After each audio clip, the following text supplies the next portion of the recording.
Good morning, everyone. Welcome to the Trade Ideas live trading room for Wednesday, September 14th. My name is Barry Anderson, moderator of your trading room. Thank you, William. You guys can hear me and see my screen. ADTX, I actually did trade this one this morning. I'm out of it completely right now. I'm going to wait to see if it takes out these highs, get over 30 again. This is the reverse split. Thanks to Zach for pointing that out yesterday for us to be able to watch it today.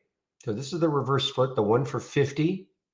And as Blue Collar has been pointing out, the NRBO went crazy yesterday after its reverse split. So I took a flyer on it, got in at, I think it was 2140, 29, wish, 29.46.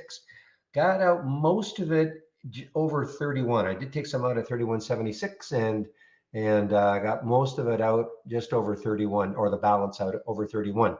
So I will be looking at this though, just in case it does the crazy like NRBO did yesterday. So now there is one tomorrow, as I think it was Casa or Cam. Somebody pointed that out earlier. CLBS is ripping this morning. It's under $1. It's doing a merger. The symbol tomorrow will be LSTA, and they will be also doing a reverse split, a 1 for 15 reverse split. So I'll be watching LSTA tomorrow in the pre-market to see what's happening. Was it Casa? It must have been somebody mentioned it. Somebody mentioned it. Oh, it was Rob. Yeah, Rob mentioned it's a CLBS is a 1 for 15 reverse tomorrow. Dwayne first mentioned it, but the symbol name change for tomorrow, but Rob mentioned that it's also going to be a reverse split. So could be interesting. We're sort of in that kind of, well, I hate to call it a market, but now traders are going to be looking at reverse splits to see if they can do something really nonsensical of the day of. Now, obviously, ADTX is not up. Our provider has not adjusted for this yet. It is not up 7,400%. And neither is PANW. Palo Alto did a forward split, a 1 for 3 forward split. So this is not down 66%, okay? It's a 1 for 3 forward split. So what else is happening? Excuse me, SPRC gapping up. I think they're buying a company, gummy something or other. Gummy maker. Okay, so SPRC is gapped up, big gap off, 43%, lots of volume, low float. So they're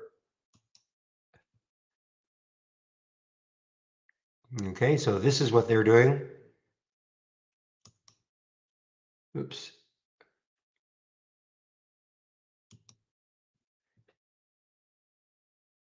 Yeah, BIAF.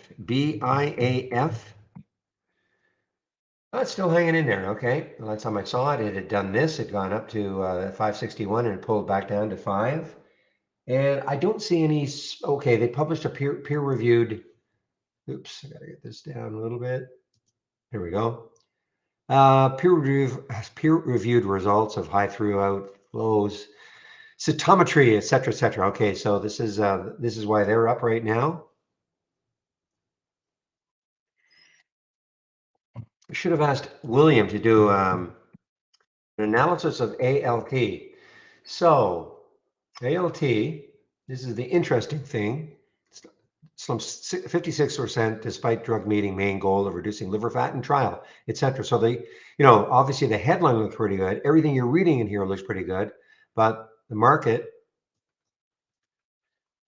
has failed. It has failed to impress. Those are my notes. Failed to impress. So hence the ALT. But look at this. Look at the bounce it had.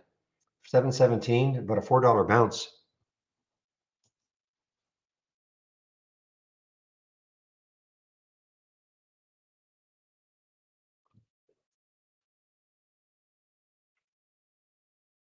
Okay, William.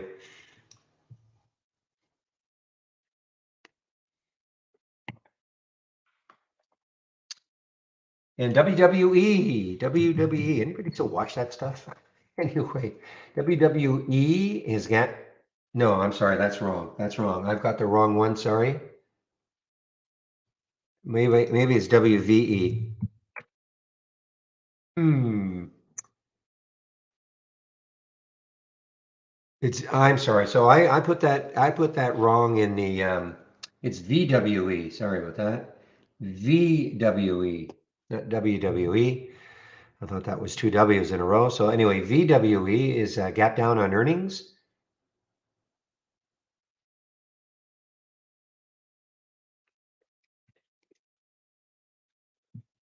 EOSE, a little gap up, lots of volume, good volume. I don't see any specific news.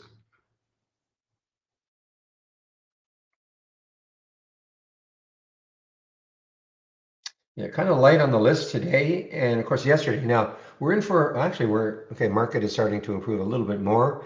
In for a bit of a gap up. Well, minor gap up on the open so far after yesterday's disaster. Take a look at CFVI.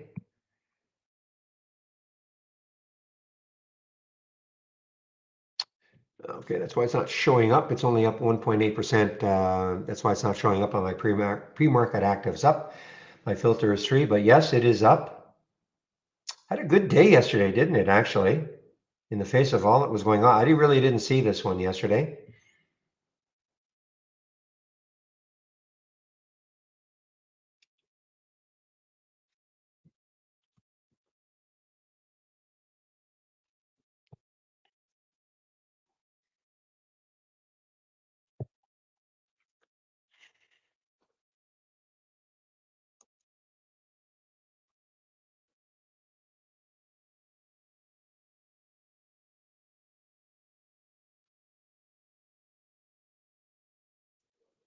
Okay, do I have that one? I think I do have that one. Cass is pointing out an IPO today.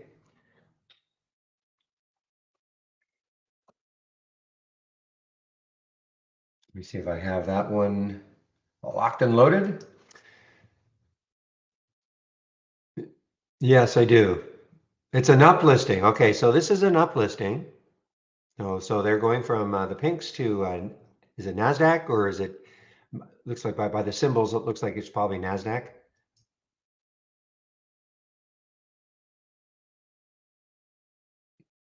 Yeah, so this is an uplisting, guys.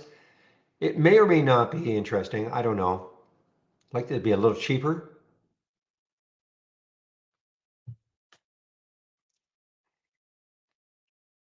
but we have seen some uplistings go crazy. So worth watching. So actually, it must. So it is. It's not trading yet. It is not trading yet. Okay. Well, okay. A little lower. 750 a share. Okay. So 4.5. So that is still correct. 4.6. I rounded it off.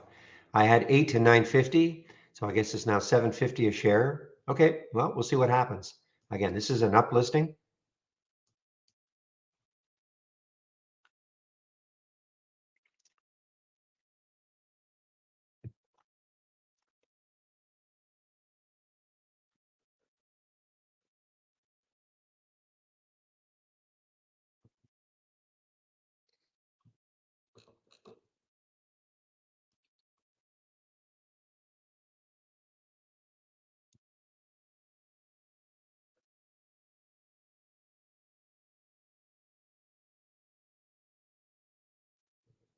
Yeah, not a ton of action here, guys. What you see, what I look at typically in the morning are the ones that are up 10% or more. That's why this is colored sort of a light green. And then these are the ones that are down at least 10% or more. They're actually, I don't have a color here. I should actually put a color in here. But I can see that these are down 10% or more. I guess I do kind of have a color, the orange. So if it's white, it's not down 10% or more. Those can be the interesting ones, of course. And usually that's why my list of stocks is not as great or it's not as extensive. Just there's not that many up over 10% so far.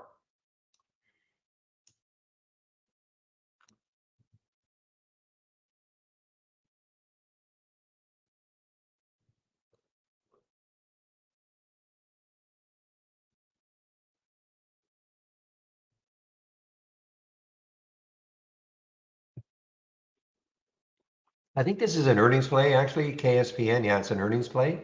Not shortable for me, so KSPN, a very cheap one, earnings play, down 21%. Low float, but again, not shortable for me at Interactive Brokers. All right, it is 9:10. Let's see if my email has come in. Now, after yesterday, let's see what the analysts have decided to do regarding downgrades. Yeah, a little bit longer of a list.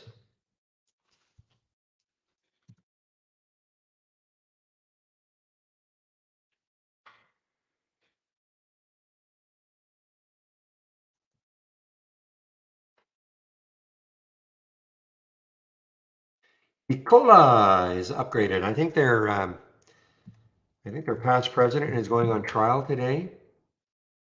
I think I read that.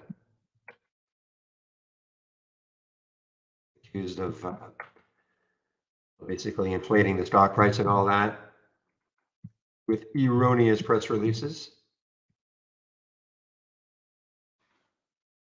That's old news, but I guess the trial starts today.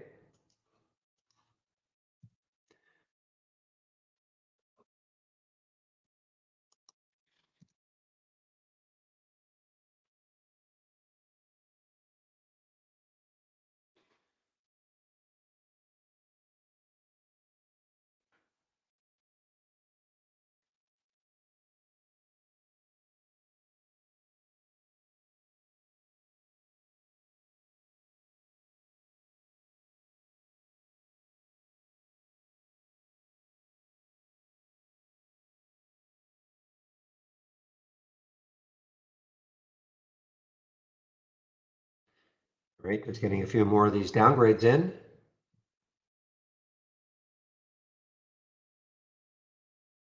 All right, there you have it. This is from briefing.com, upgrades and downgrades.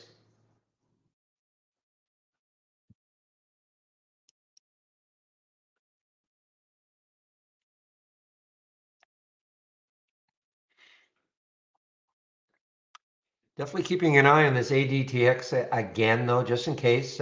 Let's take a look at NRBO and how it traded yesterday in the pre-market. Okay, let's get a big chart up. So I'm not in this anymore, but that was not a bad little play. Don't typically take pre-market trades, but so this is how it traded yesterday in the pre-market. This is NRBO. So they did the reverse split. It didn't look good for a while, 16 all the way down to 11 something.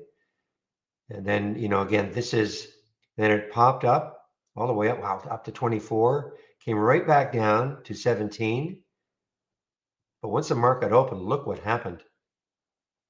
So actually, this was a lot more. Let's take a look at ADTX. ADTX.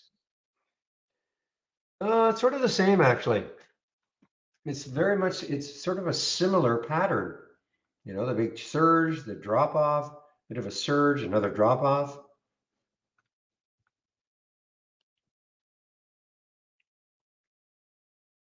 I was able to get it right in this area here. I don't think I wasn't watching it here. I was starting to watch it right around here at that 28 level. This was about 7:30 Eastern time. Watched it, saw it take out 30, pulled right back down, and then it got all the way down. I mean, it down to 27, then it started to run again. And I thought, you know what? Just take the darn thing. So that's where on that candle is where I got in, on that the 8 o'clock candle, 15-minute candle at 29.46. I got up to 32 and I say, wow, can it keep going? Because the pre-market high was up here. That's what I was kind of looking at, maybe a bit of a magnet, 34.68. But the minute it started dropping, I said, you know what? You better take some profit or you're going to kick yourself. Because what if it does this? What if it drops immediately down to 22? Anyway, so we'll see. We'll see what happens once this starts to trade.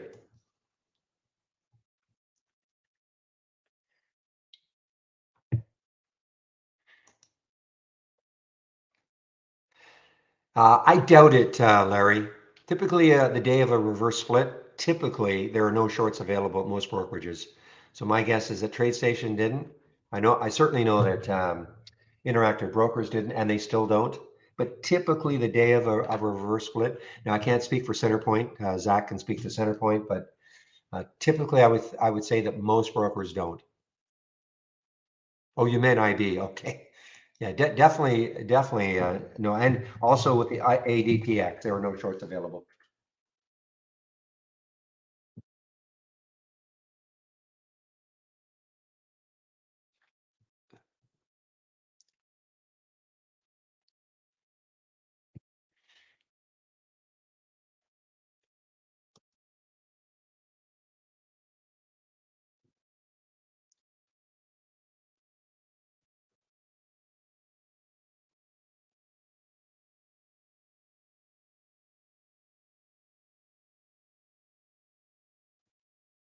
All right, just checking. So this NLSP is sneaking in here. NLSP, wow, what a run it's had over the last, it was not affected by the market at all yesterday. Look at this, 60 cents to basically a double in 6 days.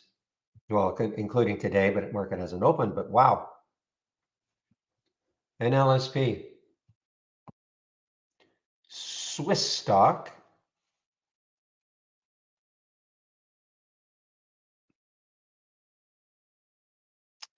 So they had news on the 8th. I guess this guy is maybe some hotshot because this is the news on the 8th. And ever since then, I mean, again, this is a classic alpha stock. It has not cared at all about what the market's doing. And it's probably a low float. Yeah, 13 million in the float. Where could it keep going to before it hits some resistance?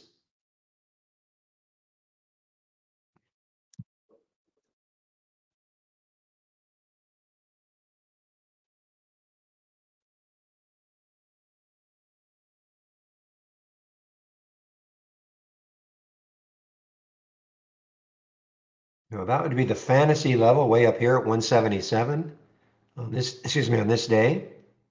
This is back in March.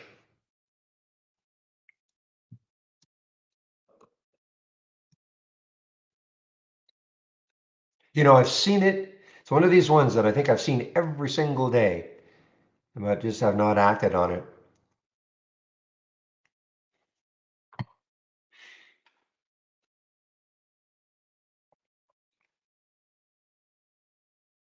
Now, this one is shortable at Interactive Brokers.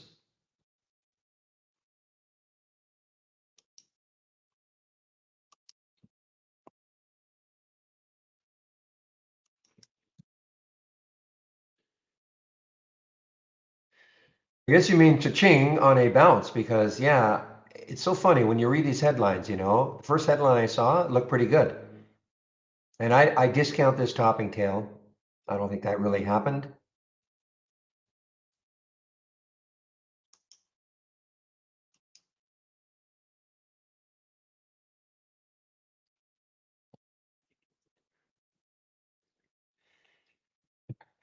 What do you mean no volume, Dean? Hopefully you're not talking about, when you say volume, you're not talking about audio.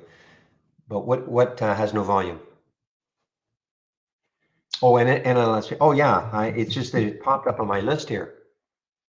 It's only 33,000. I get it. I'm not saying to buy it. I'm just, I'm just amazed at the run it had, kind of just flying under the radar.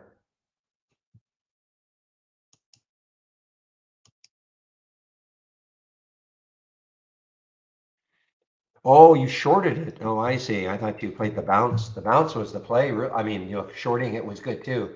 But look at the bounce. Excuse me, the bounce from 738. So again, it's too bad William is tied up because I'd like to understand, is this just a tremendous overreaction? I mean, what were they expect? Well, the market expecting?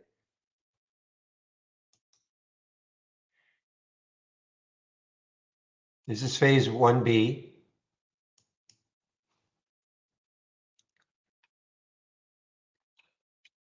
All right, this is going to have a very different look from yesterday. Let's take a look at the major sectors. So from the toolbar, I'm clicking on New and then Dock Channel Bar.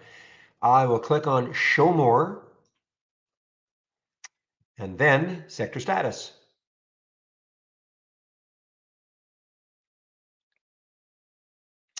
Very different look from yesterday so far, guys. So every sector is positive right now. So oil must be up a bit. So what you're seeing here, these are the major sectors. I know I go over this every day, but there are always some new people in the room. So these are the major sectors. This is XLE. This is the main ETF for energy. So these are the stocks that make up XLE. So when you see 95% in green, that means 95%. Well, now it's 100. 100% of them are up from yesterday's close. Okay, 100% of them. So when you start looking at the different sectors, you can see that certainly they're all over 50%. And the next big sector, I usually don't look at utilities. That's just because, so, well, first of all, they're usually pretty boring dividend stocks. And that's why typically you'll see them even in a horrible market. But yesterday was an exception. In a horrible market, a lot of people will buy these utility stocks, what I call utility stocks, because a lot of these guys pay dividends.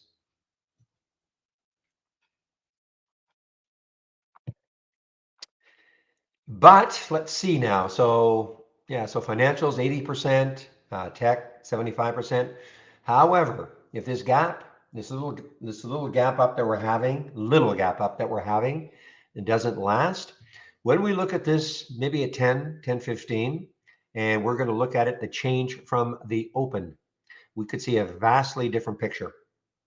Stocks could still be above yesterday's close, but starting to move down from their opening price. So we could see a lot of red, depending on what the market does, of course. If I were a betting man, I'm certainly not betting that we're going to have a positive day. I don't think we're going to have another 1200 down in the Dow day, but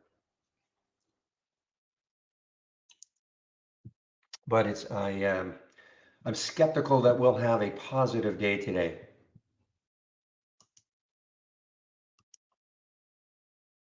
Well, PJ, right there, I should be banning you for life.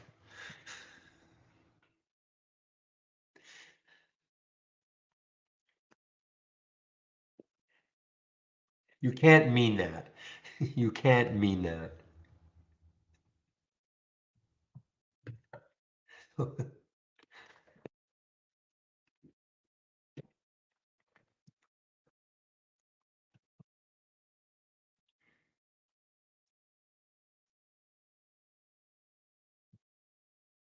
Yes, I do. Now, how can you hate that?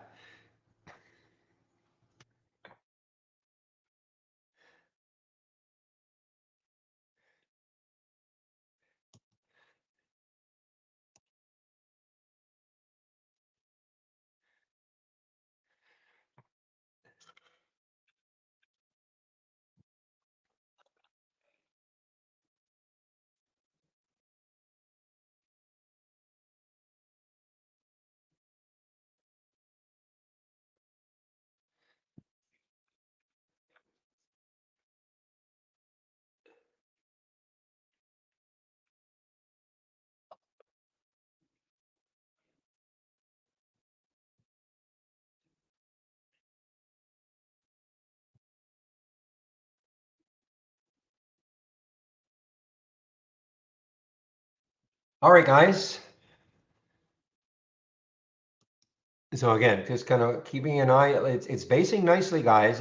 Listen. I don't know what it's going to do, but if it does the crazy, probably the biggest difference between it and RBO and this one is that it's a higher priced.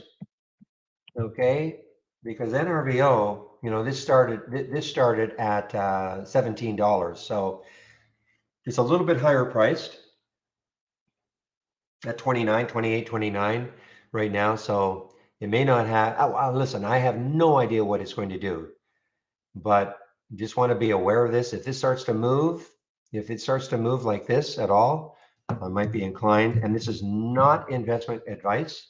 And if you're going to do it, I don't take too many shares. Like don't go in 500 shares or something like that, please, because this could drop, two, three, four, $10 just like that. So do not do that.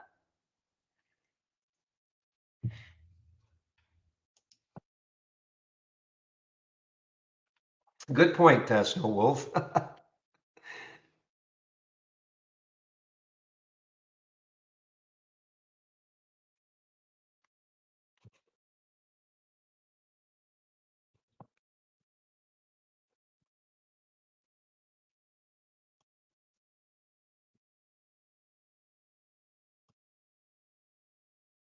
And here we go. A little stretch here, okay?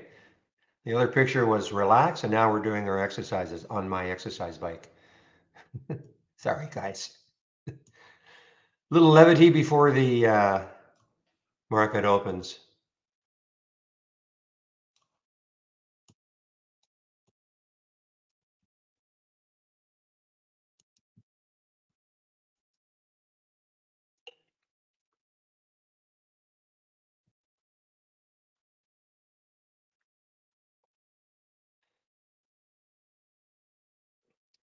All right, guys, 9:26. So we are getting set for this open.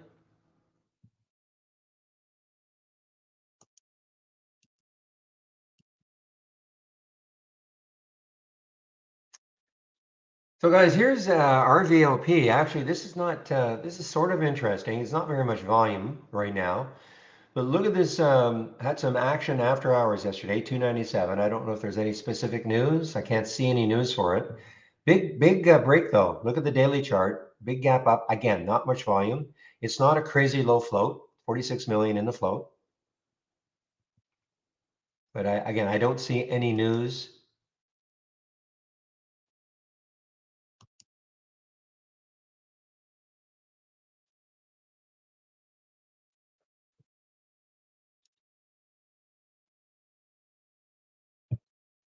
Absolutely, Scott.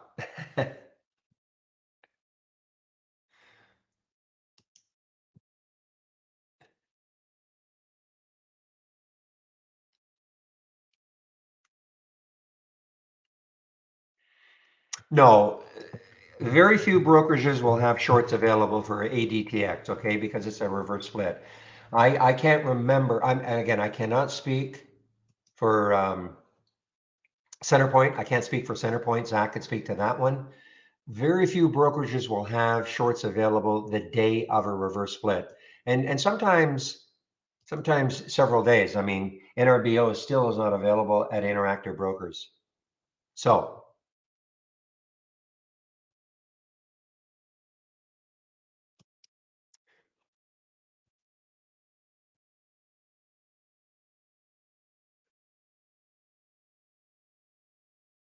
all right, give me one moment, please.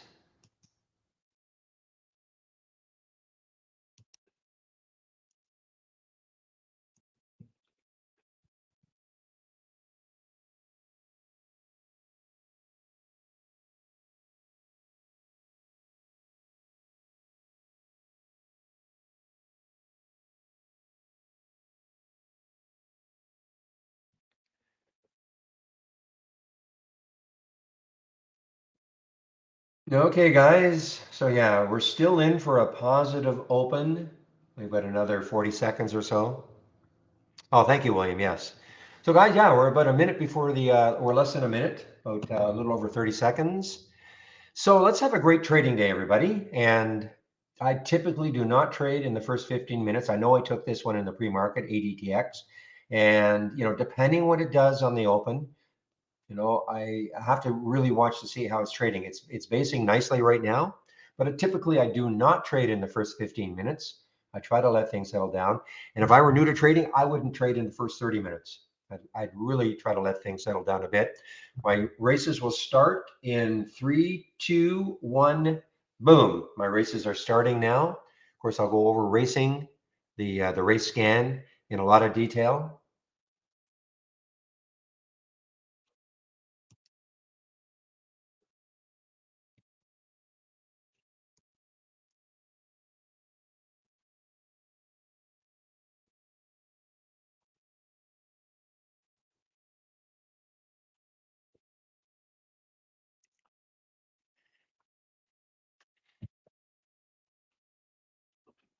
Okay, nothing much happening right now. I'm looking at the SPY. See if it can hold this level.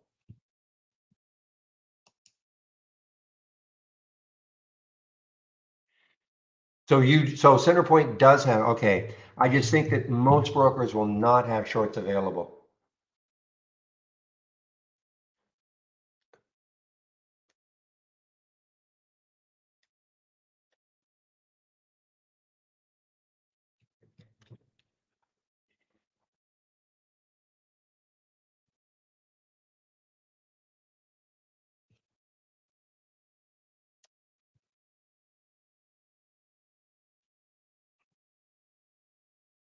So this BIAF is holding. It's up on a peer review.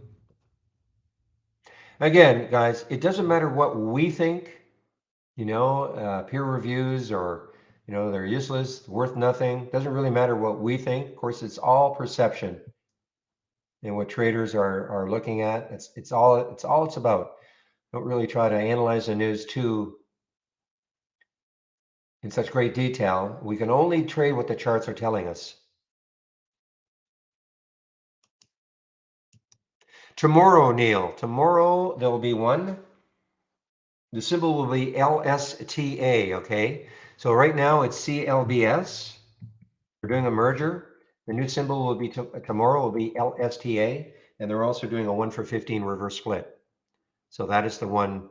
So I've already got that sort of locked and loaded for tomorrow to see what happens. LSTA. That'll be trading as LSTA tomorrow.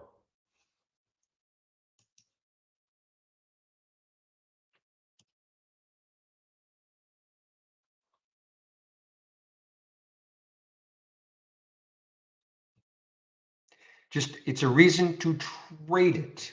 Blue collar. Okay, it's just a reason to trade it. Does it really matter what we think? It went from 4 to 6 based on that headline.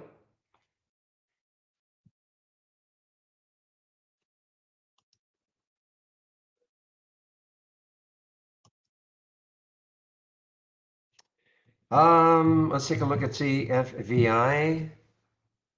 You mean the merger being complete?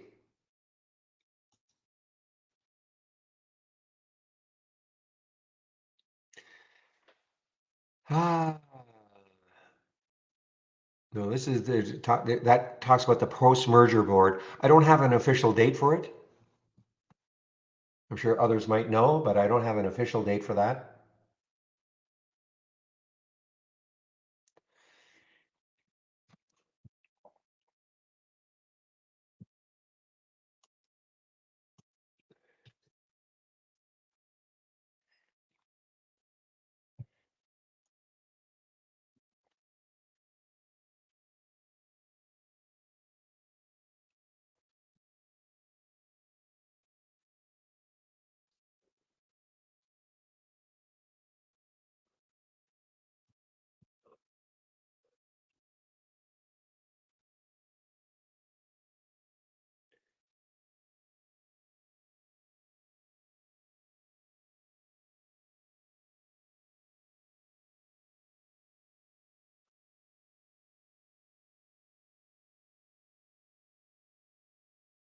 Aha!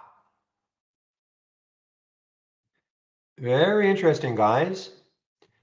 This is very interesting. I just show you this. It's not so much the scan itself. Okay, this is the Biggest Loser race. Look how smooth it is becoming. Okay, so this is the new build.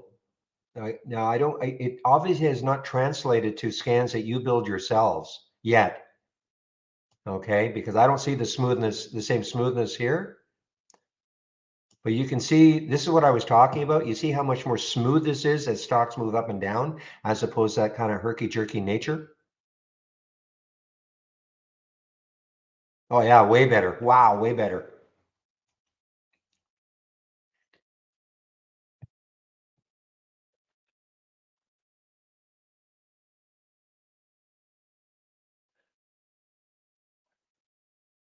I'm gonna have to ask the reason why it doesn't translate to scans that you build yourself. See, I don't know if you can quite see what I'm talking about, but you see how mine kind of just, well, maybe it does. Maybe I'm being overly critical. The other one though was so smooth the way it was moving up and down.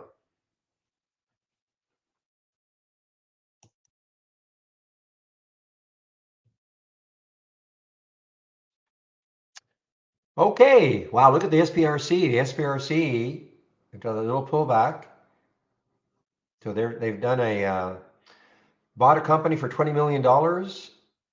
Next high looking left is 157.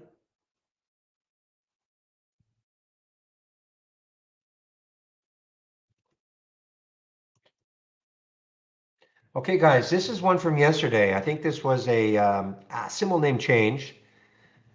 Symbol name change, KIT, KITT. And it did get as high as $9. And now it just got halted on the way up. I have this on my list. I didn't mention it.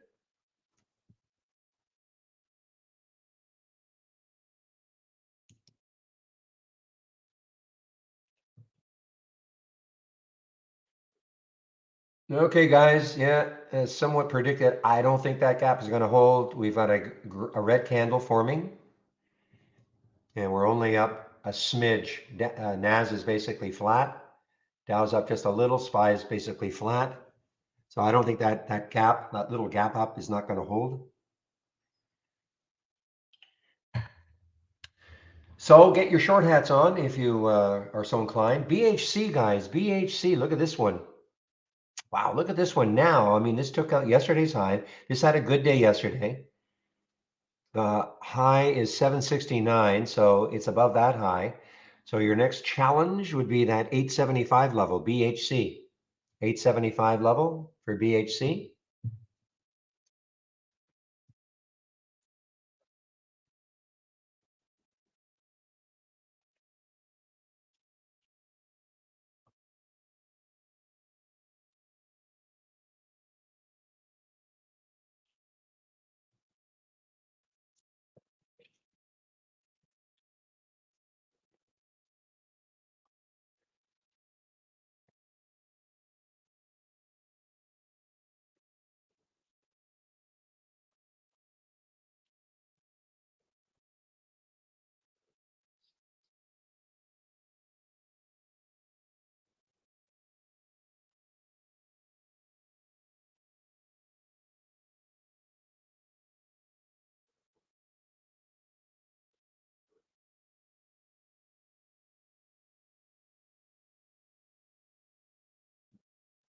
This one from yesterday, guys, PL had earnings, did pretty well. Had a bit of a pullback. It got as high as 644. A little bit of a pullback, closed around just over 6 and starting to run again. However, again, that 650, look where it got to yesterday, got up to 644. And right around that 650 level, looks like there's a pretty decent resistance. So the same thing could happen today, running into that resistance. If it can take that out somehow, the next highs are around 683.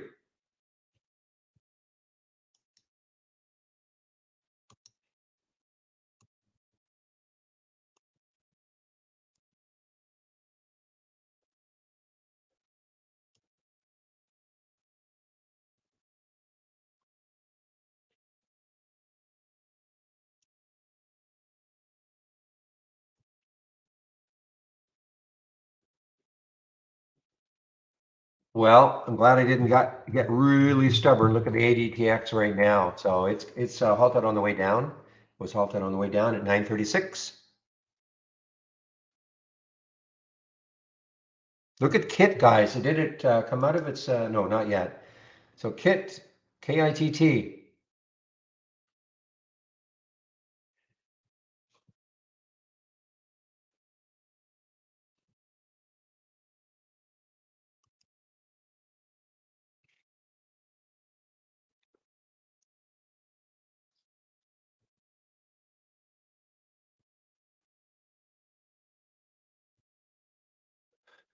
Whoa, LICI. I didn't see this one in the pre-market really. It didn't really do much. LICI, it's an earnings play, and this is a gap down on earnings. This is showing up on my 10-day daily breakdown. Only time I will take those right off the bat is if it's an all-time low, but it is not an all-time low. Six could hold it. Okay, could hold it. LICY.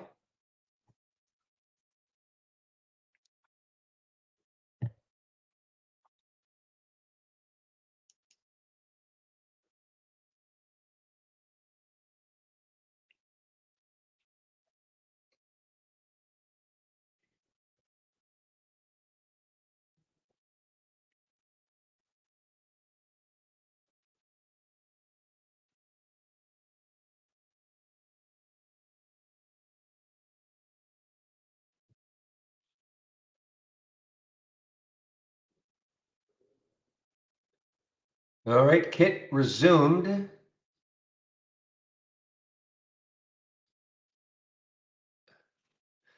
All right, so this was halted at 696. It just broke down below, and now it is trying to get above that 696.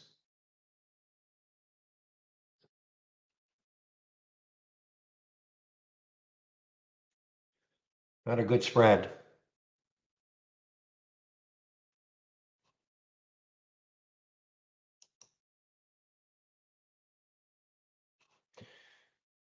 Look at Freeport, guys. FCX. This is coming from Real Scan.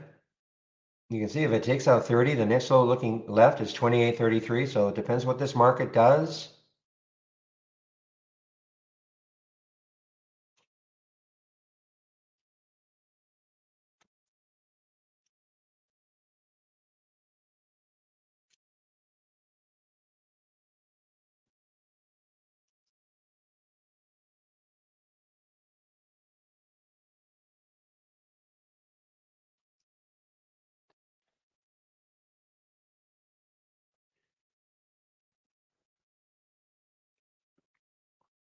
All right, so JP Morgan is put a $100 price target on Starbucks, upgraded it. Well, upgraded. They had a $92 target. Now they've upped it to 100. I think we saw yesterday that they're going to be opening about about 1,000 stores a year for the next 3 years in China.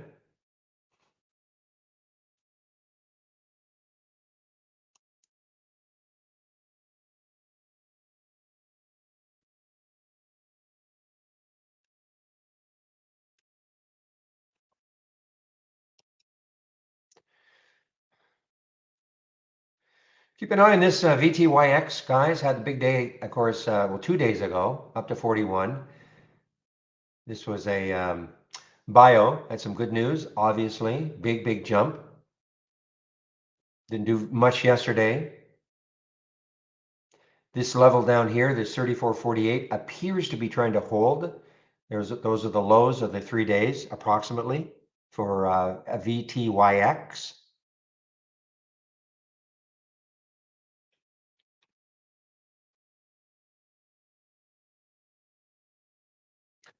I'm going to do something here, guys.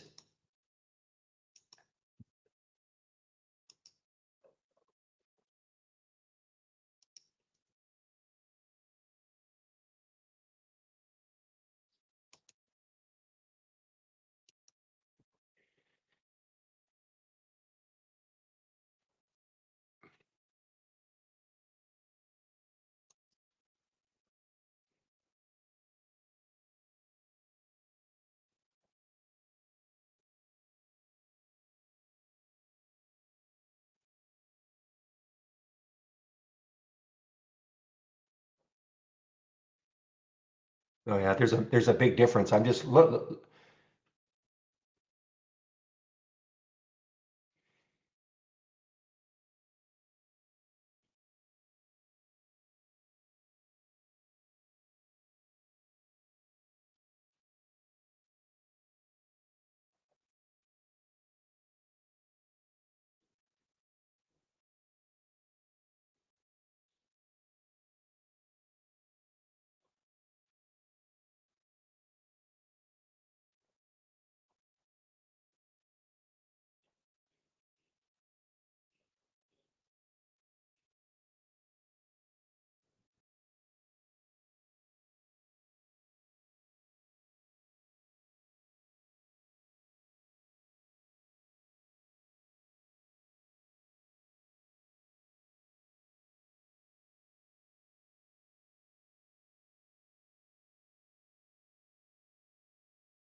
Just give me a moment, guys. I'm just trying to adjust this, okay? I'm just interested to see how well this is doing in terms of the smoothness, but I want to, I gotta have to make a change to the top list that it's, so give me a moment.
Okay. Yeah, okay. I'm just, sorry guys, I know I'm muttering to myself, but okay, guys, there's the KITT. Keep an eye on a 7 break, guys. Keep an eye on a 7 break. I mean, this could get rocking on a 7. Hit $9 yesterday. Risky, very risky. BHC, guys, over 8. I did not take this one. Mention this one. This has got some room. All right, so the market actually did put in a little green bar to begin, a little one after that bottoming tail.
Well, I guess this was the one, guys. This SPRC. I mean, this has had the biggest move percentage-wise from $1 to $1.30. That's about a 30% move.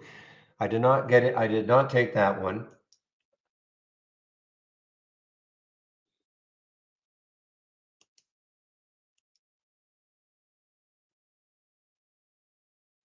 Yeah, wow, no kidding, a pop for BIAF. Again, it doesn't matter what we think, peer review, whether that's a reason to buy or sell or short or whatever, doesn't matter. It's what the market is telling us. Look at this. So that got halted too. I just got halted. 950.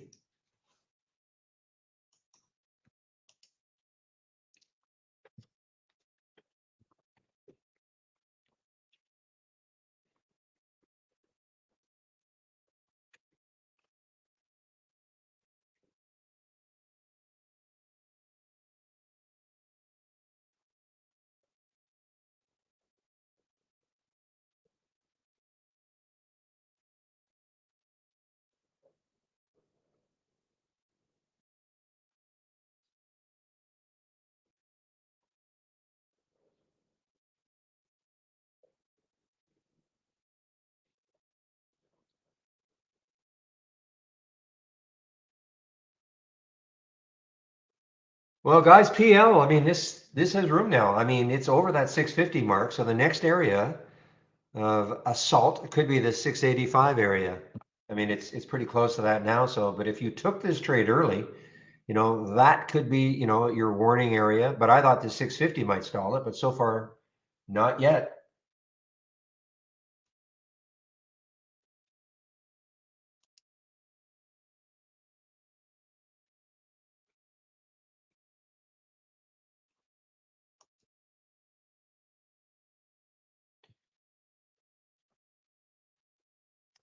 Yeah, I'm not touching this now, PJ. I'm not touching this ADTX now. I had some levels that I thought if it could take out, it might get rocking again, but it obviously does not have the same look as NRBO had yesterday. So I'm very grateful to have taken it in the pre-market, but not got stubborn thinking, oh well, maybe it'll really do an NRBO thing. Like I kept looking at my my P&L to make sure I didn't have any left.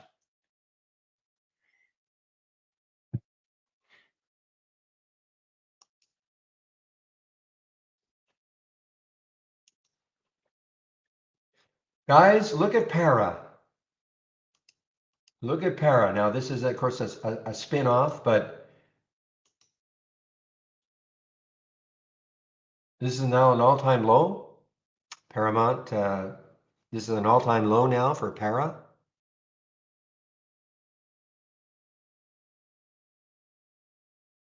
That's showing up on my, actually it's not on the 10-day daily breakdown.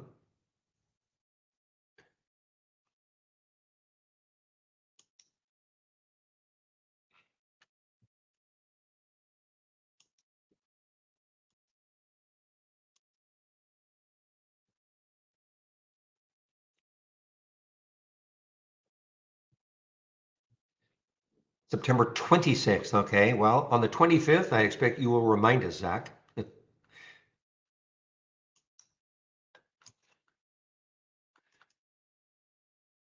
think rent is not, I saw rent in the pre-market. Thought it might have been, was just doing really chopping around, but rent now is taking a little bit of a move down.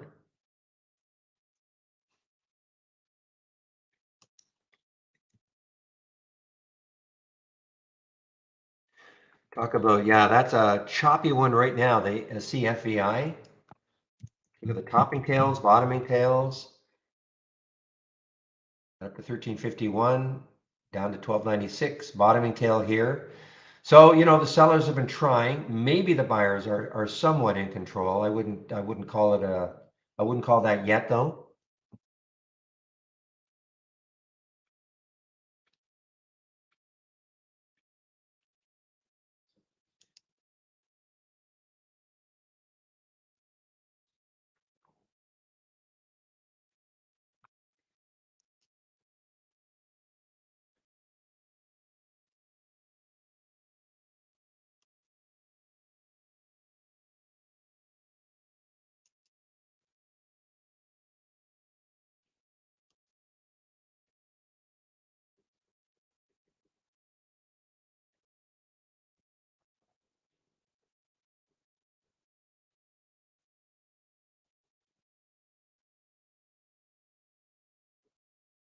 All right, guys, para all-time low making its way down. PARA, of course, PARA making its way down.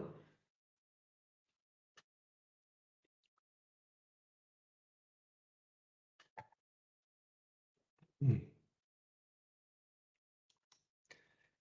Boy, this kid, if it takes out 7, all traders are looking at what it did yesterday. Okay, that's all they're looking at. And it hit 913. It's not an IPO. It was a symbol name change, I believe.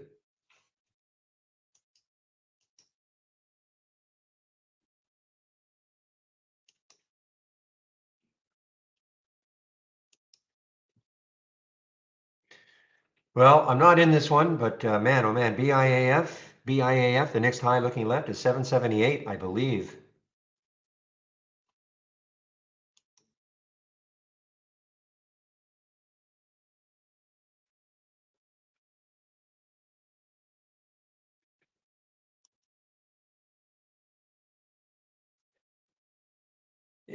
well, it's still got about 50 cents to go, but I mean, the high yesterday for IDYA was 13, around 13. Is that about 50 cents to go? The big deal, of course, is the gap, because the next high is 14.25. So, I mean, it had a decent day yesterday again. And you see any daily chart with a green candle, that's that's pretty good considering what happened yesterday.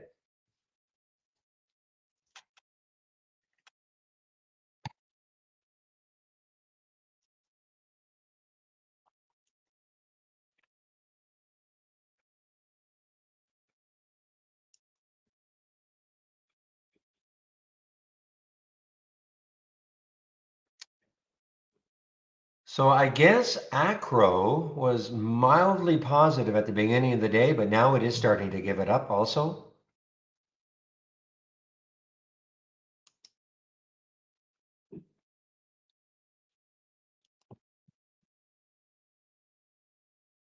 Wow, no kidding. Come on, William, why were you doing your taxes today? Because we'd really love to see an analysis of this. It just seemed to be a tremendous overreaction.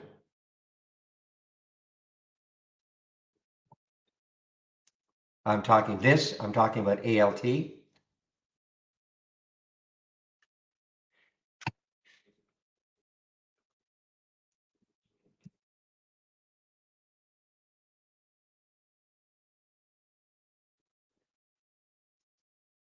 Yeah, the ALT. It just looked like a tremendous overreaction to getting clobbered.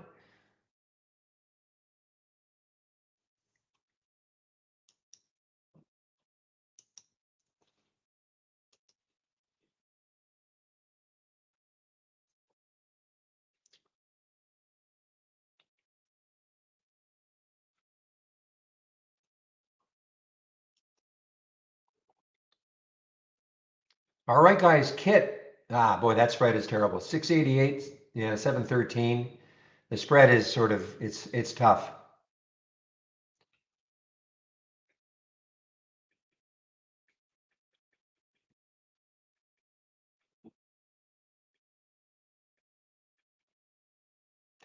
Yeah, it's a tough one. I mean, if that spread ever tightened up, maybe got to be like a 720, 725, that could induce me to get into it. 705, 711 right now. But again, guys, this is not a recommendation, okay? Just want to make sure everybody is aware of that. I'm not telling anybody to buy this kit. Very risky. I'm just looking at yesterday's high, 922. But the spread is terrible.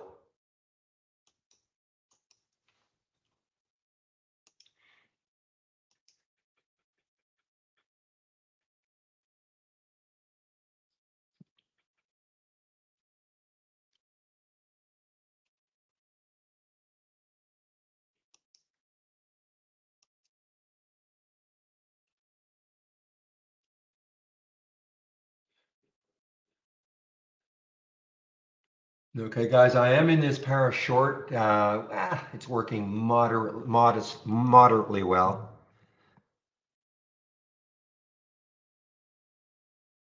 Only because it was an all-time low.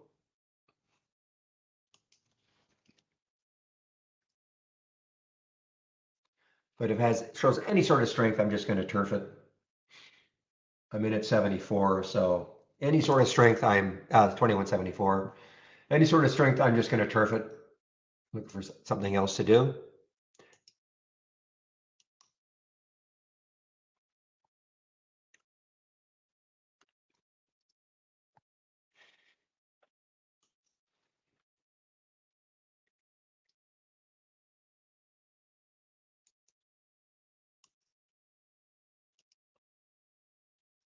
Mentioned this RVLP in the pre-market had no volume, but volume is starting to pick up. RVLP. And the high in the after hours yesterday was 296. What attracted me to this, what got me looking at it, was this big breakout on the daily chart.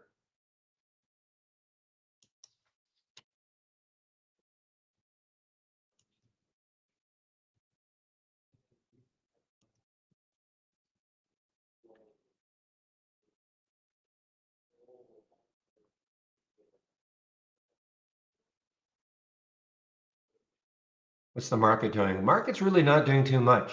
I mean, we're all positives right now still, not doing too much.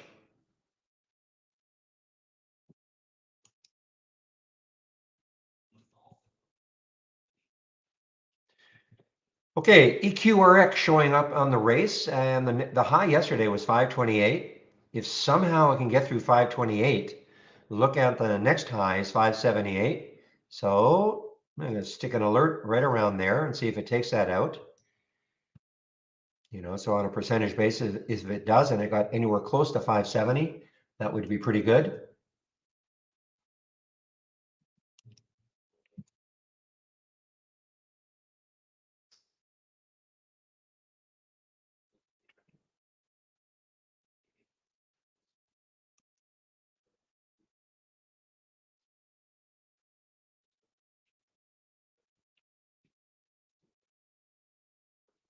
Boy, they went from 1 to 5 to 1 to 25. Wow, that's the MTP. All right, Para's working a little bit.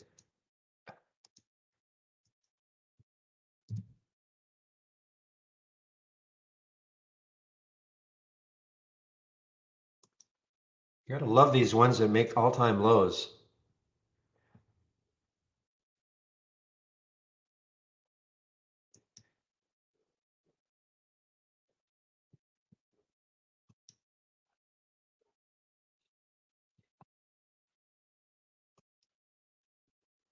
Here's another one that's been sneaky. Look at this IBRX. I mean, 2 days ago, 2 days ago it was 468. Hit 6 today. Got through that 200-day 2 days ago.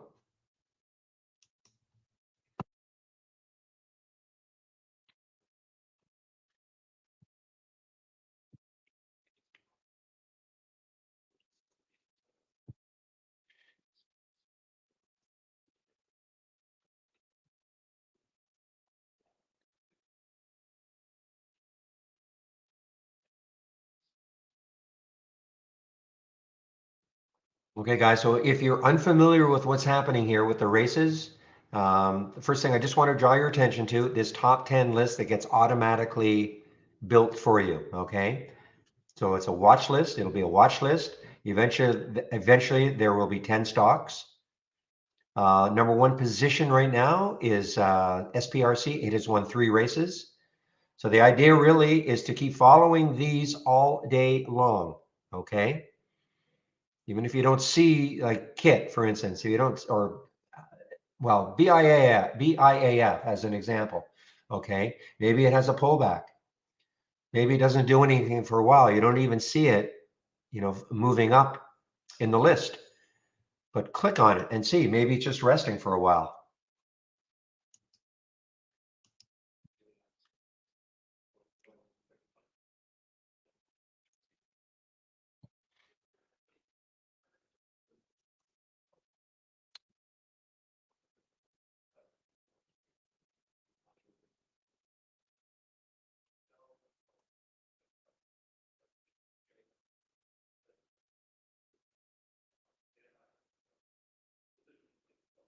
Look at ENVX. So this is now, what's the next high looking left for ENVX? 23.43. So what, 80 cents or so to the next high looking left for ENVX. Again, it's had a nice little run. Had a green candle yesterday.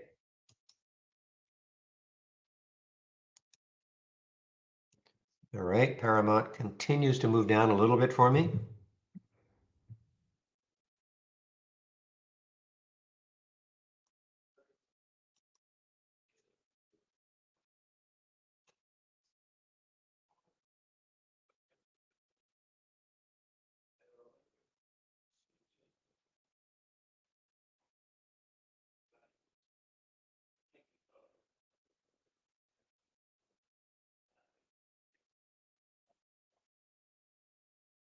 Yeah, here's another one, guys. The ARQQ had a big day a couple of days ago. I had a very good day yesterday.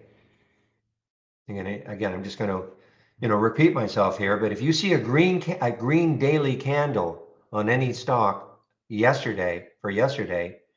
It's pretty amazing.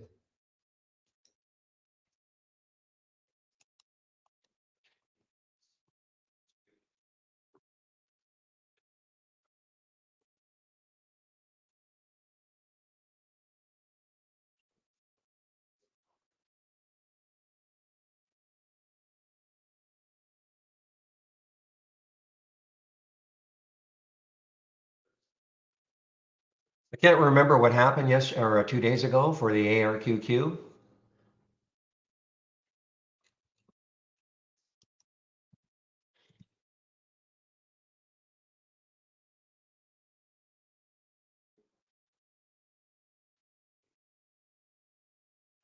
Again, I think another one of these ones in which they say they're presenting at some conference. That was on the 12th.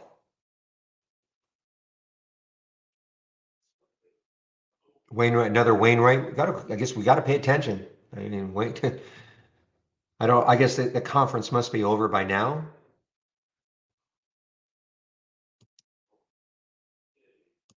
So Indo and HUSA, HUSA guys, they sort of trade in tandem. Again, highly risky, with that float Indo, but it has presented some interesting opportunities before.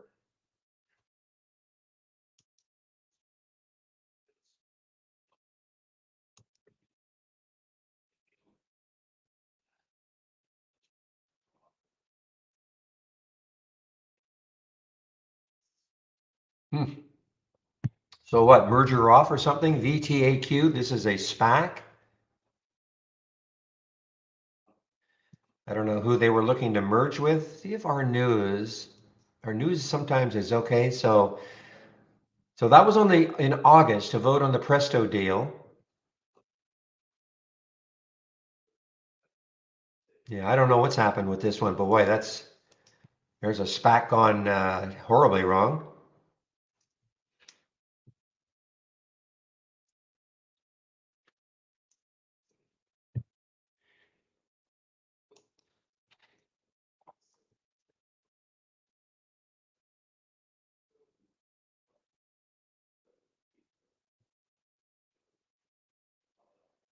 CCRN's got some room, guys. CCRN has got some room. 29.22 looks like the next high, looking left on the daily chart. So it's got about $1.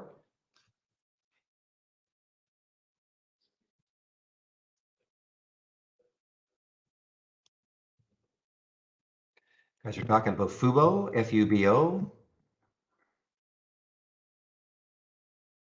Yeah, I mean, it's got to take out, I think, for it to get obviously really rolling, that 5 level that happened 2 days ago. If it does, then the next high is 540, and then, your fantasy level way up here around 8.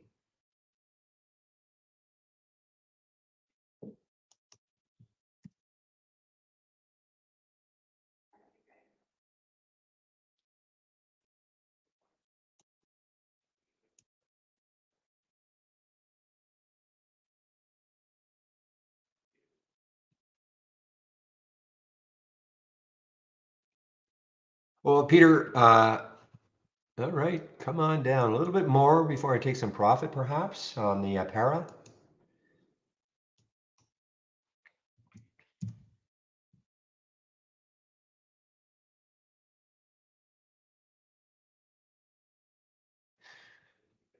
Yeah, I haven't even looked at this one today, the large cap gainers from the open. So that's just something I created, Peter, but I'm sharing it. And it's not the S, no, it's got nothing to do with the S&P 500, nothing to do with that. It's just, it's taking this one, the biggest gainers from the open that I created, and all I did, I took this one and I put a $500 million market cap minimum and 50 million in the float minimum. Okay. So you will not see, the same sort of volatility in this one as you will see in this one, but I'm sharing it. It's just something I created, but I'm sharing it. So if you want it, you can just go to my homepage. Remember, races can be launched from any top list that you create.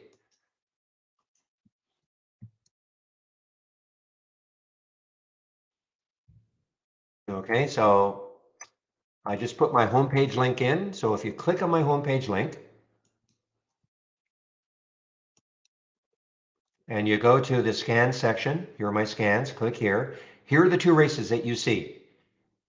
So I mean, again, this large cap gainers is just a variation of the biggest gainers, just with an increased market cap, but it's got nothing to do with the S&P. It could be from, could be from, as long as the stock has at least half a billion market cap and a minimum float of 50 million, then it'll be in, it has a, it can show up here. Okay. I did that because, especially if you're new to trading, yeah, while it's exciting to watch these, these are definitely more risky. There's way more volatility here.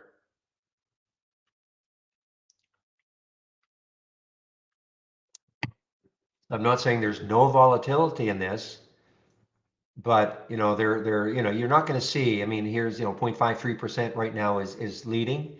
5.8% is leading. Again, what does this mean? What do these percentages mean? It means since the race started, I'm running 4-minute races. So it has 1 minute left. Since the race started, this has moved 4.7%. OMGA, OMG, OMGA has moved, 4.7% since the race started. Big move.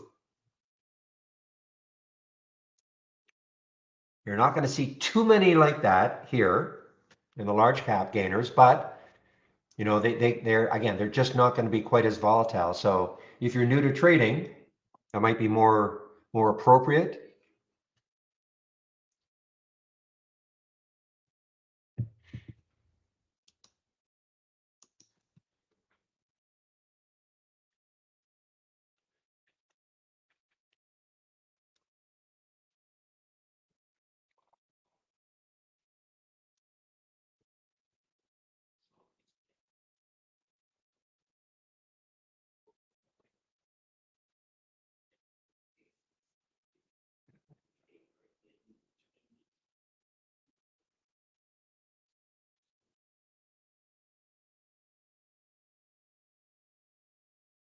Here's one that's starting to move too. ABUS, ABUS, ABUS, ABUS. But what prevents me from even really seriously looking at this is I see all this around 250. So the price is 243 right now. All this meaning if you look at the daily chart, there could be a lot of resistance around that 250 level. Consequently, it's a no-go for me. Okay, guys, I've taken some of the para off, okay? I've covered some of the para. We get maybe down into the low 50s, but almost got there.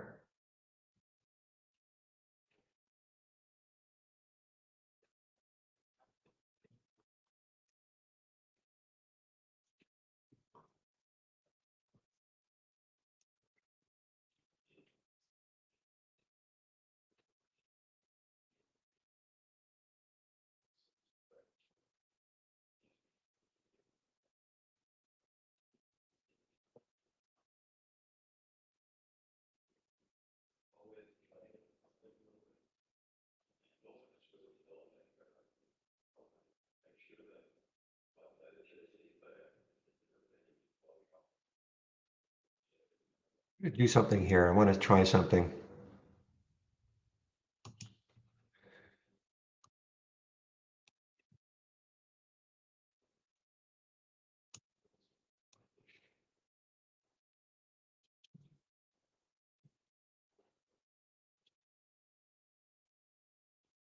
No.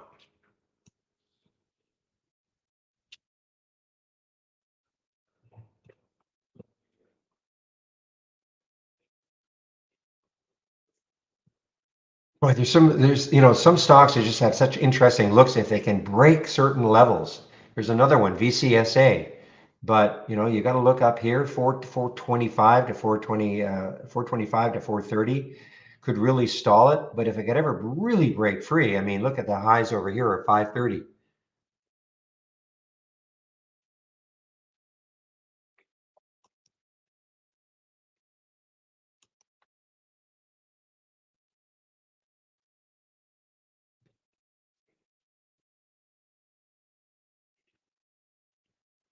Okay, guys, the top 10 list is building in both of these scans. The racing scan, there's the Lucid LCID. Again, what did it do yesterday? Got up to 1668, so it's almost there. The next high is 1728. Not a lot of room, but you can see if it can take out 1668. Maybe it can challenge that 17 level for LCID.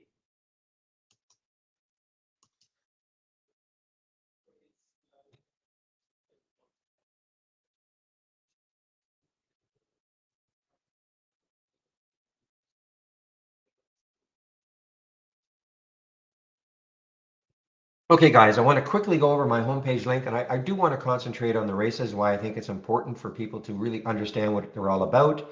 I mean, listen, I've had trade ideas since 2010. I mean, I was really set in my ways. I didn't like the races. I thought they were kind of, well, I thought they were kind of a gimmicky, very gimmicky.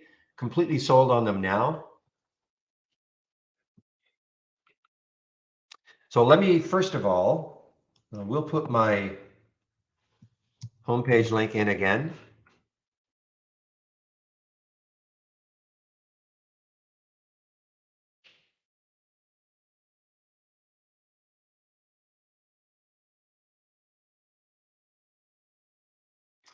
All right, first of all, welcome to the room. If you're new to the room, welcome to the room. This is the format, Monday to Friday between 8 a.m. and 3:30 p.m. Eastern Time. I share my screen and live on the mic. So if you click on my homepage link, this is what you're going to see. Okay, obviously a way to take out a subscription. You can use a promo code Barry4Alpha for 15% off. The first month only or the entire year. Click on, I'll just show you how much it costs. We have 4 plans, annual, monthly. They've gone back. I know why. Okay. Annual, monthly for premium and standard. Okay. So annual premium is 2,000. Standard is 1,000 less the 15%. Do not take, and the big difference is the AI. I'm taking a look here. A couple of not bad little trades right now. The big difference is the AI. But first of all, do not take out an annual subscription unless you absolutely know you want the product.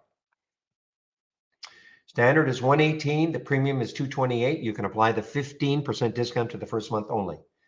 Okay. After that, this is what you'll pay. At any time, though, if you do want to take out an annual, we will honor the 15%. And I say don't take out an annual unless you know you want it, because you have to look at the terms and conditions for a refund on an annual subscription. If you do take out a subscription, let's get started. You must do this. It'll take you about 30 minutes. 10 videos, starts off with the download and installation, your first startup and login, etc. I do a stock of the day video at noon Eastern. This is free. You can sign up for it here. Trade of the week is sent to you before the market opens every Monday morning. Of course, this week's trade of the week was Netflix, which had a nice day on Monday, and then of course got killed with every other stock yesterday. So I'm not sure. I'm not even sure if it hit the stop. It was the 50-day moving average. Probably hit the stop. Education, big education section right here. Click on that user guide. And again, you should have done the getting started, but if you haven't, there it is again. At the very least, you should know what an alert window is. That's the A window. What a top list window is. That's the T window. And absolutely click on the stock racing. I'm going to go over it, but this is a guide for you. We've got about, I think, 3 or 4 videos on this site, on this area. A lot of text explaining what the stock racing is all about. Here's that getting started again. Daily support. So today is Wednesday. So usually let's see, today's Wednesday. It should be Jamie, but I'm not 100% sure it'll be Jamie in the YouTube room at 12 o'clock. I take a break between 12 and 1. So one of the other traders does take over between 12 and 1. I'll have to confirm who it's going to be. Somebody will be there. And then Chris Varley, a Trade Ideas, is in our YouTube room between 3:30 and 4:30, Monday to Friday. Okay, because I shut down the main room at 3:30. You can head over to YouTube and listen to Chris for an hour. Daily webinar. So there is one today. This is the one I help out on. So we have webinars. We have them Monday, Wednesday. This is this week's rotation, and next week it is Tuesday, Thursday. Wow, look at Para now. Back to basics. If you're new to trading, really recommend this. It's free. Michael Noss, a Trade Ideas, put this together. Starts off with what is a stock? I'm serious though. If you're new to trading, I mean, what is a stock? Yes, intro to charts, candlesticks, support, resistance, etc. Okay, great little series he put together. Free. And if you want my scans, here they are. So there's the race. There are the two races that you can see. I do have some other scans that you can take a look at. This is what I use in the pre-market. Pre-market actives up and down. The halts or zooms that you'll hear me talk about. Now, Zach's bouncers and toppers, okay?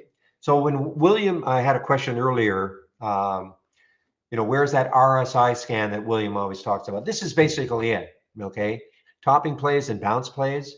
A lot of people will say that, something with a high ISI will be oversold or overbought. A low RSI may be oversold, okay? So that's why he calls them that. But this is in essence the scans. I would call this for advanced traders only, okay? Not easy to pick tops and bottoms.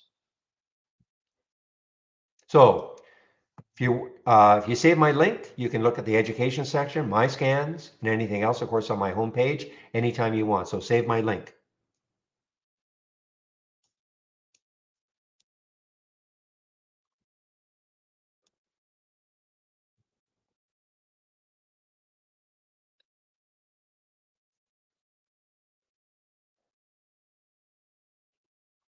Now look at it. Look at MNTC, guys. NMTC. Look at this rip here. Next high looking left is 265. Well, you can do it. I have tried to turn. I do have a large cap gainers or losers from the open also. I just haven't seen it as dynamic. And this one definitely not. Okay, because I can flip this one, the more volatile stocks. But I can give you one. I mean, this is you can take a look at it.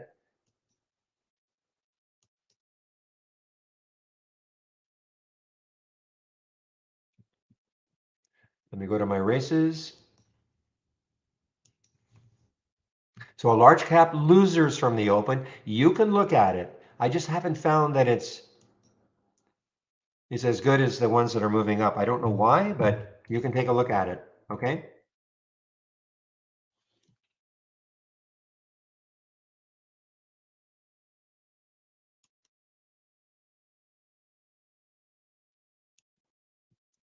Actually, and for shorts, I'm actually, I like what Real did, and I will probably add this to my homepage on the weekend.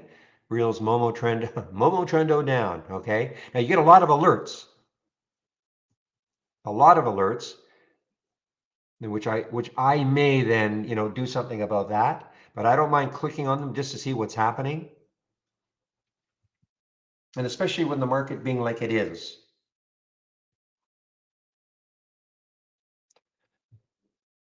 So I want to go in a lot more detail again on in the guide, though. You can, I'm going to talk about the races, but in the guide,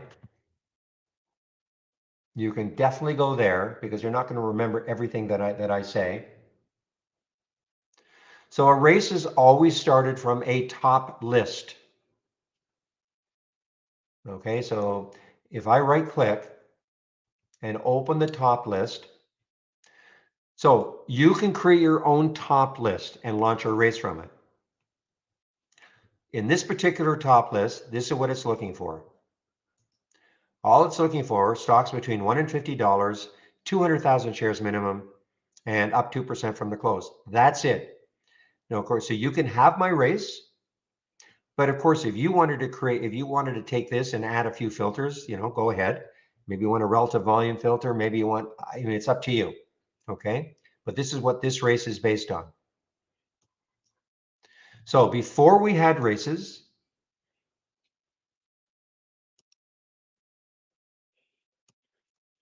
and we still have top lists, don't get me wrong, but the beauty of a top list would be that you could sort on any column header that you had.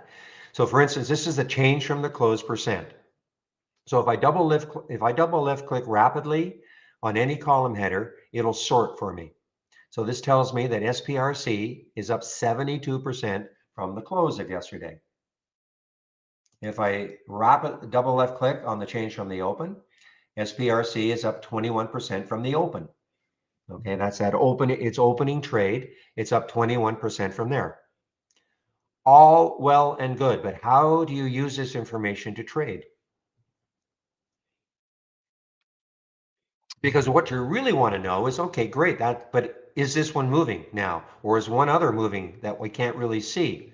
Now, again, it would be crazy if you had to stare at this list to see, if this 21.4 changes to 22, changes to 24, starts moving. It'd be crazy.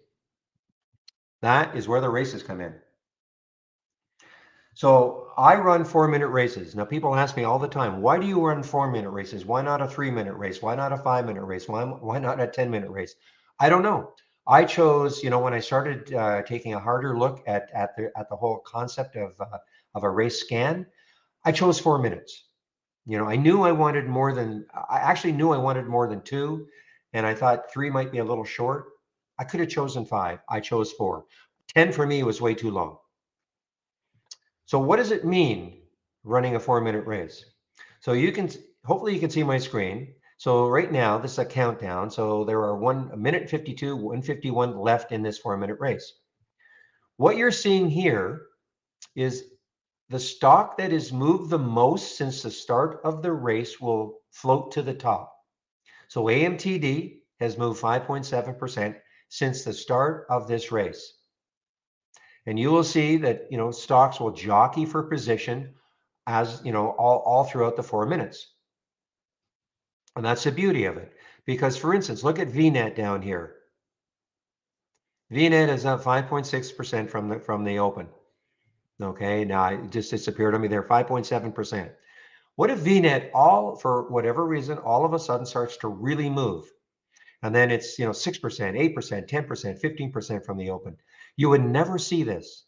Okay. I mean, awfully very difficult to see kind of a static list to see what is really moving. And that's where the races come in. You don't have to worry about that anymore. It's going to show you what's moving based on a top list configuration that you want.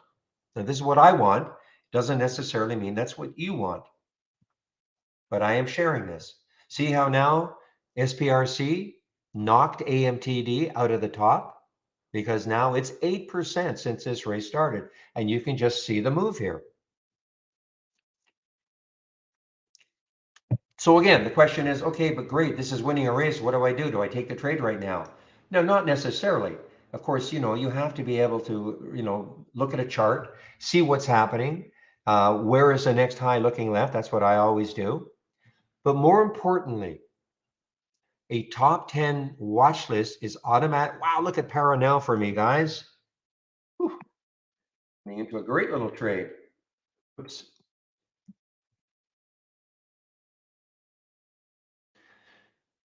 Let me get rid of the top list here. So what it does is it automatically creates a top 10 watch list for you to watch all day long. So a couple of things. If you're new to trading, concentrating on one scan to get focus is so huge for you, okay? One of the common I don't like to use the word complaint, but one of the common comments that we get, I guess, trade ideas is too hard. I don't know what to look at. Okay, and I get it, because the lure is to try to create as many different alert windows and top list windows so you don't want to miss anything. And I get it. The problem with doing that, you have too many alert windows and top list windows open, and yeah, you're getting alerts all day long, but you're also clicking all day long and getting nothing done.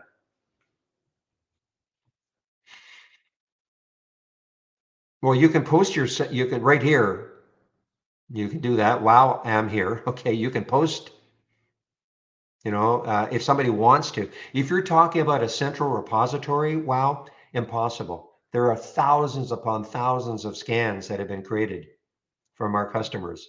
So there's never ever going to be a central repository. But what we try to do in our channel bar is we have a lot of scans in our channel bar. And of course, I'm sharing a lot of scans. And every now and then, one of our traders, okay, right here. So if you click on new from our toolbar, and then click on dock channel bar, these are all theme-based channels, okay? And so, for instance, if you click on the explosive winners, this is a race based on explosive winners. Here's a multi-strategy window.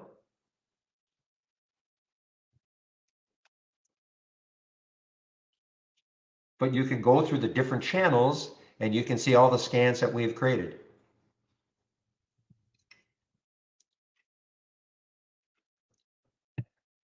So something weird that I am seeing is that the races that have been created in the channels are way smoother. If I take this out, and when I say take it out, so for instance, if you saw a scan that you liked, let me go to the momentum scan.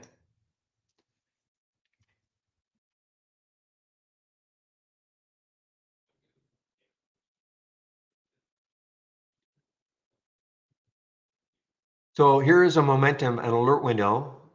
Okay, so first of all, if you right click, configure, summary, that's how you can tell what any scan is looking for, including my scans. Excuse me. So in this particular case, and notice I'm calling it a scanner, not a screener. There is a difference between a screener and a scanner.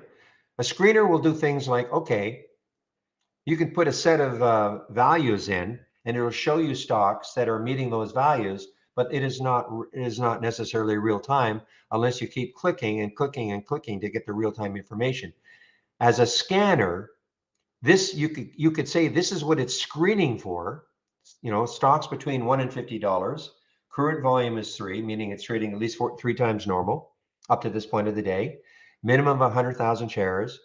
These are the two key filters: 1,000% of normal in the last 1 minute, 400% of normal in the last 5 minutes in terms of volume, etc. So this is kind of the screening. The filters are the screening.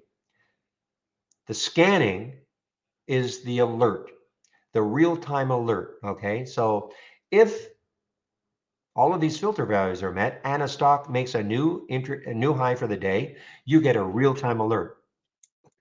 Okay, that is the huge difference between a screener and a scanner.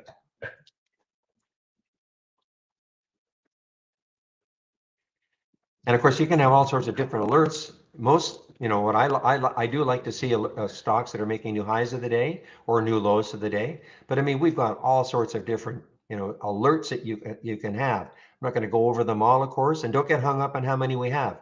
We've got a lot of alerts, lots of filters. Yeah, I don't have to learn them all. I'm just going to keep scrolling down.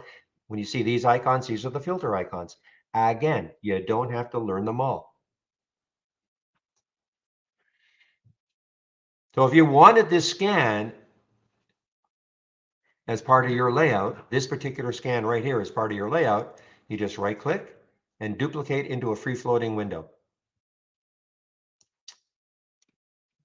And that popped on another monitor. So once it's free floating, then you can save it to the cloud. Right click, save or share to cloud, save it. Now it's in your cloud. Now, of course, you can adjust this if you want. If I right click configure and then click on the summary, again, it's telling me what it's looking for. And understand, guys, this is not a course on how to use trade ideas right now. I'm just showing you some of the very basics. Then if you left click on that icon, you'll see the values, so you can make a change. And the price, maybe you wanted a different price range. Okay, and now I click on OK. You see how it has now changed. It was 1 in 50, now it's 10 and 100. And then you say OK. And now you can save it to the cloud. So you can save what we've created to the cloud if you like exactly all the values that we've created for you, or you can make a change and then save it to your cloud. And why do I keep saying save it to the cloud? Because if you go through the different channels and start extracting scans that you like, then you can start bringing them back. File load from cloud in our toolbar, file load from cloud, and you'll see them. You highlight, load, file load from cloud again, highlight, load. But I caution you, do not have so many windows open. You'll get nothing done. I would concentrate on just creating a race scan, maybe one or two max, and concentrating on them all day long. So again, you can have mine. You can take the race scans that we've created for you in the channels, but that's what I would do. That's what I'm doing.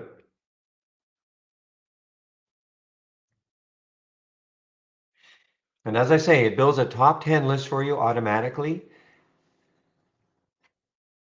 The 7 beside the number 1 position of SPRC, what that 7 means is that it won 7 races today. Look at PL, guys. I mean, how awesome is PL now? It only won 1 race, okay? But this is the beauty of this watch list that is automatically created for you, is that during the day, something may not be moving. You might look at this EQRX and you go, I haven't seen this one even, on this list anymore. Never mind, like at the top, just click on it, see what it's doing. You might look at this EQRX right now and say, wow, if it can take out that high right there, this might get it rocking again. So periodically you can click. So EQRX, what I would do right now is I would say, you know what, let's just put a price alert at 537 and see if it takes it out. That might get me really interested to take the trade, because if it does that, I look left on the daily chart and the next high is around 570. That's far enough away on a percentage basis. Like, give it a shot, guys. Like, don't run a race for a couple of days saying, well, I don't understand, I don't want to do it. Give it a solid month.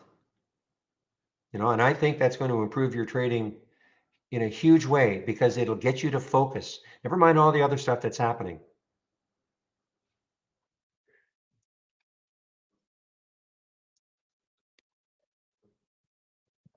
And this is definitely a practice what I'm preaching. I mean, I'm not telling you guys to do it, and I'm not doing it.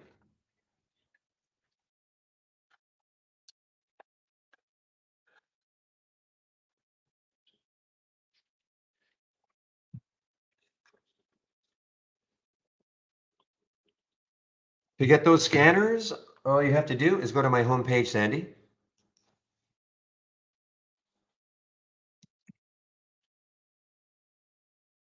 And let me just put the link in.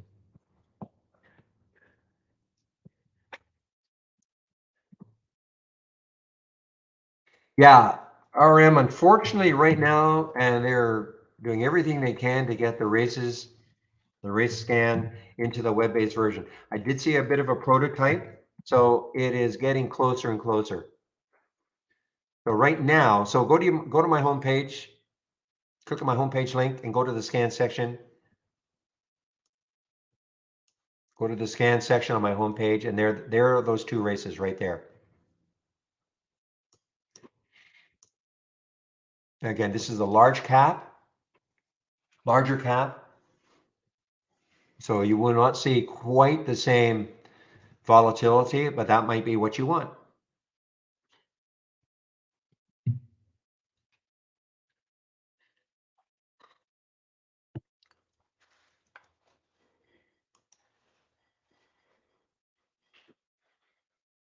Now, the next thing to do is use our simulator.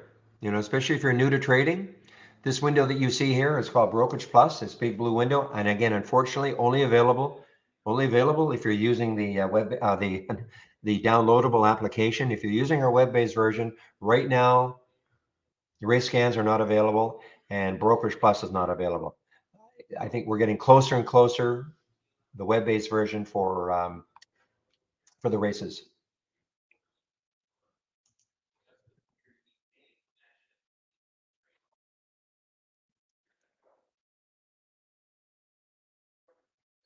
I'm putting in a link called Brokerage Plus.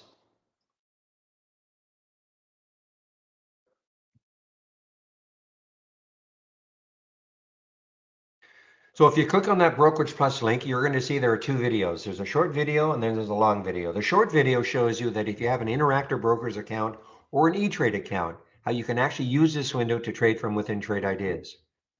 Okay.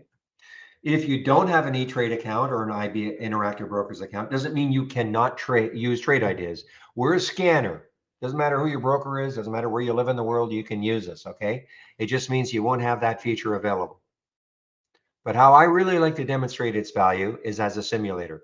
And the second video goes into a lot more detail.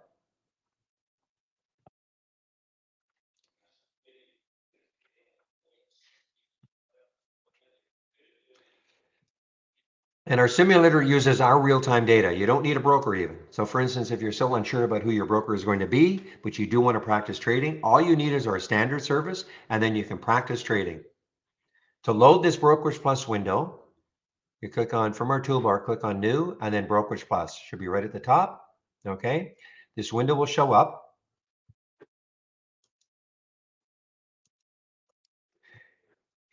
You may not have the same column headers, but that's okay, but it should say not connected. You look right beside the ask, it should say not connected. So all you do is you click on the SIM underneath Brokerage Plus, click on SIM, that'll change to account, and then click on account, and then simulated trading default should pop up. Now you're in our simulator. Now you can practice trading.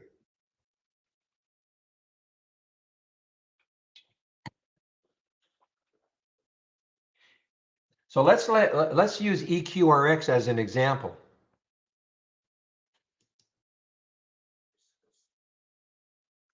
Now, what we did with this, now if your buy button is grayed out on your chart, that means you have to be on a later version of Trade Ideas. So you have to go to our homepage, and I would download the latest beta, okay? Because that buy button should not be grayed out anymore. What we did is we assigned a setup to the buy button to make this super simple for people to just experience taking a trade. And what it's going to do when you click on the buy button is going to buy $5,000 worth of stock at the price that you want it to do. Buy it, okay? And it's going to put a stop at the low of the day. This is just to get you started. So click on the buy button and you'll see a crosshairs will appear. So let's just say I wanted to take this EQRX if it broke above that level, the 537 level. So you see what I did? I dropped it in. It's hard to read perhaps. Right there on my big daily chart, you can see 537. So if it gets to 537, it's going to take the trade and it's going to put a stop at the low of the day. Now, of course, you can, move that stop up, which is what I would do. Okay. But is it just to get you used to taking a trade in the sim? I mean, obviously, if you had an IB account or an E-Trade account, you would probably want to assign a different setup to the buy strategy. But this is just to get you rolling. Okay.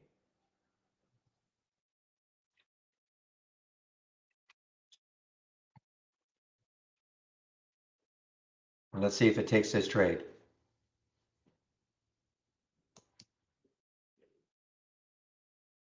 Well, I might be wrong, guys. Maybe the market will be positive today, mildly anyway. So far everything is up. Now, of course, you can manually right here do everything. You don't have to rely on the buy button.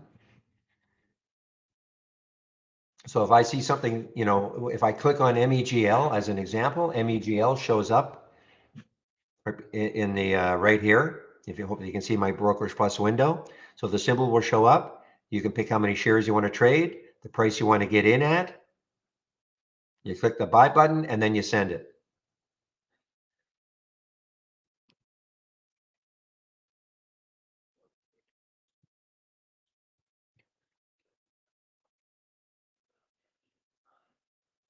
All right, guys, I'm, by the way, doing all of that out of the para. That turned out to be a lot better than I thought it would.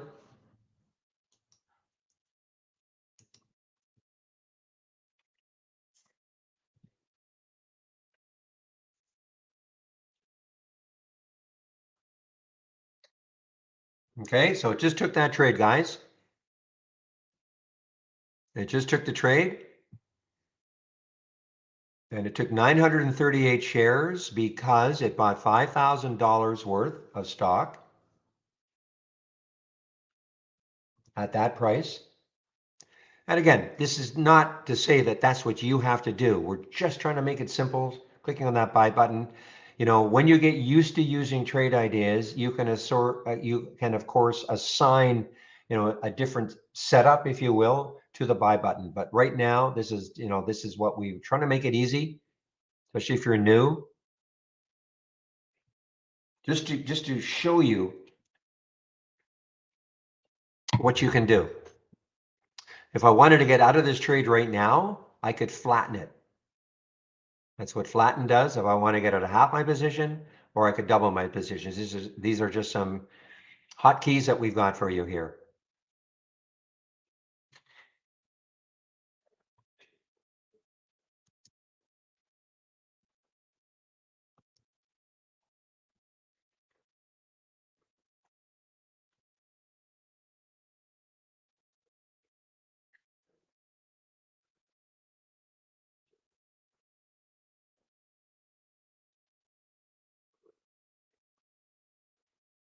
And you can see why I put price alerts. And if I don't get my setup, I don't take the trade. So look at KIT, guys. Remember when we were talking about KIT? Well, I was talking about KITT earlier, and I was waiting to see if it could take out 7. And yes, it did, because that green line was a blue line like this one. These are my price alerts. But remember what I was saying? The spread was awful. So that was preventing me from taking the trade. And I actually said if you could get the bid ask at maybe 720, 725, that would get me interested. Never happened. So, I didn't anticipate that it was going to do that. It just, I waited and I waited and waited. And look at it now, 6. Now, I would have had even if I had taken the trade, I would have had a stop. So I would not have waited, to get out at 6. But, it's just a really, really, you should have patience when you should be really looking for all sorts of reasons not to take a trade. If you don't get your setup, don't take the trade.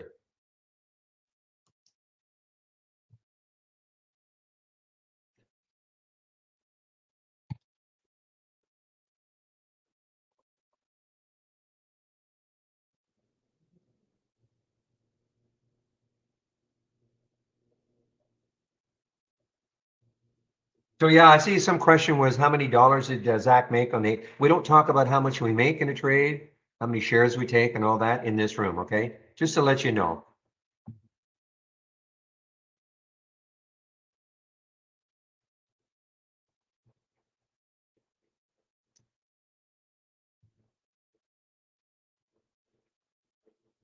Now, guys, obviously, because, of what I do, moderating the room and, is a part of the deal. I it's a free room. So of course, I do want to explain a little bit about trade ideas, and of course it's promotion in terms of, sure, we'd love to see you buy trade ideas, but you have to get comfortable with it. That's why the room is free. That's why we've got all sorts of support every single day. Another trader takes over in our YouTube room between 12 and 1. They have a different take on the market than I would. Chris is there in our YouTube room between 3:30 and 4:30. You have to get comfortable with the program. So that's part of the deal. As a free room, I will talk about the program. Consequently, of course, I'm not paying as much attention. But if you don't have an excuse.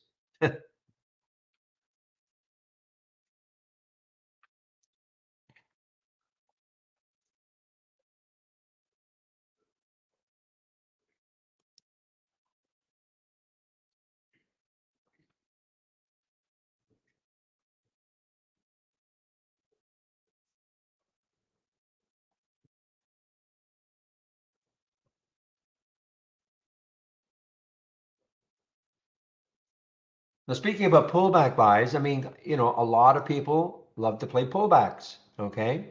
So for instance, let me take a look at something here. Now, you might have looked at this and go, you know what? I don't want to take it if it breaks out the high, but I really want to take it if it pulls back to say this level here, 517 for the EQRX. I could have set up that buy button the same way and to take the trade if it pulled back to a certain level, or put a price alert there, whatever you want.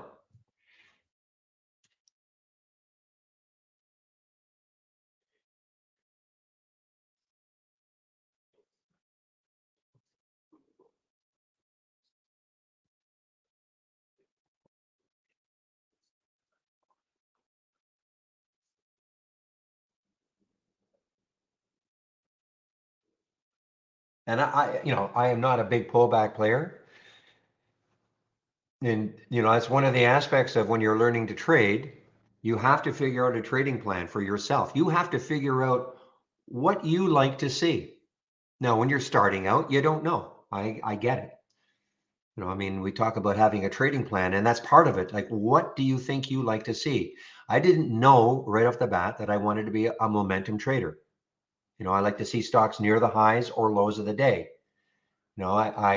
I tried the pullback aspect. I just couldn't. It just didn't seem to fit my maybe my makeup. I don't know.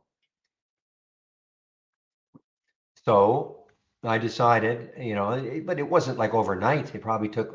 I don't even know how long it took me before I decided. I like the idea of stocks making close to making new highs of the day or lows of the day with room to run. Okay, with room to run. That's my basic plan. After that, I figured out a price range that I felt comfortable with, a minimum volume that I felt comfortable with, and it doesn't matter what those numbers are. You have to figure out what makes sense for you. That's why we've got the simulator. Practice.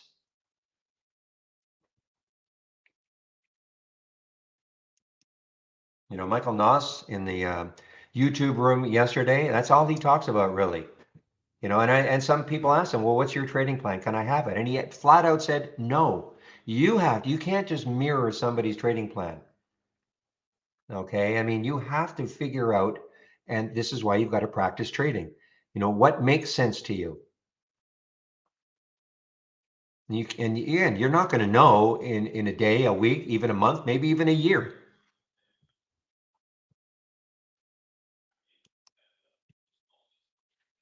Wow, look at this ATXG, guys.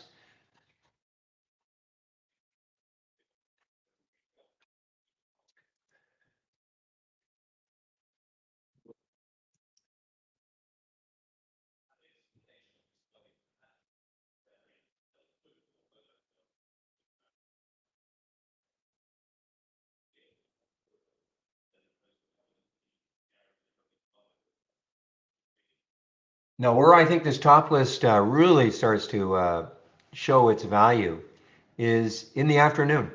Because a lot of times what happens is some of these ones that really rocket it at the beginning of the day, they can just sort of flatten out and not do anything for hours. And then all of a sudden, 1:30, 2 o'clock, all of a sudden the enthusiasm comes back in and they start to move. So that's when I'd be, taking a look at these things and saying, okay, let's put some price alerts, so that I don't have to stare at the chart all day long. I can just set a price alert at areas that I think if the alert was triggered, that I want to be interested in maybe taking that trade.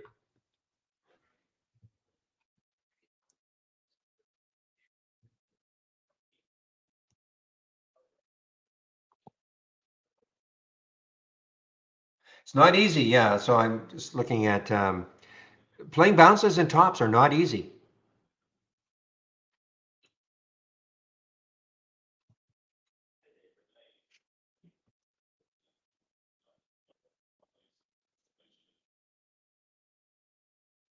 I mean, you can look at this one and go, wow, okay. I mean, now it looks not obvious, and it may not be, but 460, anything that goes so parabolic in such a short period of time, but you've got to wait for that volume to dry up, in my opinion.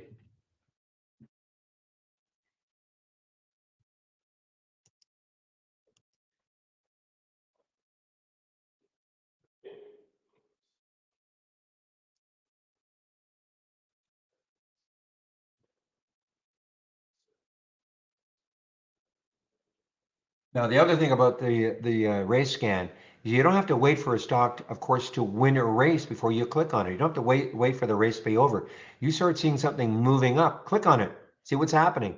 I mean, this IBRX, I mean, it's only up like 0.9%. Look at it. Look what it's doing right now. Look at this. Look at this base that it's sort of forming, just over 6. And then you look left. I mean, to me, it doesn't have enough room. doesn't have enough room. Again, people say, well, what do you mean by that? So I have this giant daily chart because all I'm doing for me to be able to take a trade is I look at a daily chart and I see where is the next high. If I think it's too close, I don't take the trade. Now, many times that next high doesn't prevent it from moving higher, but that's just my plan.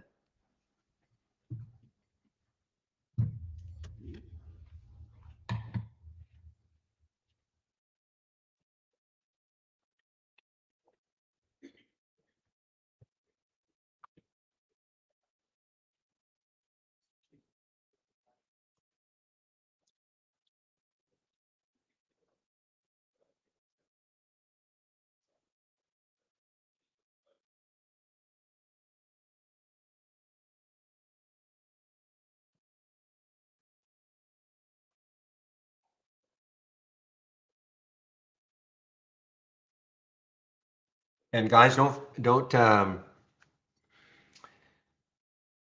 feel shy about asking questions. Okay, no such thing as a stupid question. Okay, really.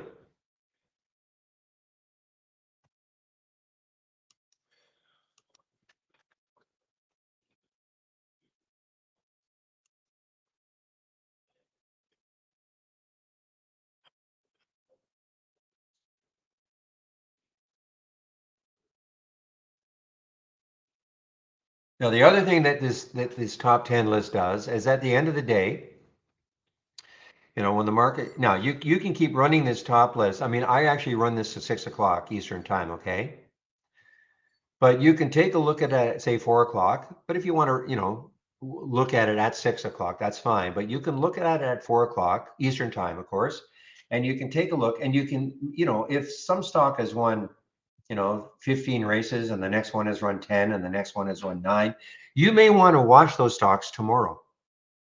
So this can create a watch list of stocks also to watch tomorrow. Some stock that has been super active today, the chances are it could be also active tomorrow, especially if it closes near the high of the day and it has room. Having room, look left on that daily chart.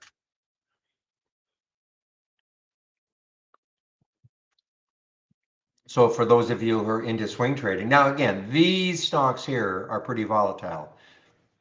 I wouldn't necessarily recommend swing trading these ones, but you might want to look at the large gainers from the open, large cap gainers from the open. And if you see something that looks pretty good, you might say to yourself, I might like to swing this one. If it won a bunch of races during the day.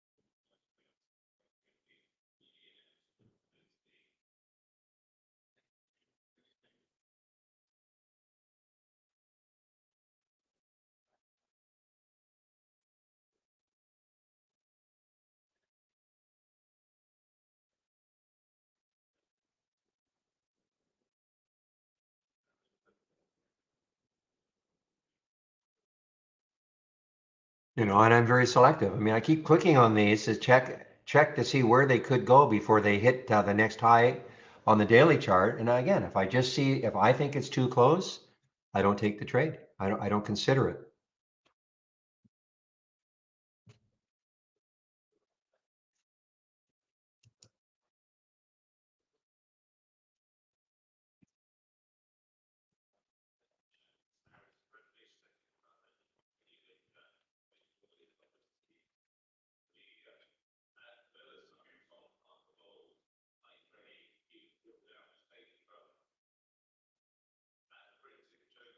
So this just goes to show this ADTX, absolutely not the same thing that NRBO did yesterday. Not even remotely close. I was fortunate to make a little bit pre-market on it.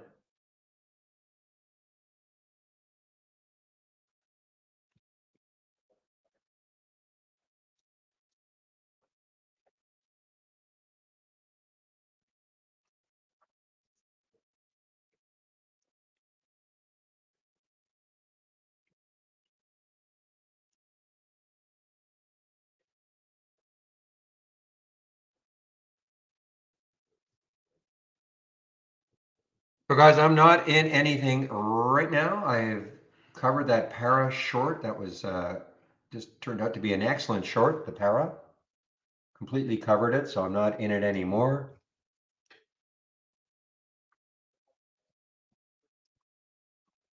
And again, understand in this room, I'm not going to tell you what to buy or sell. I'll point out opportunities if it makes sense. But you can, those of you who know me well, I mean, the minute a stock is at an all-time low, that gets me super interested in it.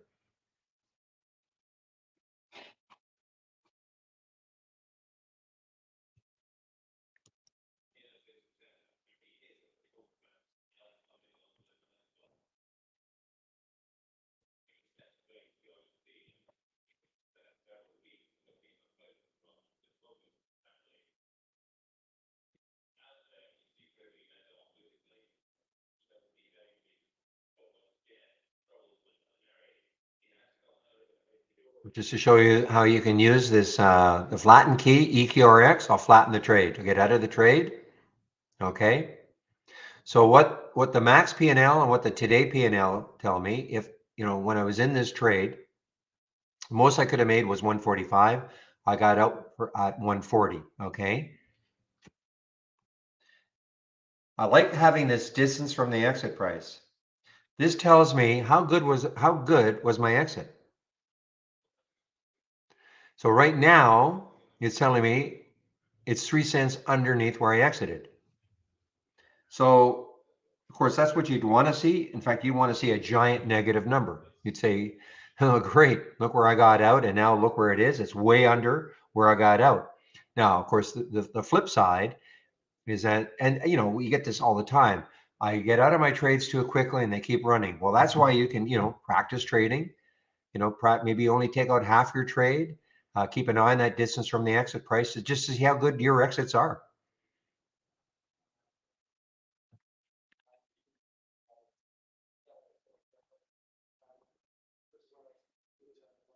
I can say for sure though that, in this sort of a market, I'd be probably leaning to, being fairly quick to taking some profit, because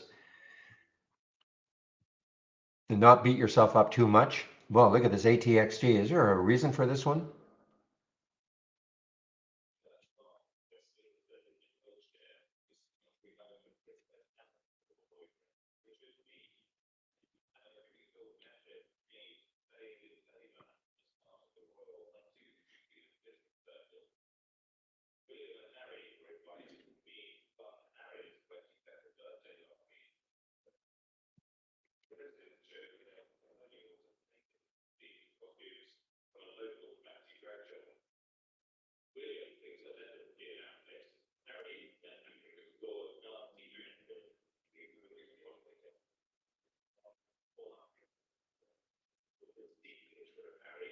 Oh, you guys were talking about HKD. Yeah, I mean that this was the definition of insanity, guys. I mean, if you weren't around this day or these two, the beginning,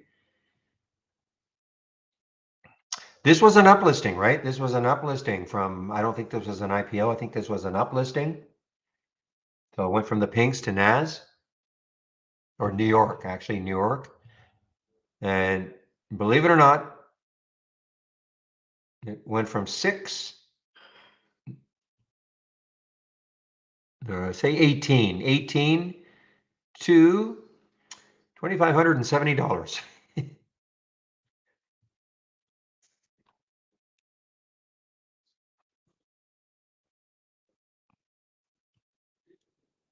Is ATXG an uplisting today?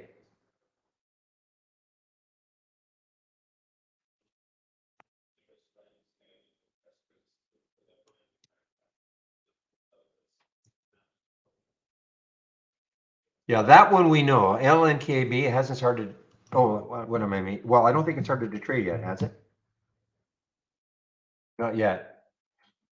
Or maybe. No, not yet. Not yet. It has not started to trade. It's supposed to, they, about 4.6 million, or has it? It just says no data. We don't have any volume on it yet. Yeah, this could be one of those that,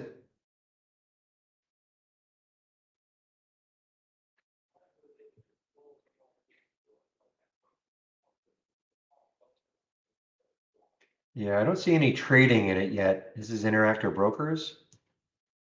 Open an hour ago, just not trading really then. I don't see any time in sales at all. I mean, I do see, I see what you're looking at.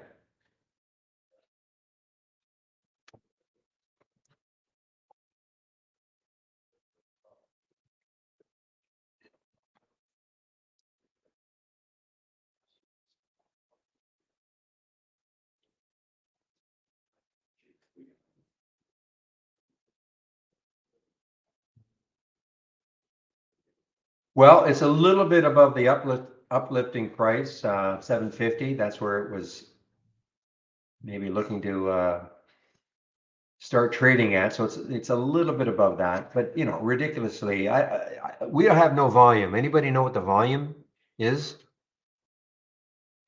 for LNKD? LNKB? Really, that much? Okay, thanks, Zach. Okay, well, stick an alert at 8:22 and see if it takes it out at some point. Now, one of the reasons that HKD did so, well, I'll call it well, or went crazy, China. Okay, this was it's a China stock. Not saying the US stocks can't do it, but I rarely do you see this with it when it's US, rarely.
All right, guys, give me a moment. I'm just going to follow an internal discussion of trade ideas. Okay, give me a moment.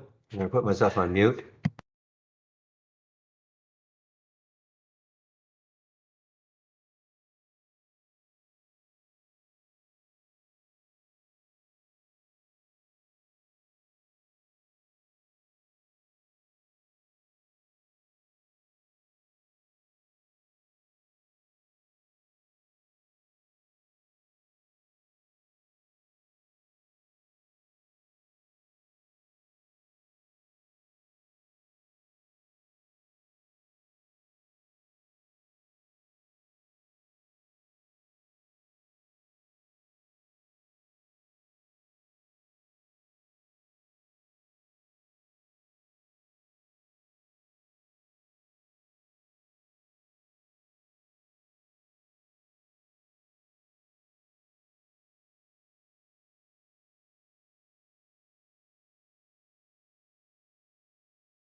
Hey, guys, I'm back.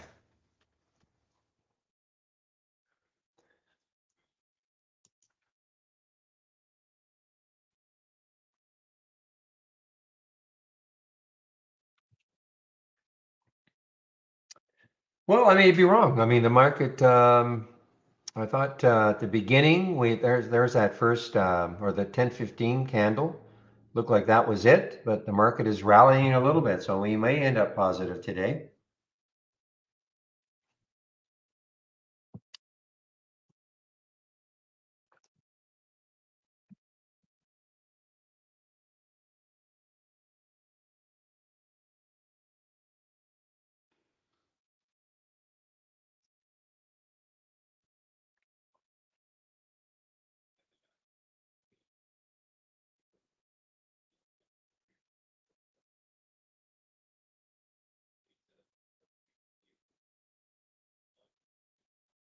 So look at Rocket as an example, guys. RCKT. I mean, the high yesterday, as long as like a lot of these large cap gainers from the open, a lot of the stocks in here will follow the market more closely. Okay. So that's why you should be aware of what the market is doing if you're going to get into one of these. These ones here don't really care that much about what the market's doing. They're volatile, they're flying under the radar usually. So they don't care as much about what the market's doing. Your large cappers will follow the market a lot more closely. So, for instance, if you look at this RCKT, now it's not a huge float. Remember, my minimum float here is 50 million, okay? But it's over a half a billion market cap. So you look at this one, following the market to a certain extent, and the next high is 1550. So that's $1 away.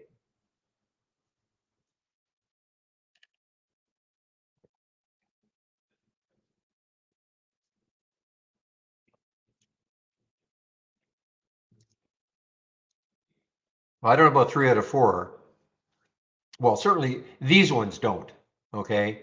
Within reason. I mean, yesterday with the market being just absolutely destroyed, but typically these ones don't follow the market at all. But 3 out of 4, yeah, maybe. I don't know.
Okay, guys, let's see. Fresh. Okay, Fresh I saw earlier, just over 15 now. Fresh is just over 15, FRSH. The high yesterday was 1518. The next high is 1531. Obviously, I can't take this trade right now. At 1518, could stall it.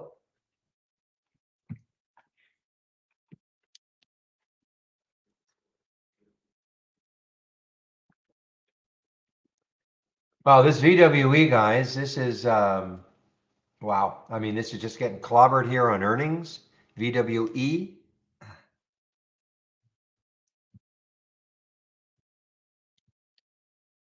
and it's an all-time low. So that actually showed up here, 332 in the 10-day daily breakdown.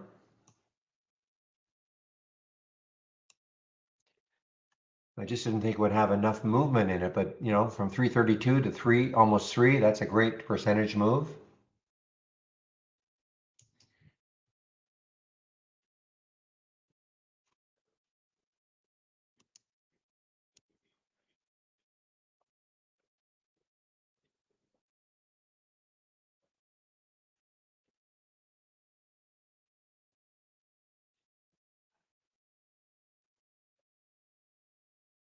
Well, Mohammed, did you read the news?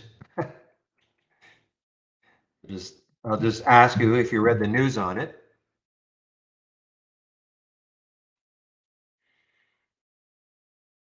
It's probably an overreaction to the news, and now it's recovering.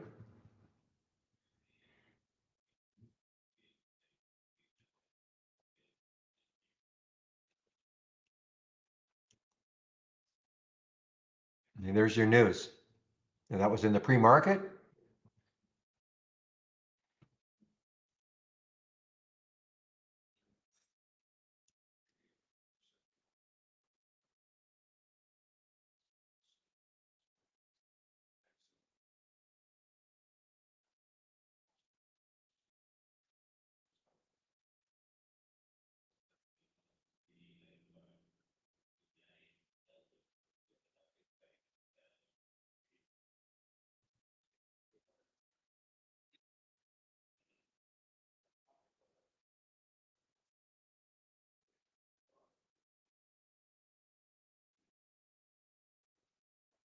Okay, guys, just looking to see if anything's interesting happening.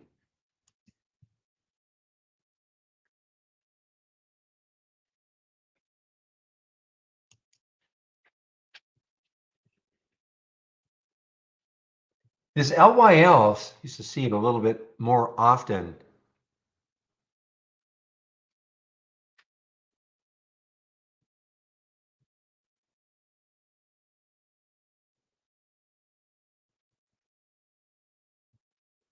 Yeah, I just think it was I mean, I don't know anything about this company. I can read what they do and all that, but it just seemed to be a tremendous overreaction to their, because it didn't, to me, it didn't look that bad, but it was a big overreaction to the results of their drug. And so far, the market agrees with that right now, anyway.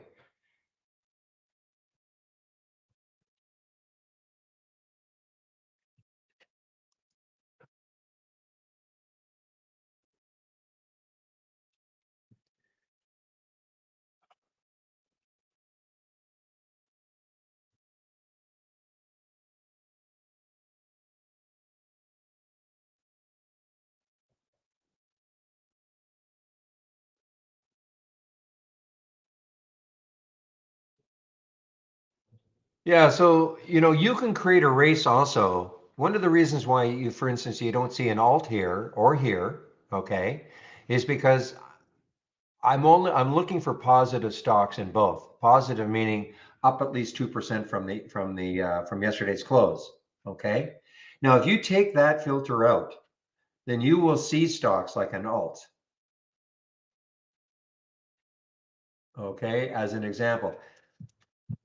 Now, I did that before. Let me just try it again. I will duplicate the window,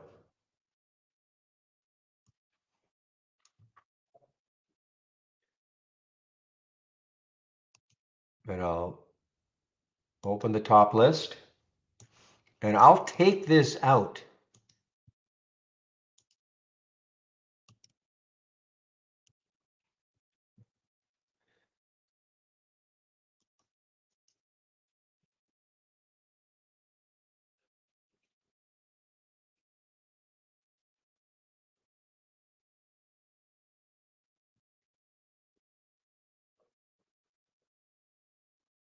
There's the alt. You can see the alt down here now, but let me run a race on that. I just want to see. I know I did this before, but I didn't like the results I was getting. So let me just see what happens here. So then you will pick up stocks that are, bouncing, that are so way below yesterday's close, but are moving. So let me just see what sort of results we get.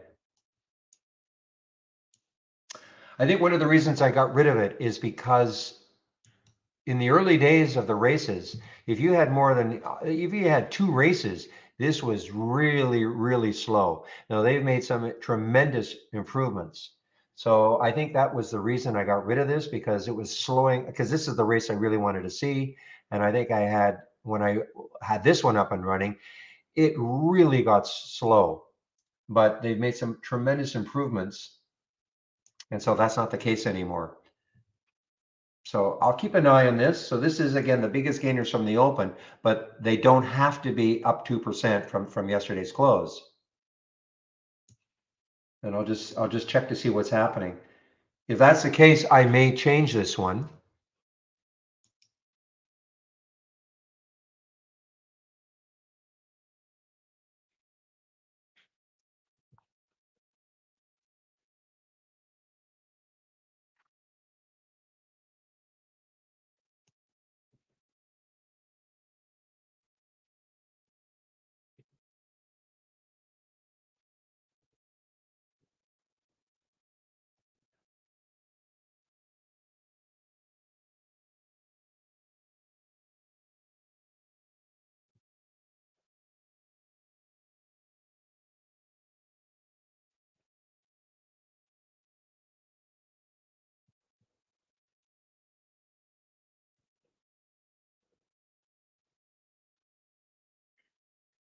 Okay, so it is Jamie. Jamie will be in our YouTube room at noon. Just got a confirmation of that.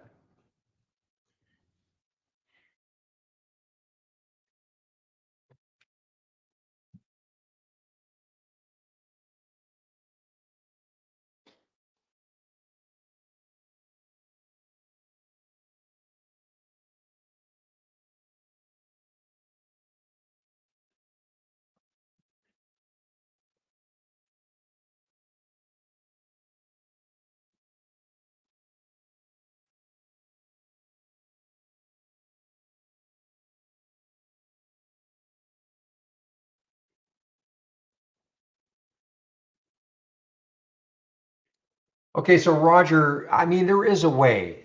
I don't care about the last winner so much because if you're just concentrating on one race, you will see the last winner because it'll be, when your race is ending, so you can take a look,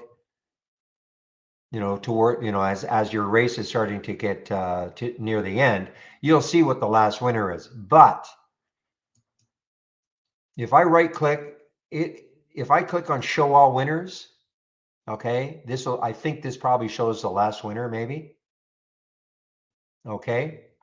I don't like the way it is, so I just don't like it organized like that. I want that top 10 list to create. Let me just see what happens. I'll let this run. Now you can in theory have both like both versions then running at the same time. I wouldn't. I think it's just as easy, you'll see the last winner, right at the top. As the race ends, you'll see what the last winner is.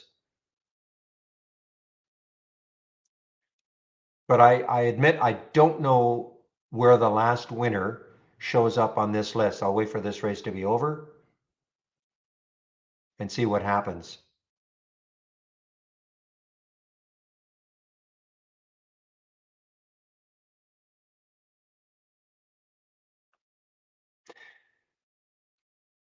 So what happened obviously then is that maybe that was the first race it won, okay? And so it didn't make it into the top 10 list. What you're talking about, but let's just see. I don't know what happens. Let's just see. Because in theory, you could have both versions running at the same time, in theory. But let me just see. I don't know how it's displayed. See right now, ATXG, it's up the most.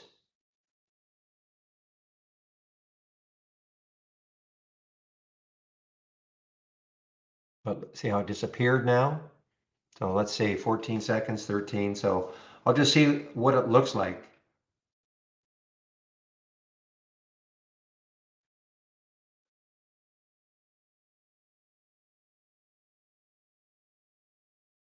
So the winner was EPM. And where is it going to go? So slow. So it'll go to the top. Okay. That makes sense. Okay. So I mean, in theory, if you wanted to, then you could duplicate this and then sort it or have it show all winners. And then you could have them both if you really, really want that.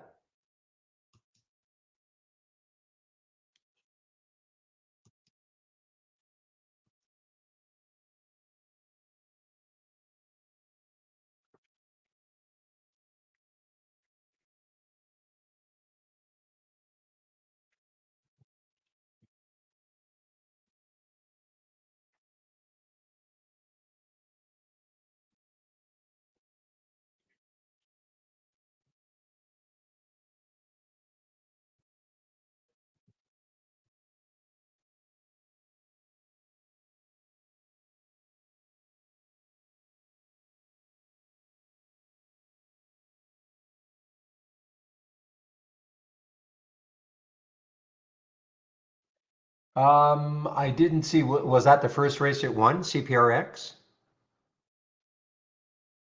I wasn't following this, so.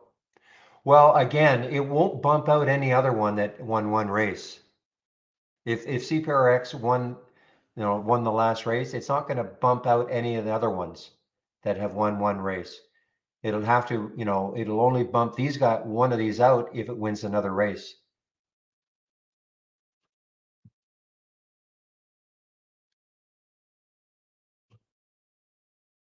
I see what you're saying. I mean, maybe that's something, that can be done if a stock, like a new stock wins a race, it should maybe bump out the last one on the list and replace it. Maybe.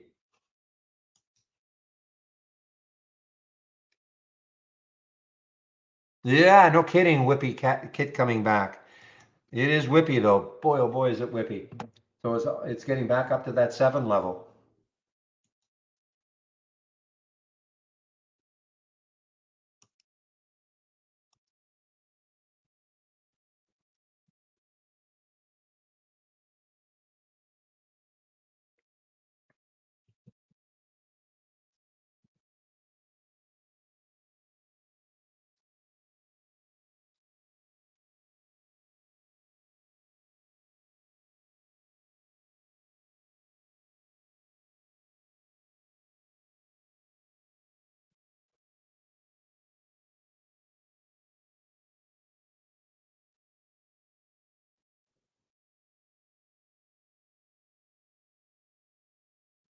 Well, the spread is it's still not great for Kit, 690, 699, but it's a little bit better than some of the ones I've seen.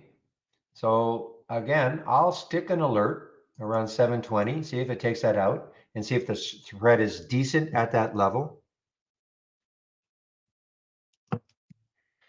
What Zach is saying is that this may be the top for alt.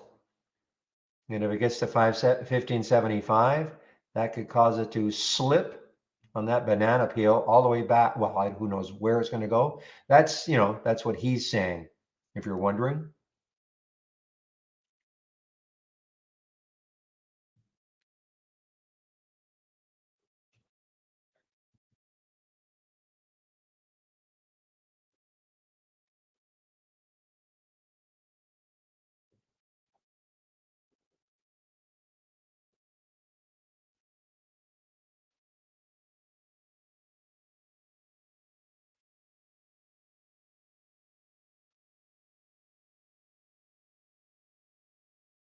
Hey, LRMR guys, this is making a little bit of a move here. 348, what is it? 348 is the high looking left, so it's right at that level. And then the next high, tell me it's, yeah, 358. It's too close for me, 358. I mean, if I can get through that, I mean, I know a lot of you might look at this level up here, the 4 level. I just don't, I won't take the trade, because I just look at the next high is too close for me to take the trade. Well, but probably had just a little bit of a blip if I elongate this, if I get this candle bigger at one point, because remember, nothing is really winning a race in a big way in a percentage wise on, but you're right. Oh, Arav guys, ARAV out of nowhere. ARAV. Well, I mean, I guess it's got room to 125-ish. ARAV, probably a low float. Yeah, 16.9 million in the float.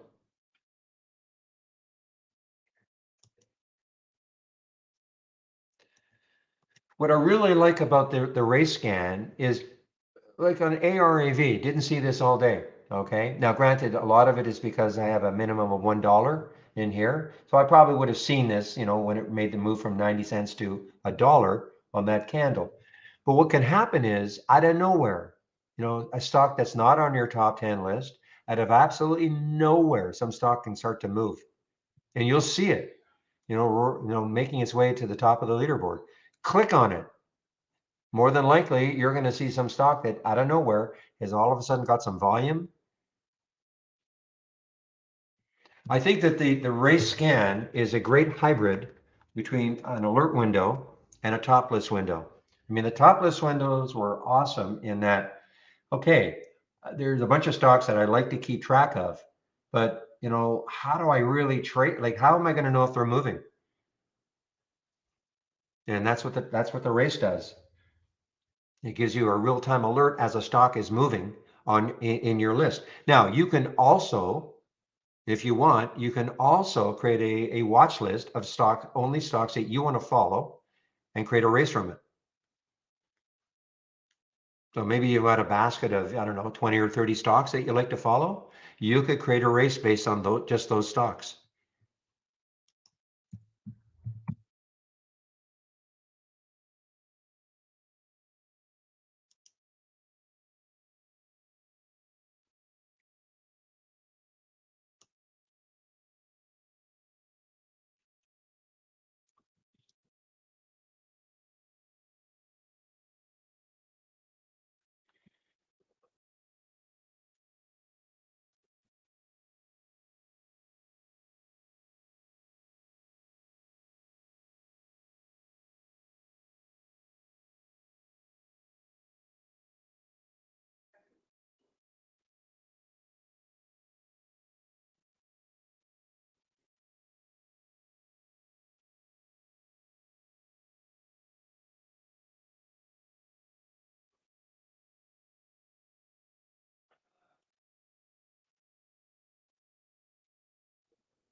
Yeah, I agree. I think that's a great suggestion. I've just put it out to our developer, or well, the person who knows a lot about the races, and just to see how easy that could be done. I think that's a great idea. So the idea was this, is that you've got your top 10 list, but have one additional line underneath, and which is going to show you the last winner. Because the problem, as has been pointed out, like ARAV, it's not on this list at all, right? Even if it wins a race, you're not going to see it because it doesn't bump out the other ones that have won one race, as an example. So let's see how easy that is for the developers to do. I have no idea.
Okay, so here's the ATXG. So you're wondering, well, why is it, showing up here as winning a race? Because first of all, I only have a 15-minute chart. If I had a 1-minute chart, you would see this bottoming tail right there. So obviously what's happened is it is moving. There's not one other stock that is really, really moving. So that's why, sometimes you'll see very low percentages here. And you might wonder, well, how can it be winning a race when it's moving down? Well, again, because I only have a 15-minute chart, if I had a 1-minute chart, you'd probably see a little blip.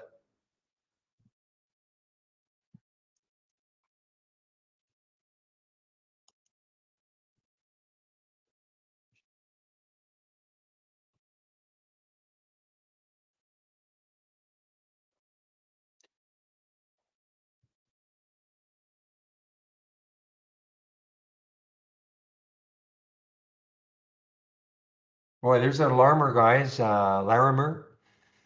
LRMR, continuing to move here.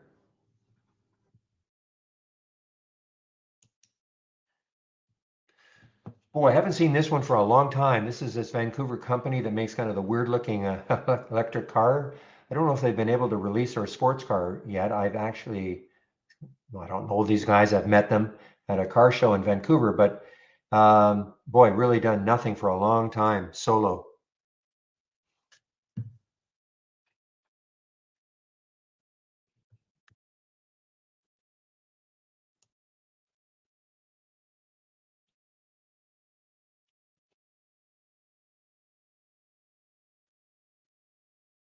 Boy, you can see, look at this AIKI. Now it doesn't have the 200-day. It's maybe a little bit close. No, if it got up to 718, that'd be awesome. But the next high is 685. But after that, if it, look at this next high is way up here at 990.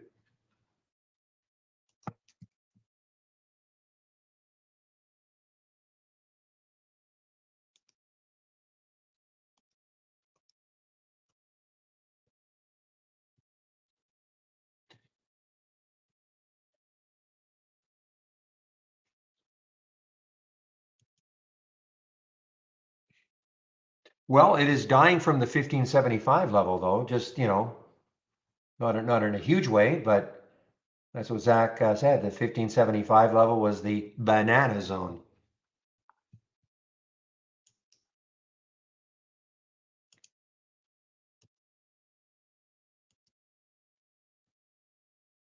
And I would say that worked.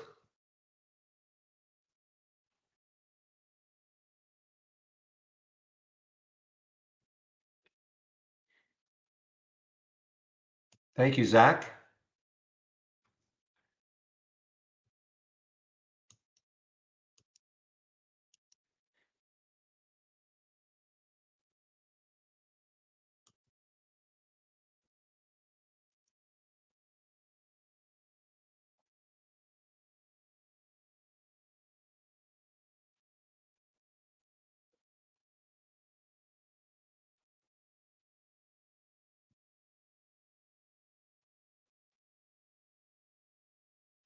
Okay, get B. I'm trying to understand what you mean. I went into PL options and it immediately shows down 50%. PL options. We don't scan for options, but I mean, yeah, so I have no idea. I mean, I don't trade options. I don't know what you mean when you say it shows down 50%.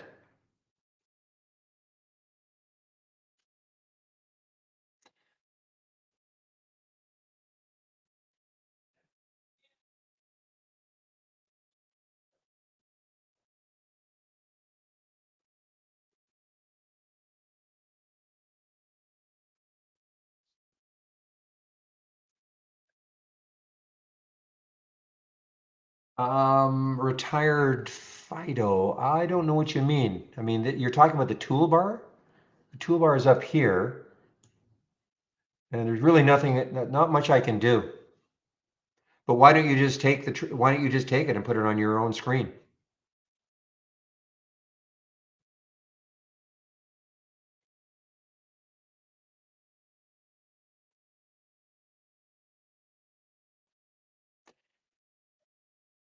I'm talking to somebody in our YouTube room. I don't quite know what you mean that the Trade Ideas logo sits on top.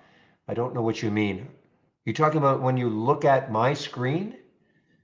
But again, if you're, all you have to do is just take it and put it on yours.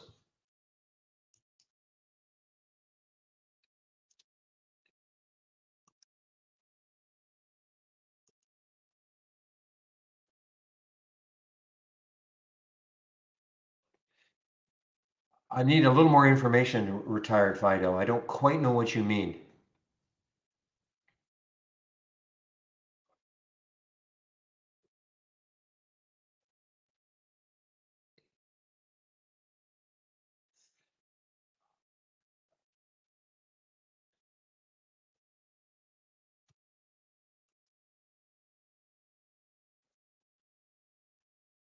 Okay, Getby. So I don't know what you mean. I'm now talking to somebody in our YouTube, in our main room. I don't trade options at all, so I don't know what you mean. The stock is moving up, but the options won't now. I don't understand.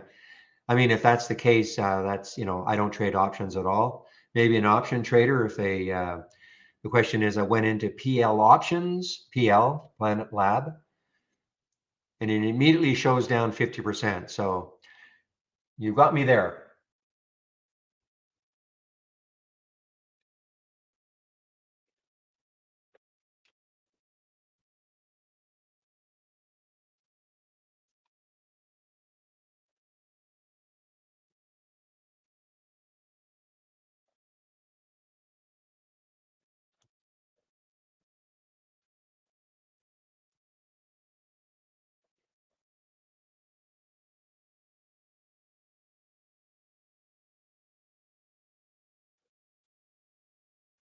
Ah, okay, Pepe. YouTube has the TI logo.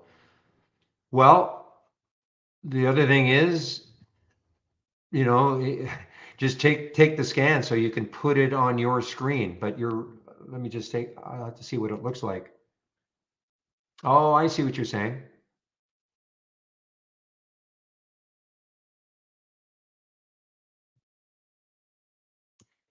This is what you're talking about right there. Yeah, I don't know. I don't know.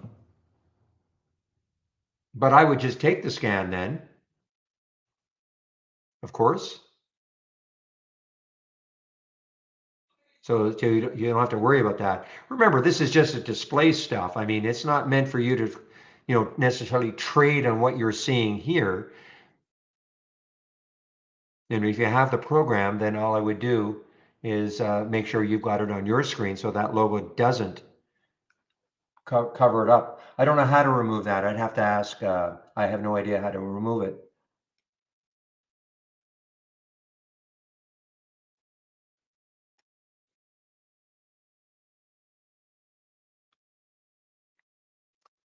I could, but then it'll. Yeah, I could. I guess I could do that. So have them side by side.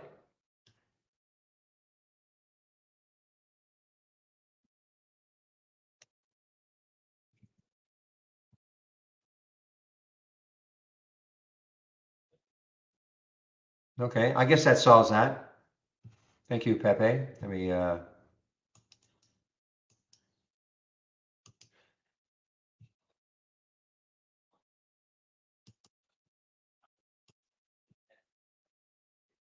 But but the bottom line really is that you should have, if you're a Trade ID subscriber, you should have this scan, so it doesn't really matter.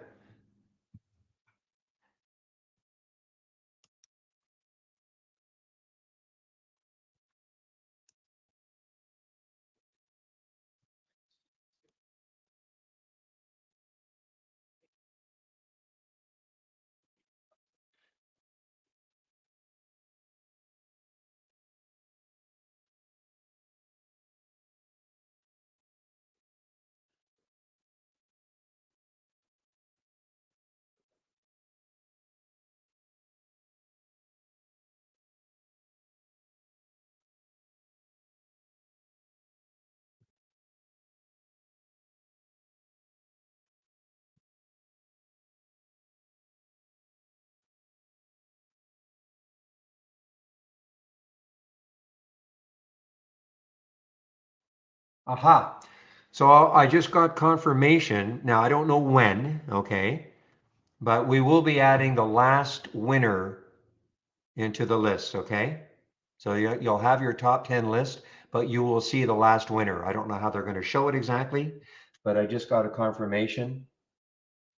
Yes, we will be adding last winner on top 10 view, okay?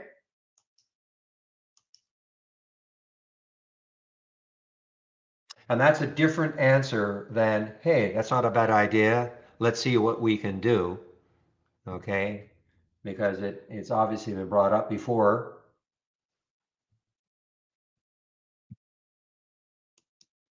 So Iris, what it means is like a lot of times, like a stock like Arav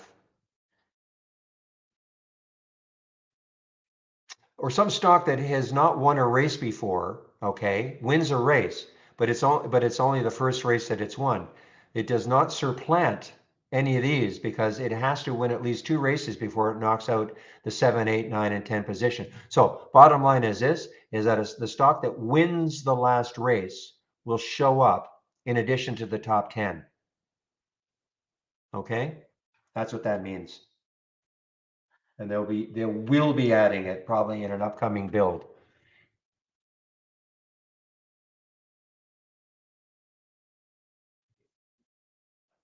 Because otherwise you'd have to have this view here to show, and that, you know, the last winner would be at the top. I just hate this though, you know, so I want to see the top 10 winners. That's how I want it displayed. But yeah, it was pointed out sometime a stock that has won a race, but it's the first race it's won. It will not bump one of the other ones that has won only one race once the top 10 list has been built.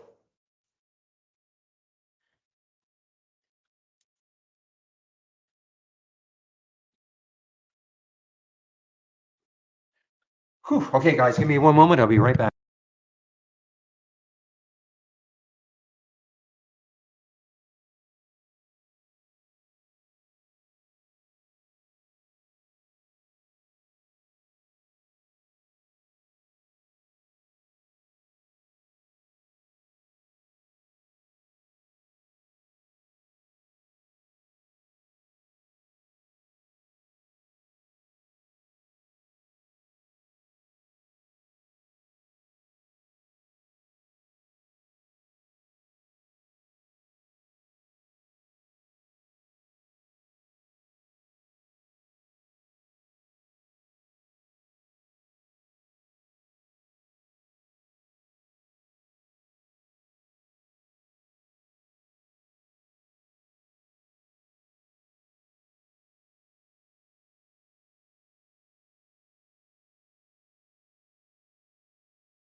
All right, guys, I'm back. I see Kit is still flirting with that $7 level, KITT. What the spread is like now. Actually, it's only a penny or 2 cents, 6.98, 7. That's probably not going to last, but You can kind of see if it can take this out. This says, you know what? Why don't I just for fun, I'll put the buy button in or click a buy. I mean, I would never do this really because of because the spread could, in fact, I won't do it because the spread could go crazy.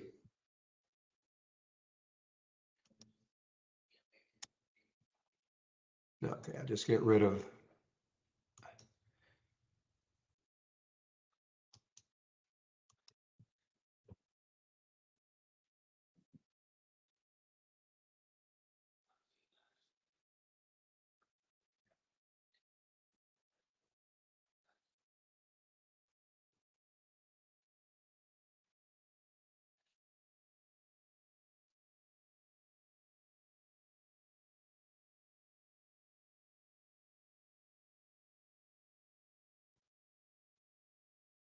Yeah, what a dump is right. My goodness. That's how it's supposed to be, guys. Okay, you do a reverse split and you get hammered. That's how it's supposed to be. What was it, 1 for 50? So the price is now.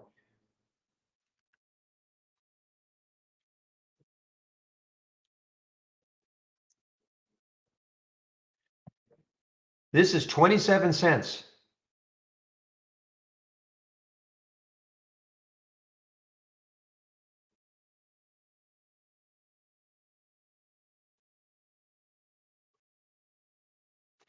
So this is 20. So yesterday this stock closed at 37 cents. Okay, this is now 27-cent equivalent.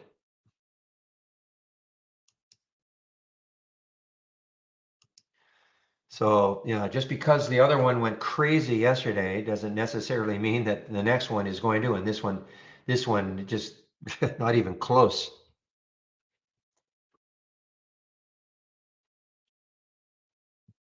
Very, very lucky to have got what I got out of this one in the pre-market.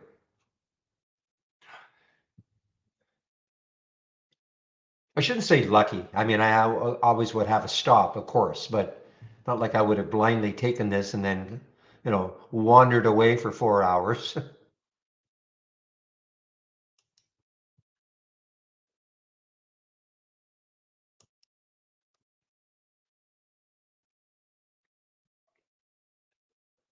All right, guys, I'm going to put my announcement in here. So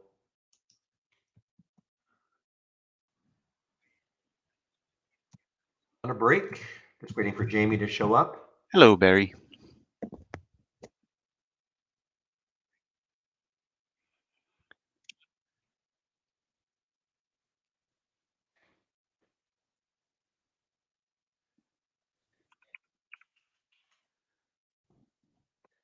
Best one too. Hello, Barry.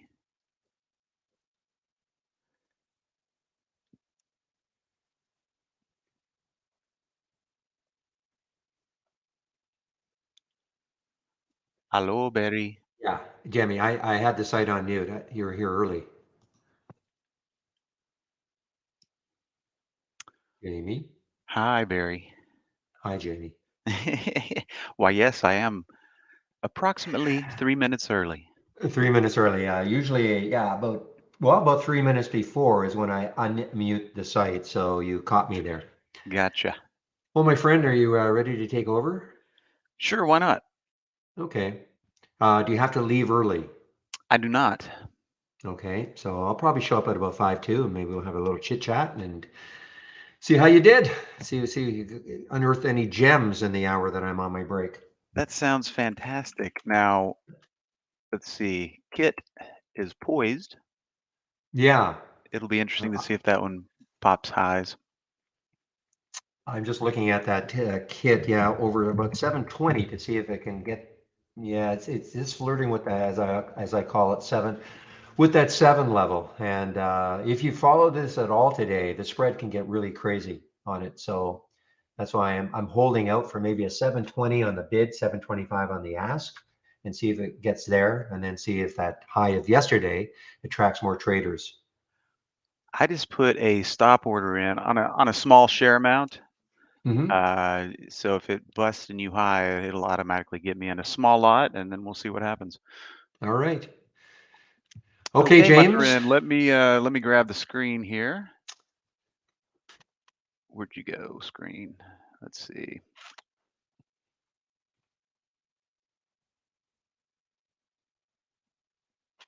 And I think that's it. There you go. There's that beautiful screen. Okay. Okay, Okay, Barry, Jamie, we'll see you in about an hour. you bet. Bye-bye. Bye-bye. Hello, everybody. Welcome to my desktop. Let's see here. Where is my pen? Well, I thought I had attached it. Bear with me 1 second, ladies and gents. I just switched to a new machine, and things still like to hide from me a little bit. Okay, do I have a pen? Yes, there we go. Okay, hi everybody. Hope everybody's having a good day. Hello, Iris. Hello, Jim. So as Barry and I were just kind of discussing, watching this young stock that just like has its second day in existence. Let's do a little experimentation here. And by the way, if anybody has any questions, just pop it into the questions panel. Let's do the old anchored VWAP on the 15-minute. And looky there, interesting. Above that anchored VWAP from the first 15-minute candle yesterday, coinciding with the 10 period and another 20 period SMA all jumbled up right there. So maybe it gets there, maybe it doesn't. We shall see. Hey, Dave. Greetings. So some pretty interesting race candidates today. I heard you guys talking about Lamar earlier. I took a little piece of that right about here. Still in it. I've added to it a few times. Let's see. What is my cost in that?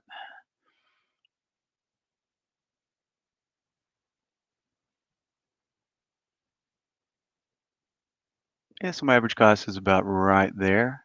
But you can see, a little swoon down, 130 period. Looks like it acted as a little backstop there. Shoots back up, breaks that opening range, and then it was off to the races. Now, how did I know that this level right here was being breached?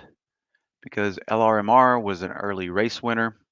All I do in the opening, say 15, 30 minutes, every time a race winner appears, and right now I've got them on the top 10, but on the open, I'm simply showing all winners like so.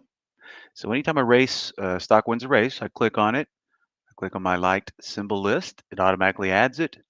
And in these windows here, my new high window is simply pointed to my liked personals. So as these stocks start hitting highs, 30, 45 minutes into the session, or whenever they decide to break, I get alerted here. Take a peek, see if the timing is right. If it is, I'm typically going to make that trade. Now this window here pointed to the same list, and it's looking for these stocks to pull back, running down close proximity to the 10 period.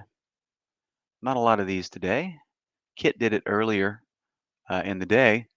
As you can see right here, tested that 10 period, spent about an hour below it, and then reclaimed it.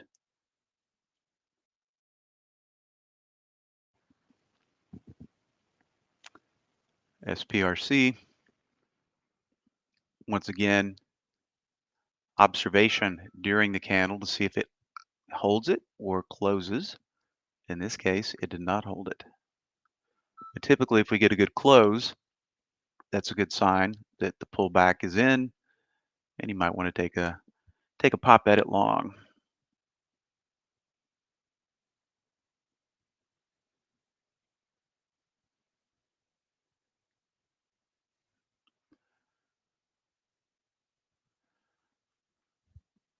All right, what else we got here? This has been an interesting one. I usually don't like gap downs, but of course, with the market doing what it did yesterday, a lot of the times you don't have a choice. And this one didn't necessarily play it on the open because, well, I've seen this time and time again. Sometimes they go, sometimes they do not. But I entered this one after we had this little flagging, right? Buyers are obviously in control. Get this nice little flat area for about an hour. As soon as it broke right there, I took some. And as you can see here, looks to be defending the 15, or excuse me, the 10 period.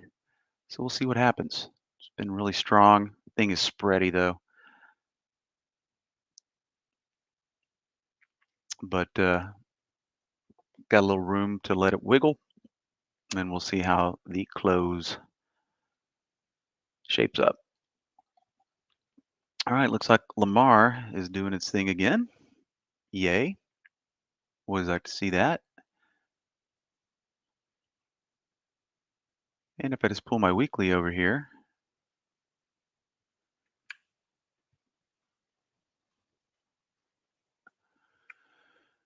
let's see, the high 358. So we're already above that little level. So, you know, looking strong. So if this thing continues to have legs, let's see here. Next, it's telling me right here, next high low, we got 3% or 11 cents. And you can see every new high tick, this is going to change. So kind of going back to what Barry said earlier, when he looks left, he sees not a lot of room left, right? And I get that, right? Um, Interesting. A lot of the times when I see the same thing that Barry is seeing, but I'm seeing it here, I'll see something hitting highs. It'll look decent, a nice little breakout on the intraday, but it'll be showing, oh, next high a penny or next high only 0.5%. So a lot of the times I'll wait until it pops a new high and these values refresh for the next short-term level of potential resistance. And if it looks good, if it's got 3% in it or more, I'll typically go ahead and hit it, even though the first time I was seeing it, it didn't look like it had a lot of room. So that's where I've really been finding the value in not only next high dollar amount, but next high percentage value as well. Because a lot of the times these small stocks you'll see, oh, 4 cents of room, but it might be a pretty significant percentage value. So I like watching both of these now.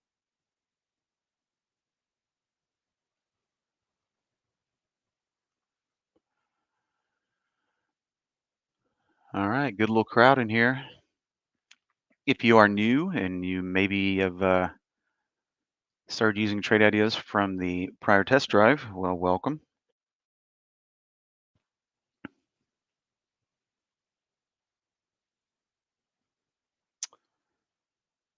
Let's see. I usually don't trade the larger cap stocks, but had to take a stab on mRNA today. mRNA coming from this race over here. And you can see mRNA right there.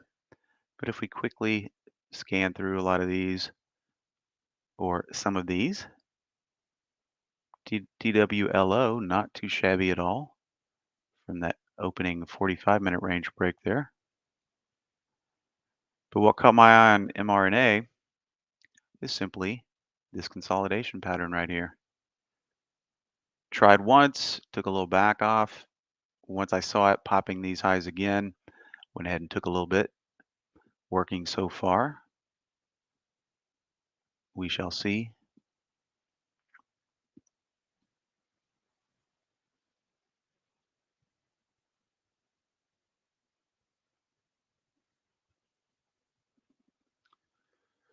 Yeah, and it looks like SPRC looked like it was going to work. Unfortunately, folded over.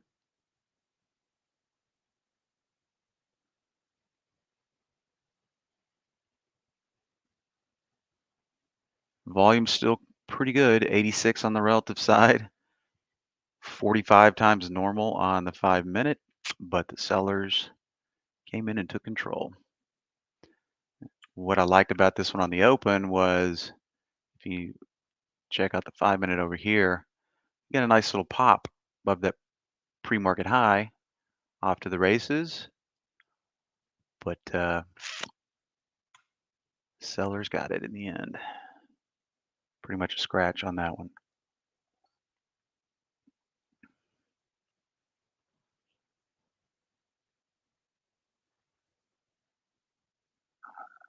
All right, you guys sure are quiet. Either that or my chat panel's not working. But if you do have a question, get it on out there.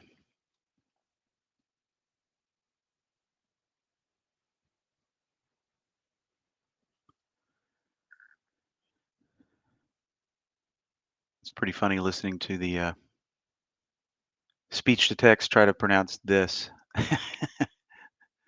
Doesn't do too well. Well, if CMCSA is going, what about CMCSK? I guess it's gone. Oops.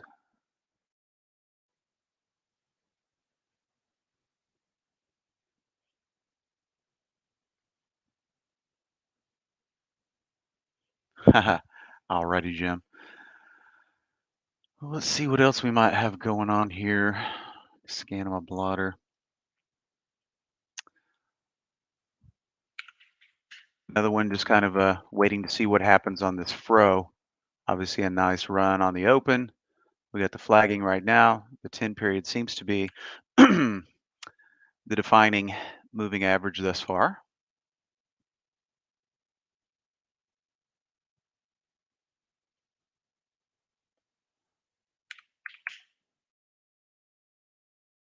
TK doing the same thing, a little flagging action.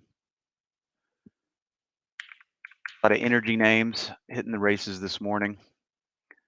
TAGP getting a little wonky. 1, 2, 3, 4. An hour of decline here. Hopefully we get another little pop.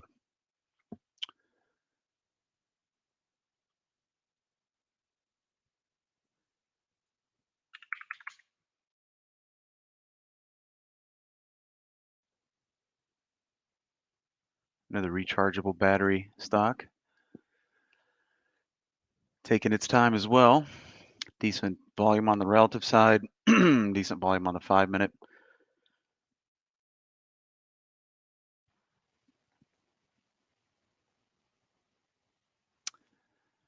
But boy, after yesterday's little bloodbath in the market just trying to catch its breath right now. A little sleepy, which is okay after a day like yesterday.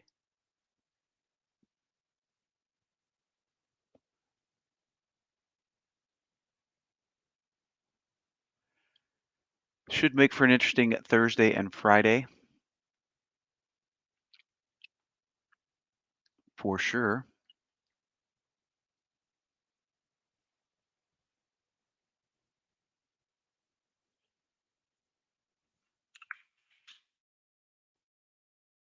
Yeah, looking at that kit, typically keeping a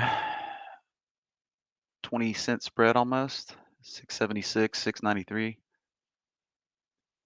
Boy, this little thing just keeps on motoring. CMCSA. Too bad I didn't wasn't paying attention right here.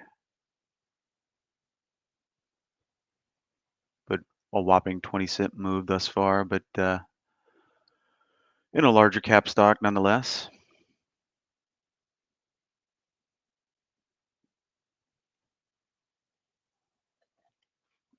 All right, well,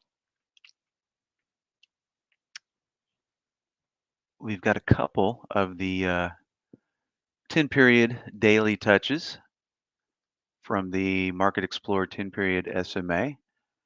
RYTM, nice little bounce off of that 10 period. TSP as well. And Kano. all this kissing that 10 period. So I'll check these out at the close. Always good candidates for swing trades. So like yesterday, AUR, kiss, kiss. And we're having some green action today as well. CCJ, I know some of the guys were in this one, having another green day after its little date with the 10 period there. So you can go back and look at these on the prior days and see how they played out. Looks like HLTH is the only one thus far that's pretty much flat. This little guy, not working so good. But as you can see, a large majority of these are holding up.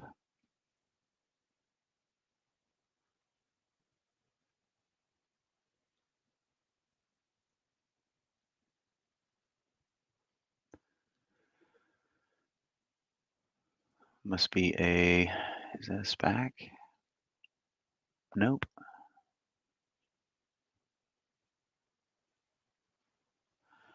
All right, Ian, I see your question there. Trading for 4 years, now getting more serious about my trading. Well, yes, Ian, I mean, a plan is crucial, right? The old saying, if you fail to plan, you plan to fail, all that good stuff. Um, so, in my opinion, the simpler the plan, the better, right? Like, I'm about as simplistic of a trader as you can get. So, my methodology is very simple, and I've kind of retooled it for intraday, which is what I'm doing mostly here lately. And I will, take some swing trades that I like. Um, but I've said this before, and the races have made the scalping aspects of trading a lot more enticing, just simply because of the nature of the stocks that the races are identifying. So, for example, my plan every day on the open, I watch for the winners. So, whatever stock is winning a race in the first 30 minutes, I'm simply clicking on it. I'm clicking my heart. It's populating my list, which these tickers are then tied to as well. And then 15 minutes in, the ones that are hitting highs, I'll look and see if those range breaks are conducive, right? And what do I mean by conducive? Well, perfect example is the Lamar or the, excuse me, the CMCSA. It's just slowly grinding up here. 1, 2, 3, 4, 5, 6, 7, 8. So a little over 2 hours and 15 minutes into the open, we get this break right here. Now that is the opportunistic time. That is the right time to hit that trade as this plane is broken, right? My risk in this case, had I taken this trade, if this is the entry candle, these are 15-minute candles, I would look at the prior 15-minute candle, buy it here, put a stop in, probably slightly outside the low of that candle. Okay. If I'm wrong, that's what I'm going to lose. And we put the trade on, put the stop loss in, let it work. Okay. Now, if I was eating a sandwich or fielding a phone call and not paying attention and I miss this crucial spot and I don't see it till up here, I'm not going to chase it because this is too late. The timing is not there. You want to get them as soon as they're breaking, right? So that's my plan. Now, if this goes against me and I'm like, ooh, I'm going to lower my stop loss, what am I doing? I'm breaking my rules. Okay. So the rule system is there so you know exactly what to do. If it works, which in this case it is working, and by the way, what is our risk to reward ratio so far? I'll just drop another line. Okay. This is the move for us thus far. If I drop another line where my risk would have been, this risk area right here, that's it. You don't go messing with that once the trade is set. Currently, the reward area is slightly bigger or maybe twice as big as the reward area. And that's what you want. Sure, a one-to-one is great, but as traders, we always like to get as many R factors of risk as we can. And just kind of glancing over here, we might stop right here, or if it really gets legs, we might go test yesterday's high. But right now the trade is working. Yay. Now it's just about managing your profits. So that's the other side of the equation. We put our stop loss in, we always know where it is. Okay. There is no doubt.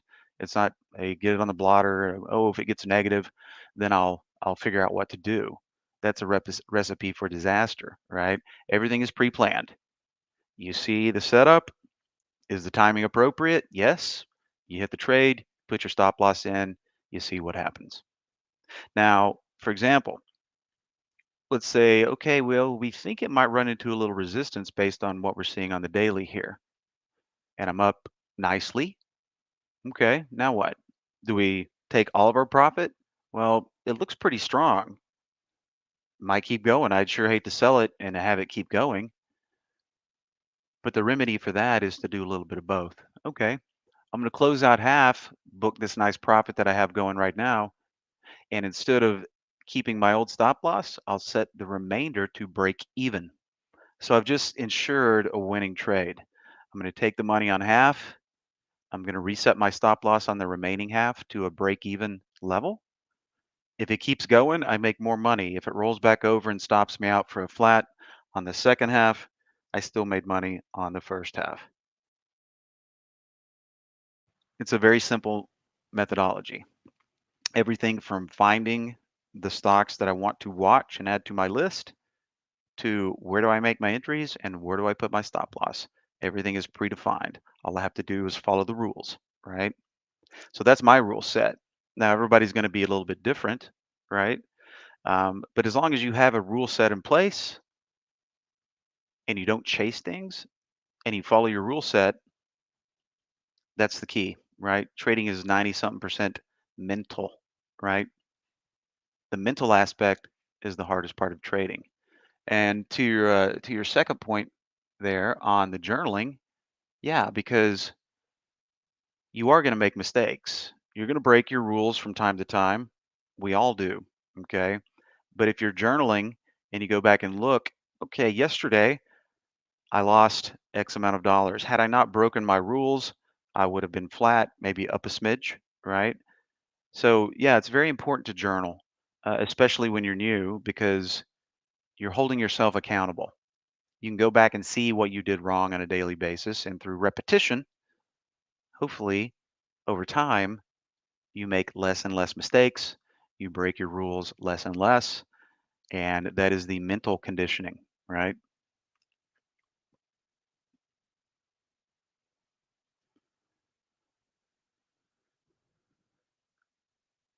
Yep, Jim. FOMO is a powerful force, all right? Fear of missing out.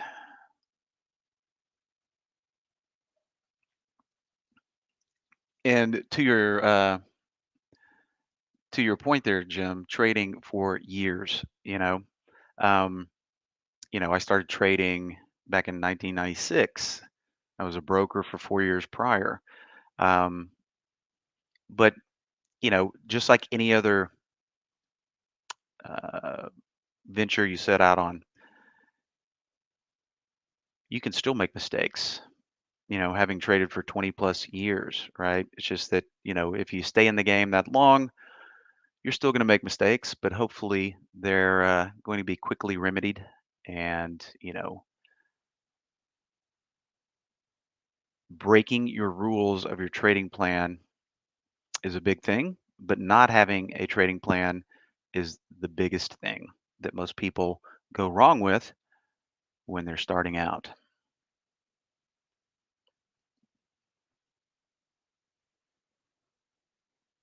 No problem, Ian. Glad to help.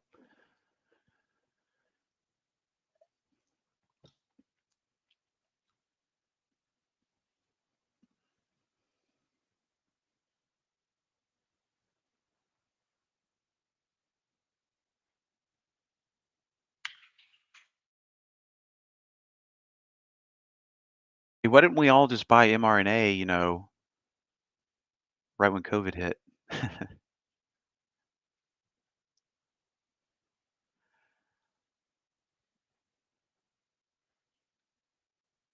Ooh, hold on one second here, guys.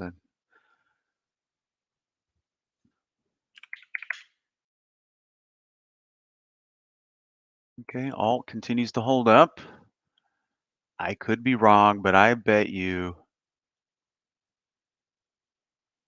maybe before this hour is up, we might be pecking at new highs on this one. Seems like there's always a stock that runs at New York lunchtime. And today it seems to be Comcast. I wonder what's going on here. Let's see. No need. Well, that is today. The share buyback. That's probably the catalyst here. Just a market cap of 152 billion and a float of 4.3 billion. So it takes a lot of volume to move a stock like this. And we're almost at 2 and cranked out almost 15 million shares, which of a 4.37 billion float, I guess that's really not that much.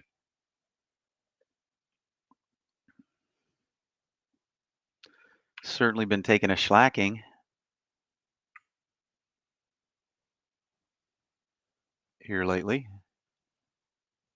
And Comcast is looking like one of these beat up biotech stocks. Definitely a key level right here coming up.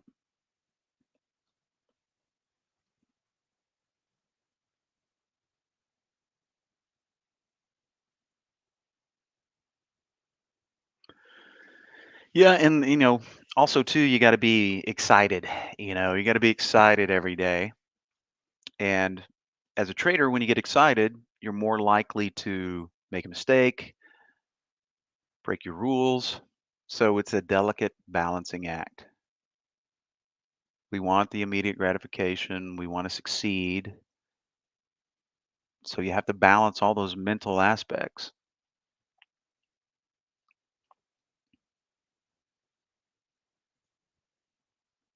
And the days come where you're really excited to trade, but nothing's going on. Just nothing is working. And it's those days where you have to not overtrade. Okay. It's hard. It's one of the most difficult aspects of trading is if there's nothing going on, you just got to sit on the sidelines. And that's when the FOMO kicks in.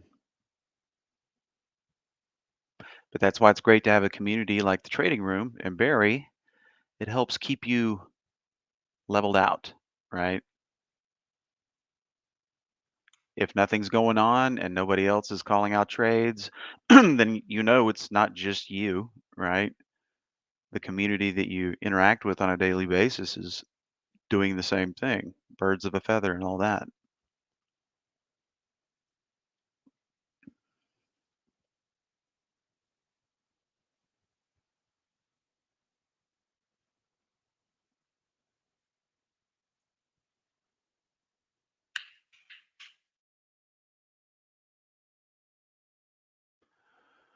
All right, looks like Pag P might want to take a stab here.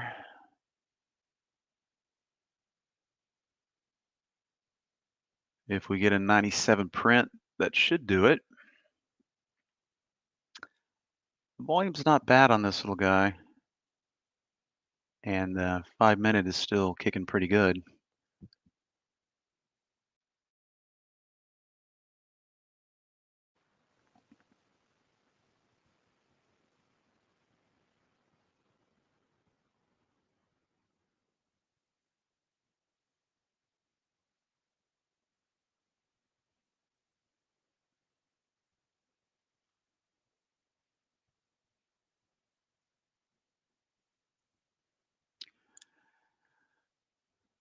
Let's just do a little look-see on Pag P.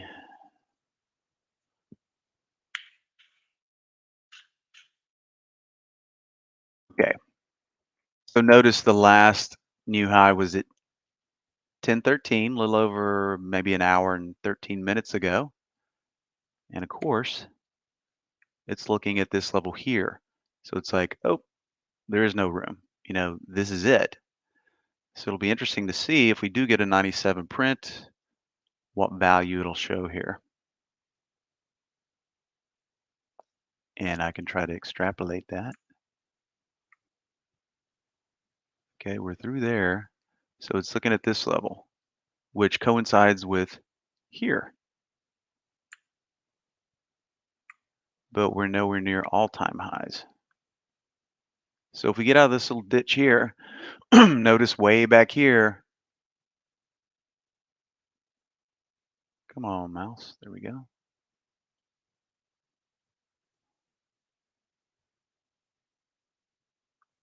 Now, if it does,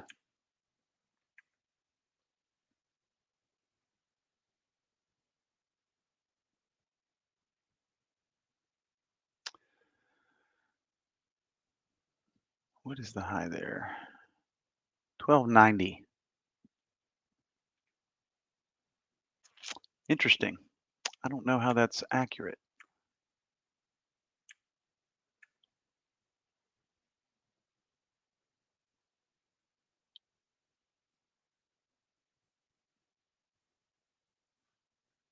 Oh, never mind. I was looking at the wrong part of the chart. That's why.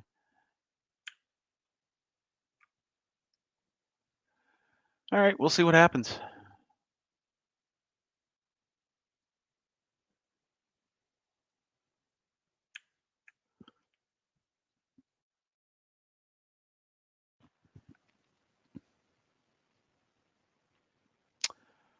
Hey, Raj, repeat your methodology to look at races in the first 30 minutes.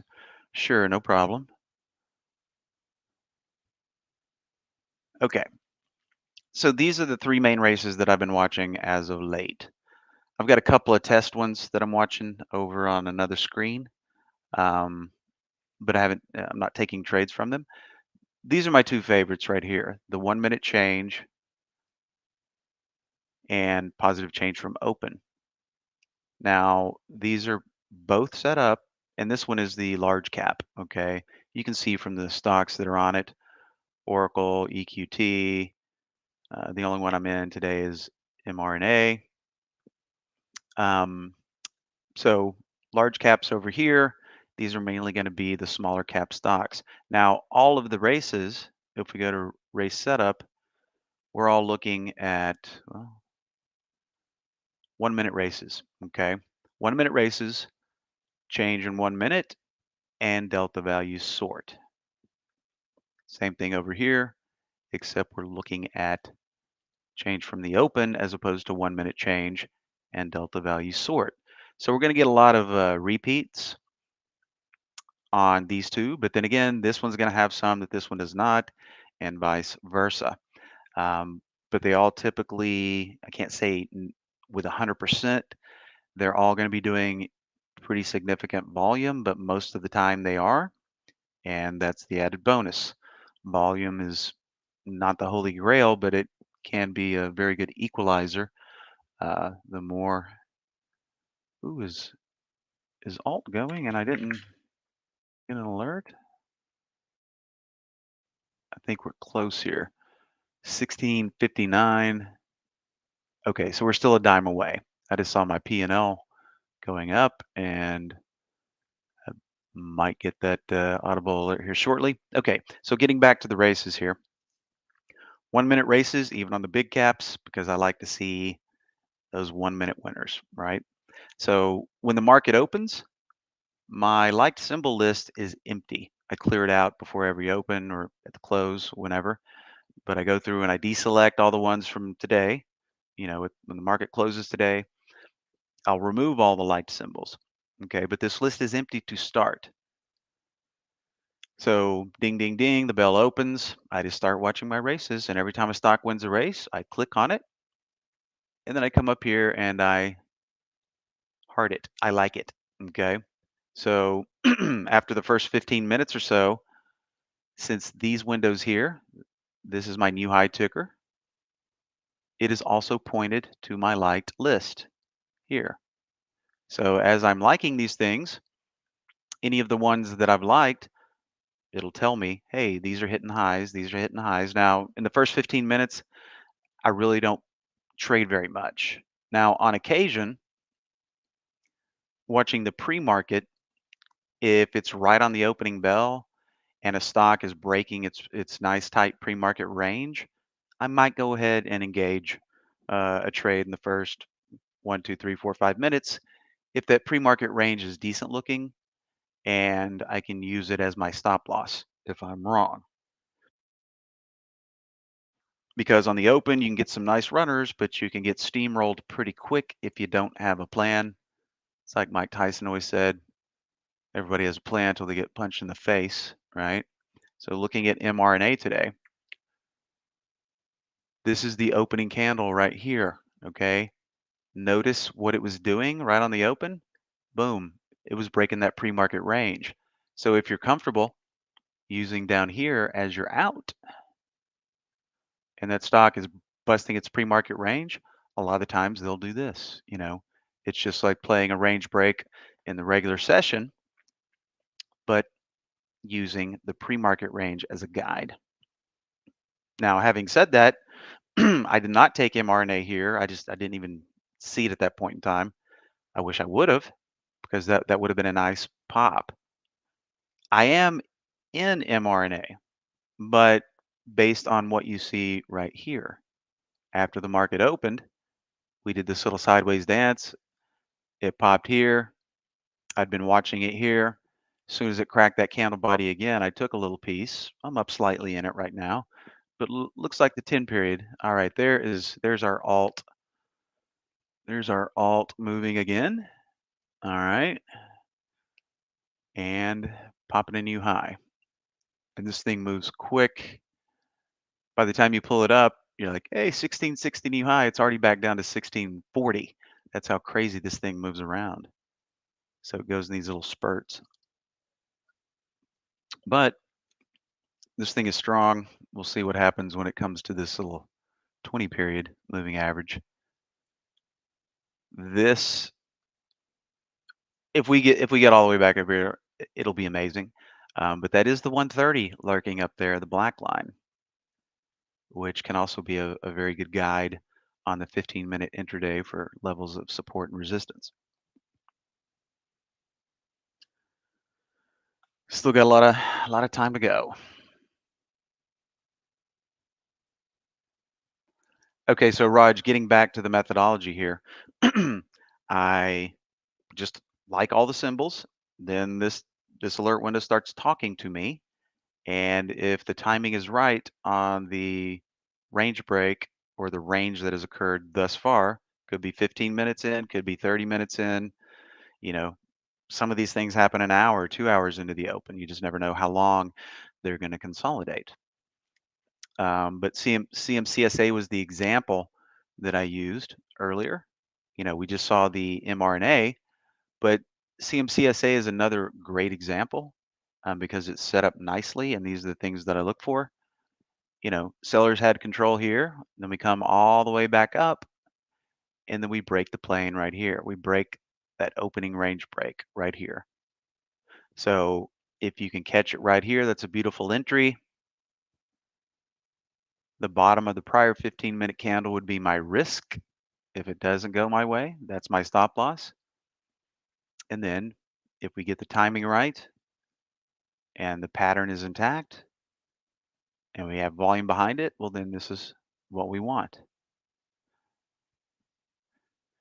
So clicking on all the race winners, bare minimum within the first 30 minutes. And I'll continue if I'm not too busy to collect symbols into the first hour, right?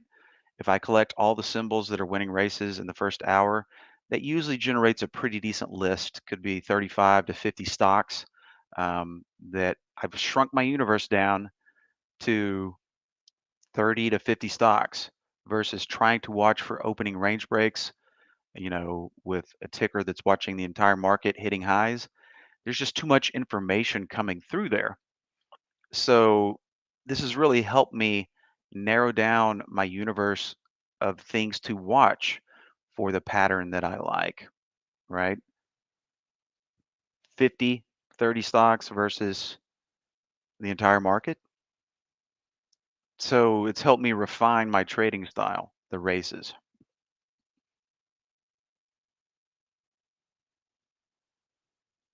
But Raj, if you have any specific questions, just go ahead and throw it out there.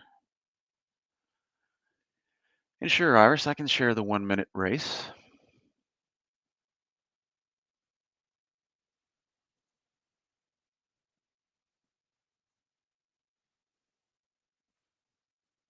All right, going to drop the 1 minute race. Actually, change 1 minute.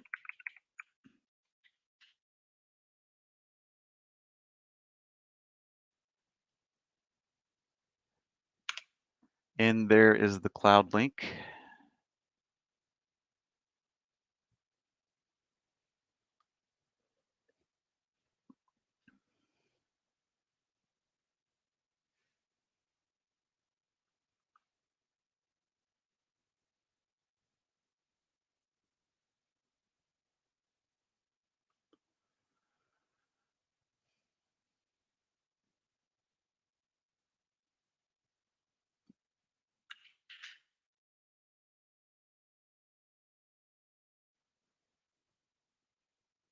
Not for the faint of heart, Alt.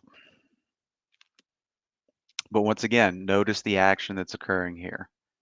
If this 10 period holds, that's good. We get a close below that 10 period, then that's when I'll have to pull the plug on this thing.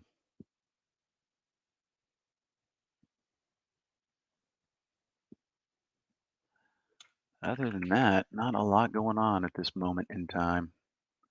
This little guy wedging up here.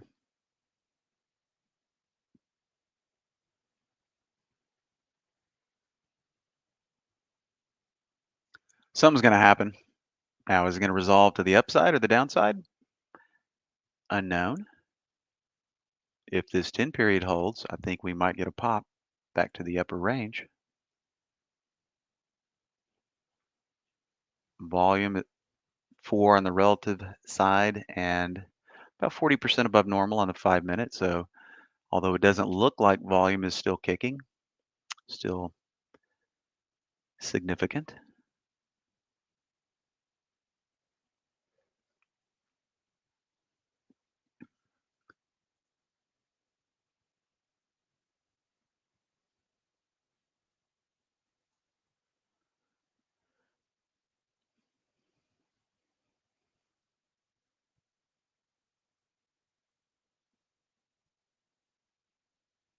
Sounds good, Raj. And once again, I'll just say I like the process because it's simple. Keep it simple, silly. That's what I have to tell myself all the time. As Leonardo da Vinci said, simplicity is the ultimate sophistication.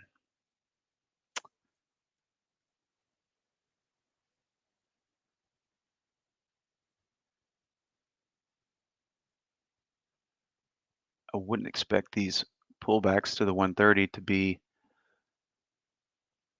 very productive, but let's take a peek. Usually when we have a nice green uptrending market, I'll really pay attention to this pullback to the 130. Just clicked on Coop there, you can see, took some nice swoons down, but look at that black line. That's the 130 period. Boom, boom, boom. Just acting as a trampoline on Coop today.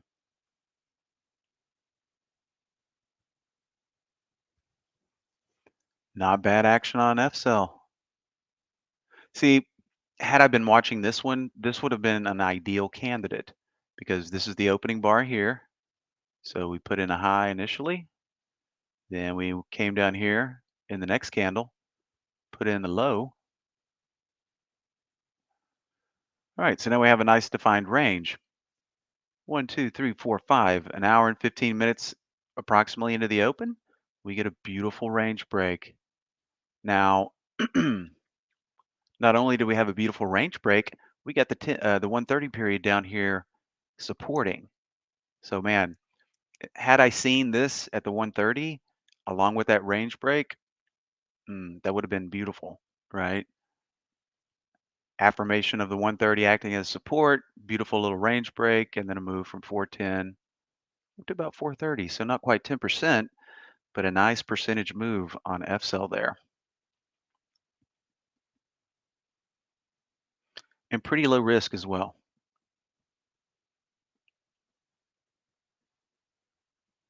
What do we risk there? Six or 7 cents to make almost 3 times that.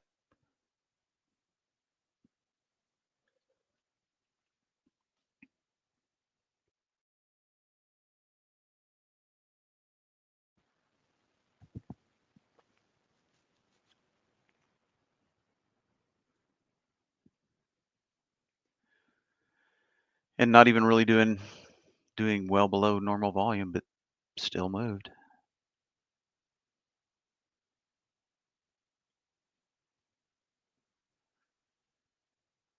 Do you take a note each time a stock is winning a race, and how many times does the stock have to win the race before you take it?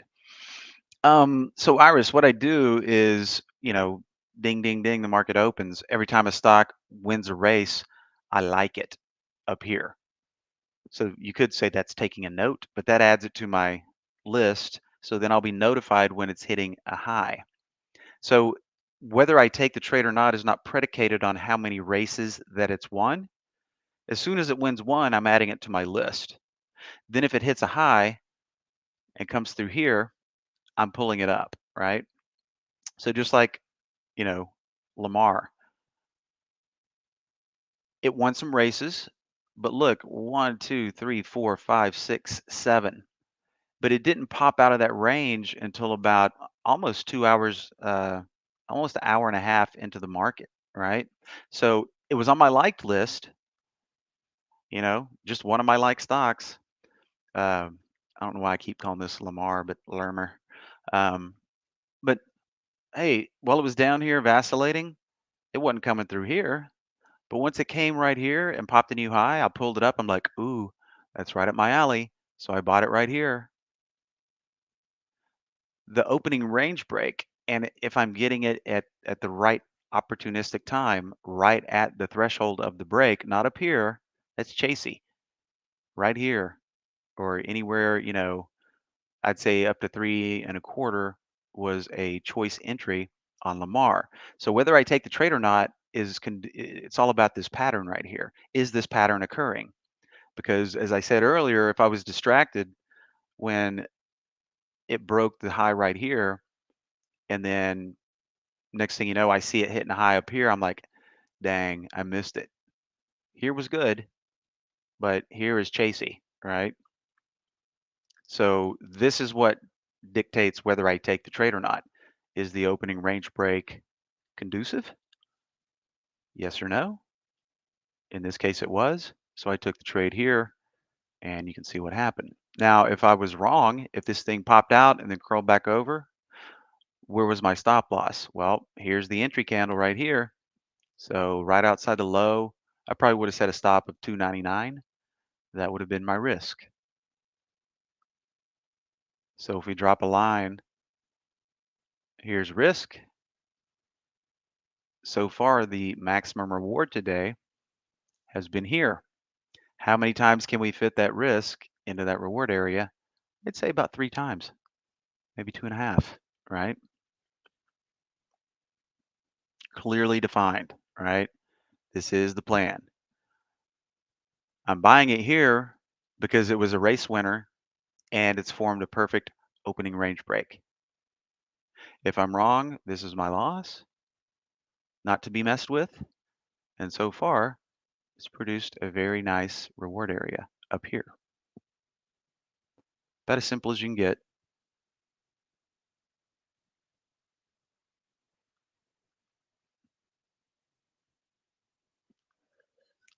So adding to that about just trading mentality and, doing your job, once the market opens, it's just the process. Like the stocks. Like. This thing will start chattering.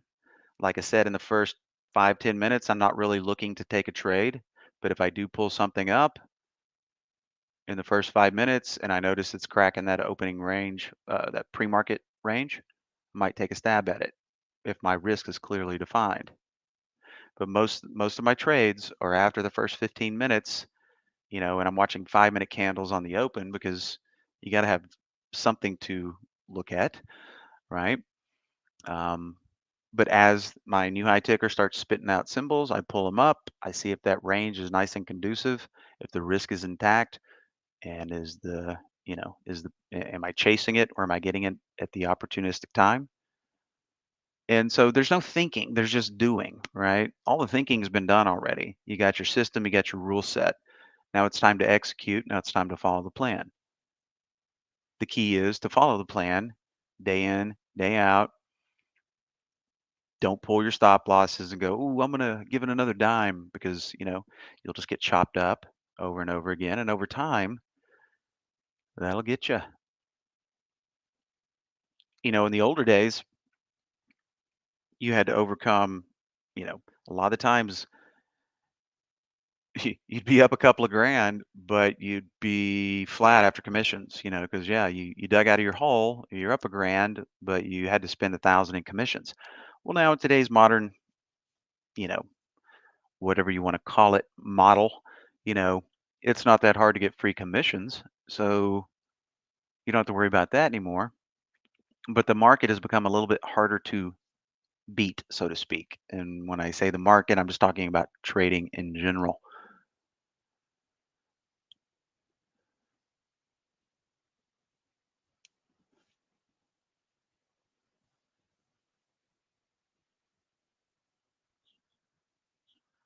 Oh, Lindsay, sorry about that.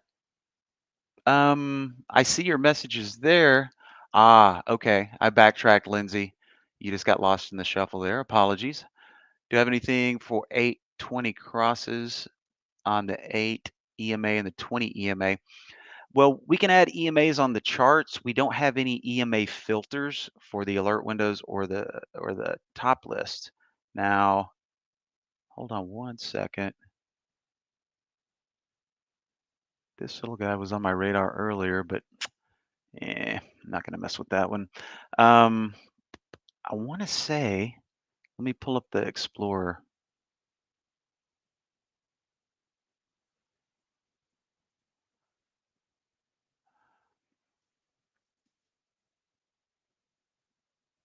Well,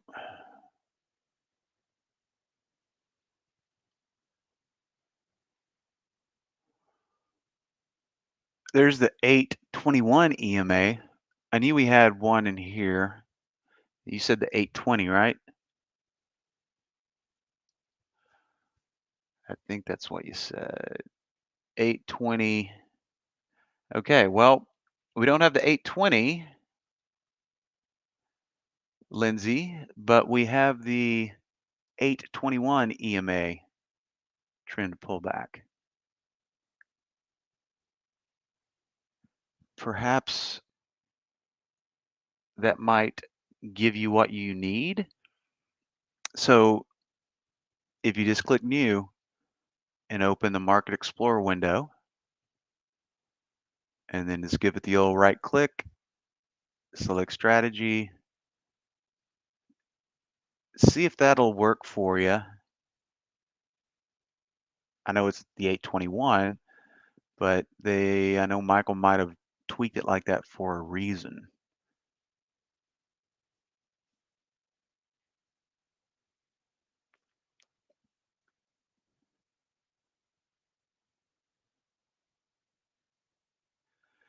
Is there a trigger in your like list that determines which one you're buying? Once again, Iris, it is the pattern. Okay. When I like it, it gets added to my list. Then I don't even care about the stock until it comes through here. Okay. Once it comes through here, then I'll take a look at it. Okay. So once again, this was the trigger for the buy right here. See this big orange arrow and see how the high had been put in the opening candle right here. This was the opening 15-minute candle. We put in a high. So if I drop you know, notice that is the high. Then we put in the low. So here's the low. Then the stock goes to sleep. It's in this range. So Lamar was 1, 2, 3, 4, 5. For about an hour and a half, it was napping. But then it came and it popped out of that range. This window went, hey, look at Lamar. It's hitting a new high. So I saw it right here. And I'm like, oh, that's exactly what I look for.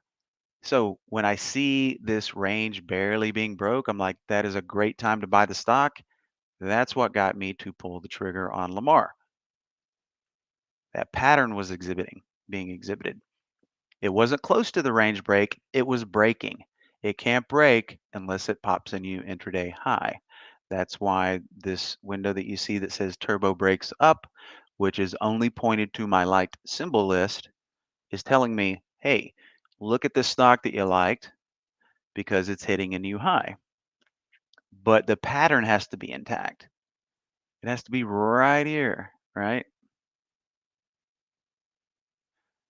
If it was right here, I missed it. So the timing has to be intact. Is the timing there? That is the trigger, so to speak.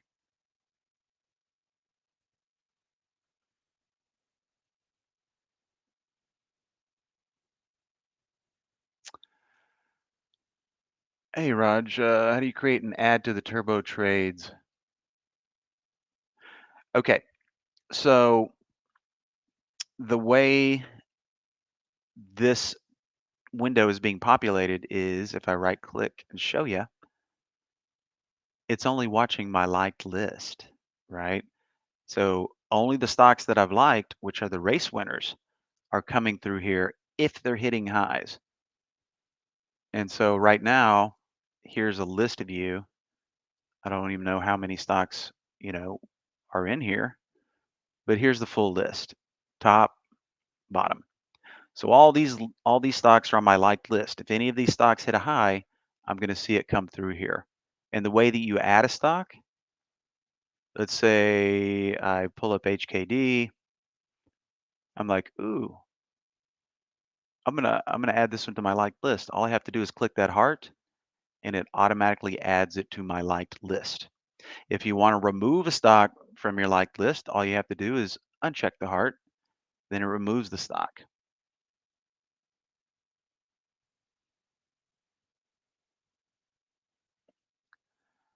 Iris, when you say you can't see, what exactly can you not see? Um, Raj, also too, if you don't know how to get to your My Liked Symbols list, you can always, let me make sure I haven't muted Barry. No, not muted. Um, if you don't have a channel bar, you can spawn a new channel bar. And what you can do is just come find your My Liked channel, right? Stocks like this. Oh no, dadgummit. I thought I had set to open in containers on this new build. Apparently I did not. So I just lost all my race data. Oh, no. And I am Oh, here, Andy. I just didn't want to interrupt you. oh well. Sorry, Jamie. I was trying to show Raj how to get somewhere and committed a little error there. The dreaded oops. Oh well, since it's already been done, let me finish what I was doing there. So channel bar. My eyes are playing tricks on me today, Barry. Okay, so since I've already wiped it all out, who cares? Got to show more. Well, there we go. Okay, so once you open up this My Liked Symbols channel, you'll find your My Liked Symbols right here, and then you can just save it to the cloud and then incorporate it into your own layout. But this one will always be pointed to your My Liked Symbols list. And you can point any other window to that list as well, Raj. So Barry, tell me something Oh, good. Jamie. Kit did not do it. Nope. And that's why we wait, right? We Uh-huh. get paid to wait. I hate that's a cliche, but we get paid to wait. Set your price alert. It doesn't happen, doesn't happen. You don't try to anticipate. Hmm. And yeah, you just move on. Well, that's what I was kind of waxing about earlier with just general trading methodology is if nothing's going on, don't do anything. Don't trade out of boredom. Yes, I it'll say it'll that get a you every lot. time. It'll get Oh, you absolutely. I know every there's some time. trade junkies out there that just have to be in a trade every single waking minute of the day, literally of the day, depending if they're, especially if they're trading crypto all hours. But when the market's open, they got to be in a trade every day. I'm so against that, but there are people out there that just want to do that. Yeah, Kit. Let's see here. Still keeping that nice almost 30-cent spread. Yeah. I just took para. I had shorted para, Para, earlier today. Hmm. Did pretty nicely on it, and I just took it now on this little break of the 70 level. Yeah. See if it can start to Hmm. fill in that void a little bit. It's got the pre-mark was 22.51, so we'll see. But I had a nice short on that earlier in the day, all-time low. Very nice. Yeah, it was turned out very nice. See, So Barry, you're Jamie, not you're not afraid to short in the hole. See, I like that because you never know what you might get. when you say short in the hole, what do you mean by that? Well, when we look left here, there's nothing, right? You just said all-time low, right? Oh yeah, So yeah. No, this I thing love is that. or what we could call the abyss. This stock is now in The the abyss. abyss. Hmm. Oh, I love that. I mean, that's the only Yeah. time I actually take a trade early. I don't usually trade in the first 15 minutes, sometimes even 30. But if I see something that has come down in what I call my 10-day daily breakdown early, and it's also an all-time low, I'll usually take the trade. No, I love stocks that are Hmm. at an all-time low. I mean, Yeah. who's going to step in for a while? That's Exactly. the way I look Hmm. at it. Yes, indeed. All right, my friend, if you're ready to resume I am ready. being I the just took captain, over. yeah, I I see you am. already got it, right? Okay, Jamie. Thanks for your hour. Yeah, my And pleasure. we'll probably talk to you tomorrow during the marketing meeting. Absolutely. We'll see you later. Okay, bye Bye bye. bye.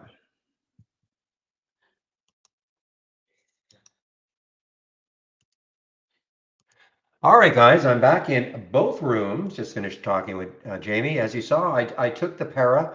I don't know what to expect from it. I shorted this one early, and so now it looks like it's trying to put in a little bit of a move. I'm watching the market though. Okay, if this market takes a turn on me, I'm out. But right now, I'm just going to keep an eye on it. I'm in at the 70 level.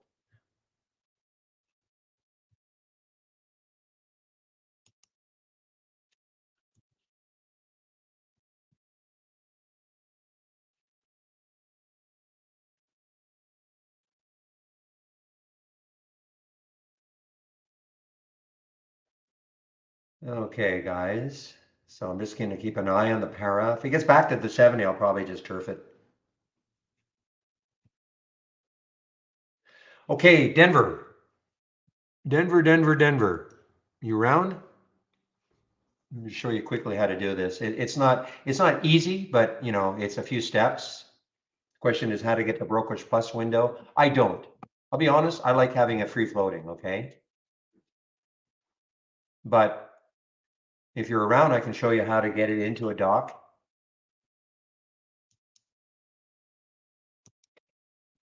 Okay. And I just have to keep watching the para.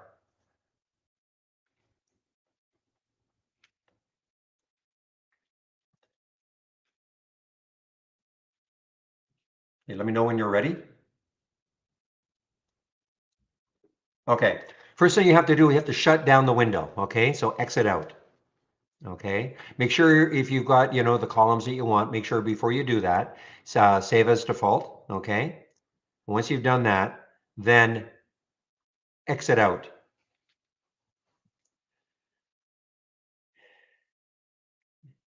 Yeah, I saw Dave. Yeah, I saw HKD earlier, and I haven't looked at AMT. Well, I do see AMTD is here too. Okay, so you've exited out. Okay, so I'm talking to somebody, somebody asked how to put a Brokerage Plus window into a dock. Okay, the ideal way, of course, we just right click and load into a dock, but we can't do that. So you first have to exit out. Now go to Tools, and then before you do that, click anywhere in the dock I don't know how many docks you have. Click anywhere in the dock that you want it to go into, okay? Like if you have a chart in there, just click on the chart just so that, or click anywhere, just so that it knows in this next step to know what dock it's going to go into. So do that first. So the next step then is to go to Tools, Options, and go to Layouts, okay? Now, you see where it says open in dock window in the opening windows where it says open in dock window? Click that. So I need one more okay to make sure that you're following along.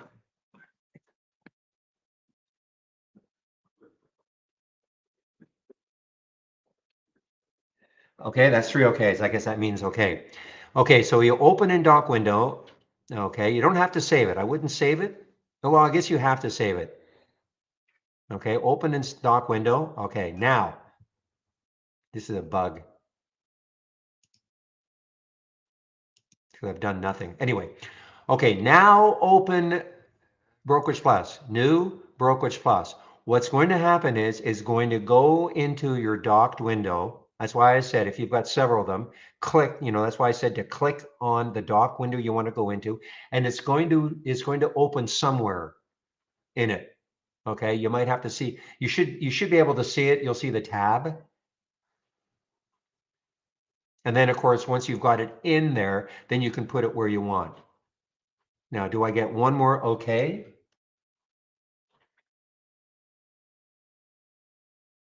No, you cannot have more than one B plus window open. No.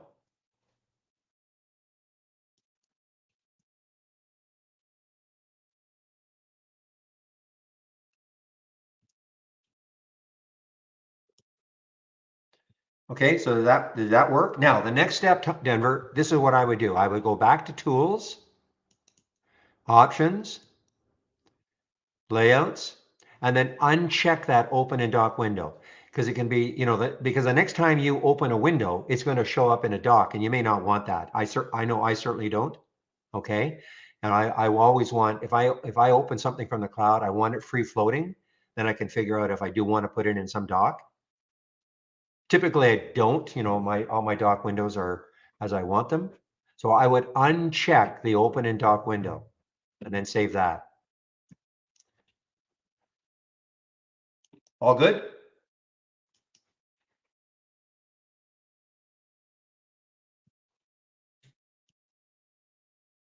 Yeah, AMTD. Okay, so you're making me look, Dave. HKD, let's take a look at HKD. Is that 2,500 yet? Not quite, but it is moving. Good grief. And again, don't forget to save your work, right? Save your work. The other thing I always like to do is I always like to save my dock windows, like individually. Very simple to do, right? Right click, save, or share to cloud, save it. So you've got your dock, now you've got your new dock window. I like doing that because, I could accidentally exit out of I could actually accidentally click that X and my dock window is gone. In the old days, I might have to get out of my layout completely and reload the layout. In this way, I can just load the dock again. Okay. So I always save my docked windows individually. I think it's just a great way to organize things.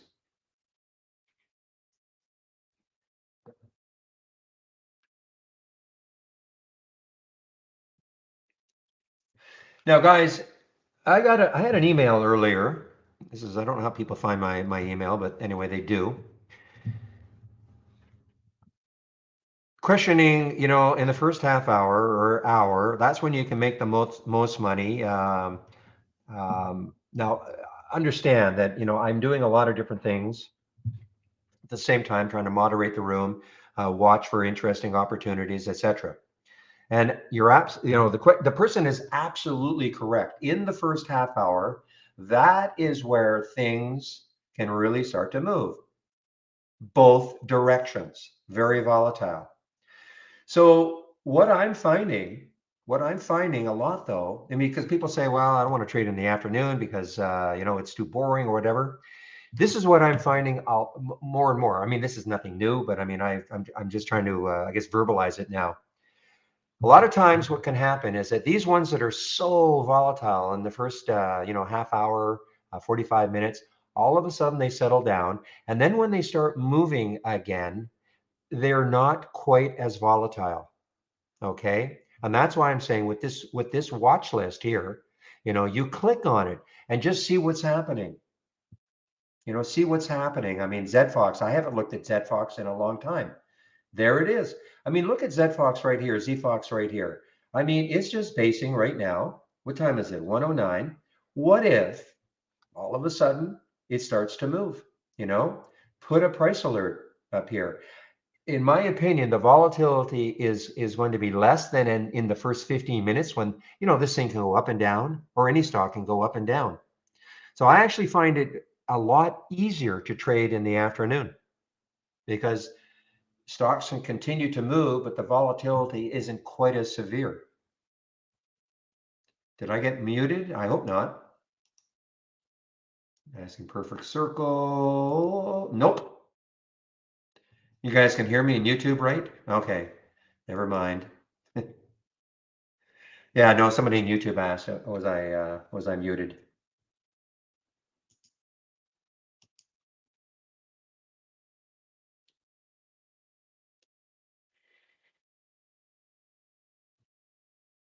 And the large cappers. I mean, the large cappers, same thing. I mean, it can be look. I mean, look at Riven. I'm not saying Riven is just going to start moving here if it made a new high and not have any sort of a pullback at all. But I'm just, in the afternoon, they can just start to settle down a bit, and then when they start moving, I just find that the volatility is not quite as severe.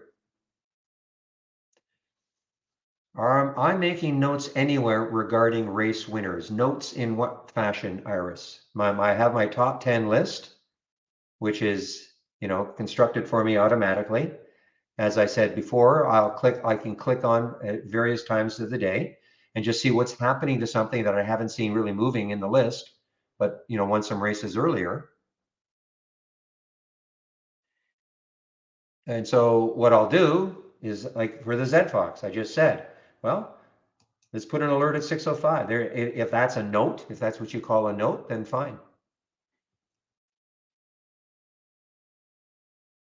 So I don't make notes, if that's what you mean. I just let this is my automatic note taker. It's telling me what the top 10 winners or as a watch list, the top ones that have won the most races.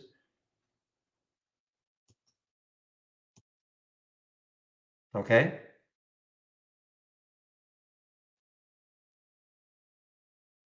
So it depends what you mean by notes. I don't think, well, I know I don't make notes. I don't have any written notes, but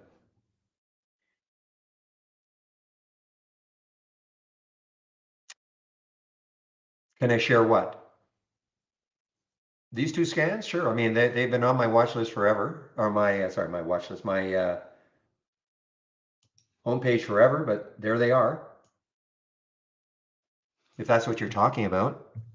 Talking about these two racing scans?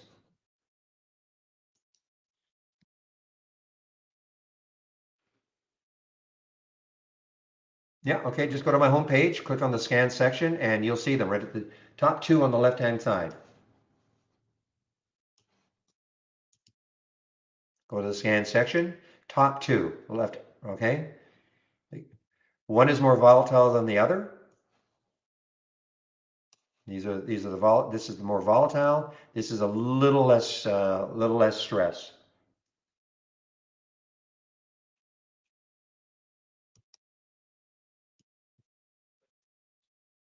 Yeah, I used to trade at the market open also because it was drilled into me. That's where you can make the biggest dollars.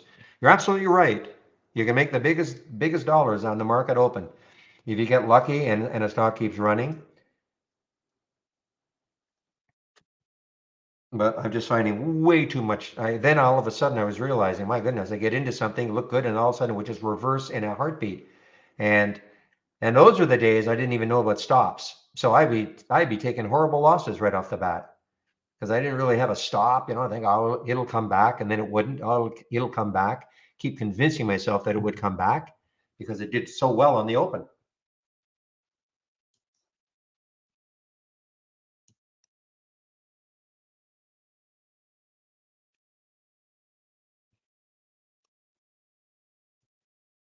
I think we've all been there, China. There's no, and the person is lying if they say they haven't because it took me a long time, to not so much to grasp the concept of a stop, but to believe in it and to obey it. All right, my power is starting to move. So at this point, I am, aware, of course, of that whole number, 22.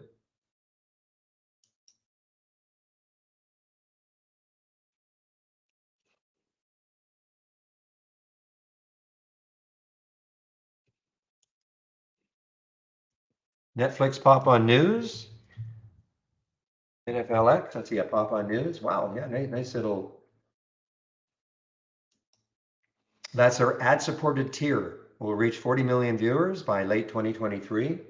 That seems like an eternity from now, so about a year from now. But hey, I bet it's going to grow, of course. They're hoping anyway.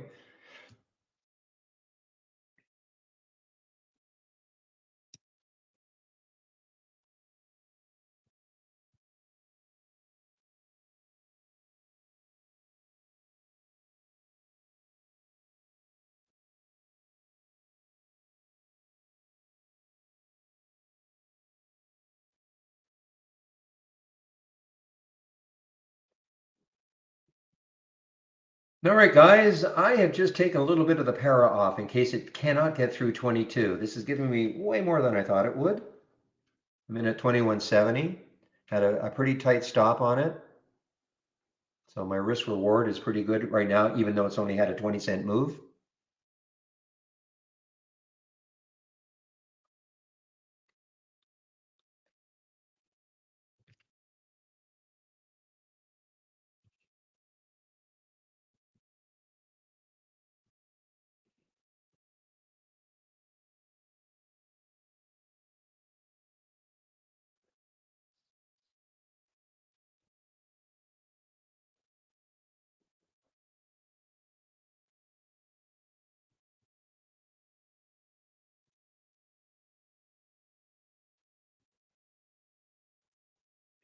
Boy, this ugly one, this phase, FAZE, difficult intraday trader. Not shortable for me at Interactive Brokers.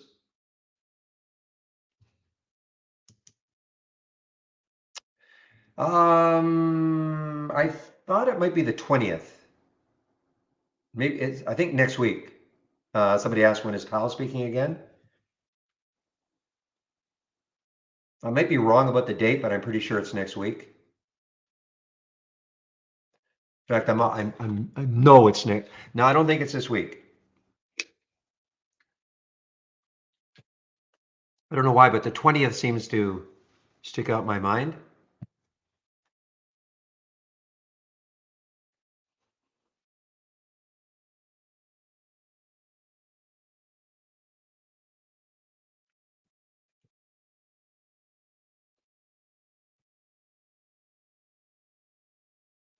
So AMTD guys, if you're wondering why AMTD is running along with the HKD, these guys were sort of the ones who I don't know exactly what the relationship is, but there's a big relationship, of course, with AMTD and HKD. They took HKD. I guess they did the work to getting them uplisted to New York.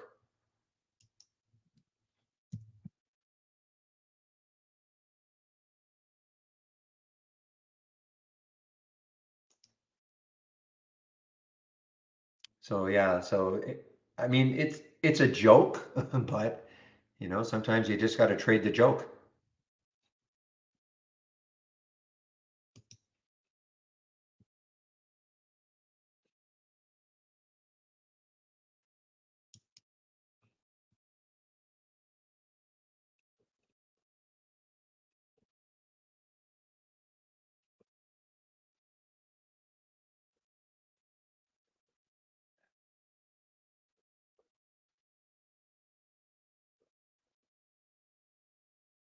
So it's the 21st. I was out. It's the 21st, not the 20th. So it's next Wednesday. So a week that he talks.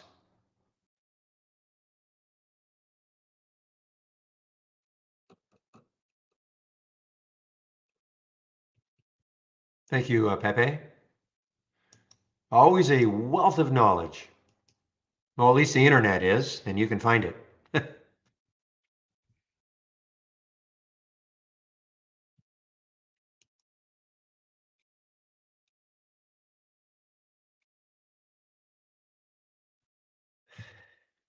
So that I did see that CFVI has been very choppy, but it is now at the highs, I guess. It was choppy early, but since this 1343 mark, it's been fairly steadily up. Now over 14.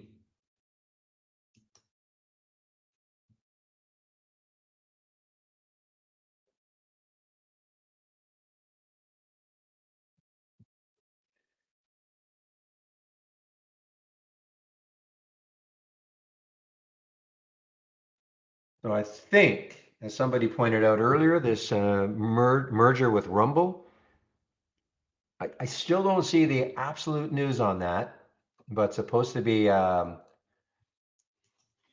Friday. Just don't see the absolute news on that. They've talked about what their post-merger board of directors is going to look like. I just don't see like 100% that it's going to be on Friday.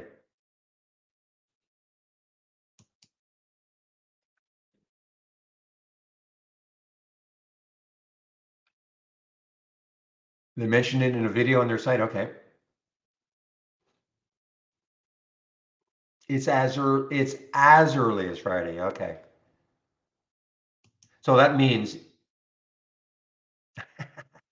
and there's Pete with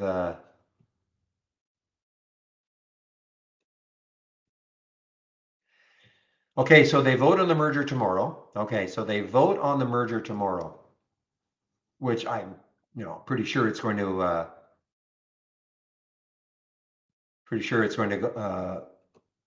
take effect. I shouldn't say it like that. It's going to pass when it takes effect in terms of the new stock symbol. I mean, sometimes it can be the next day.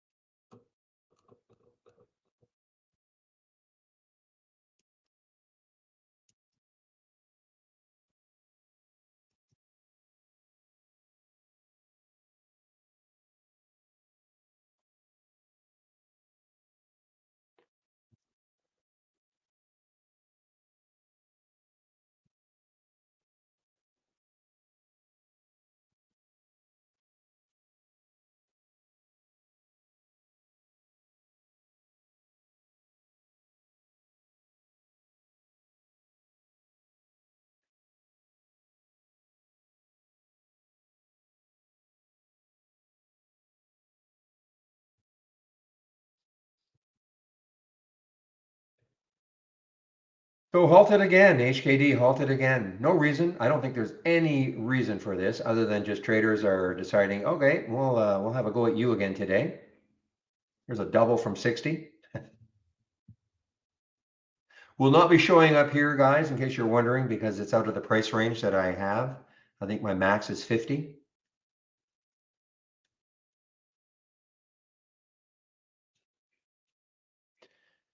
Boy, we're creatures of habit. I keep going over here to look at my race. It's here now.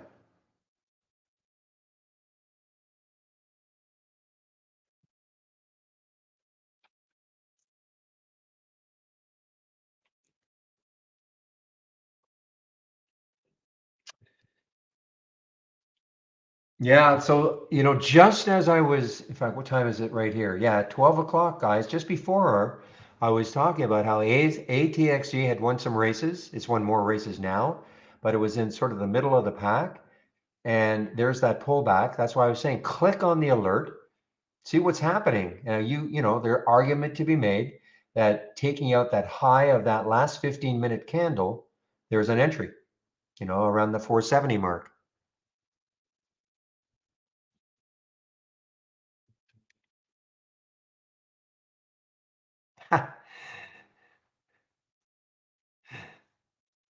reacting perfect comment. Well, it depends who's issuing the news, of course. But these little guys, I don't know. Hey, but it's their job. I mean, you got a PR firm and they're paid to promote. And all we try to do is take advantage of the promotion in a bit of a, the day of,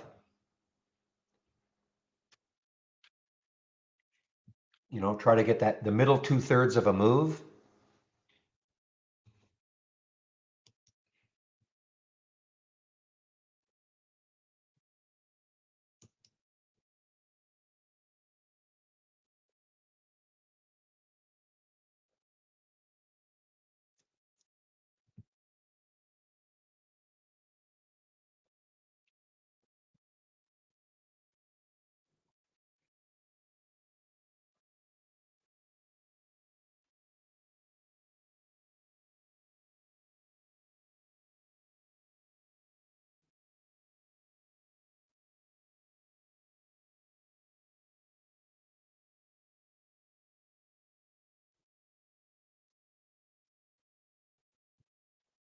It is kind of hilarious, though, how all of a sudden, after doing nothing for days and days and days,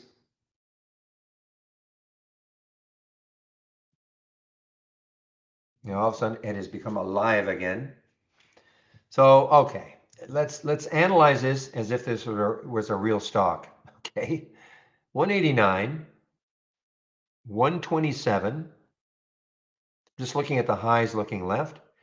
All right, well, the next high looking left is 189. Okay, so I don't know, it's possibilities. But, you're going to take this trade few shares because this is going to be so whippy.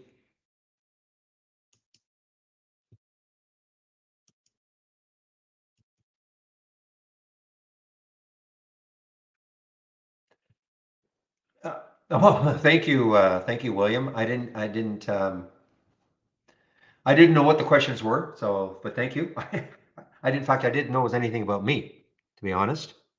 I thought it was just a general questionnaire about trade ideas. Oh, really? Okay.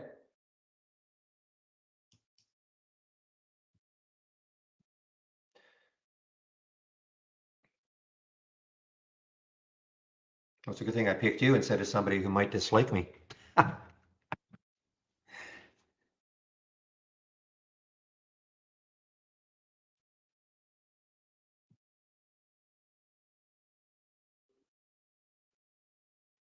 All right, guys.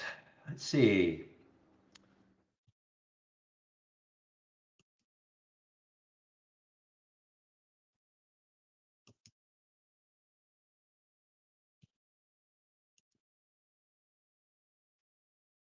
I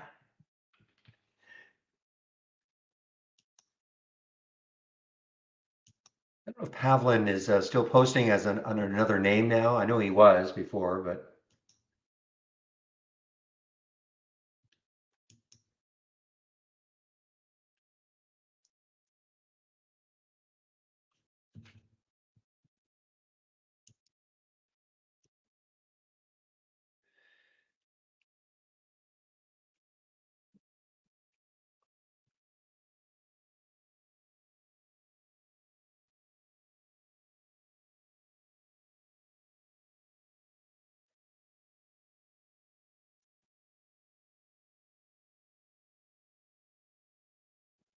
so guys, for fun, I loaded the 10 SMA play, from the Market Explorer, and you can see what it's looking at, and it's bang on.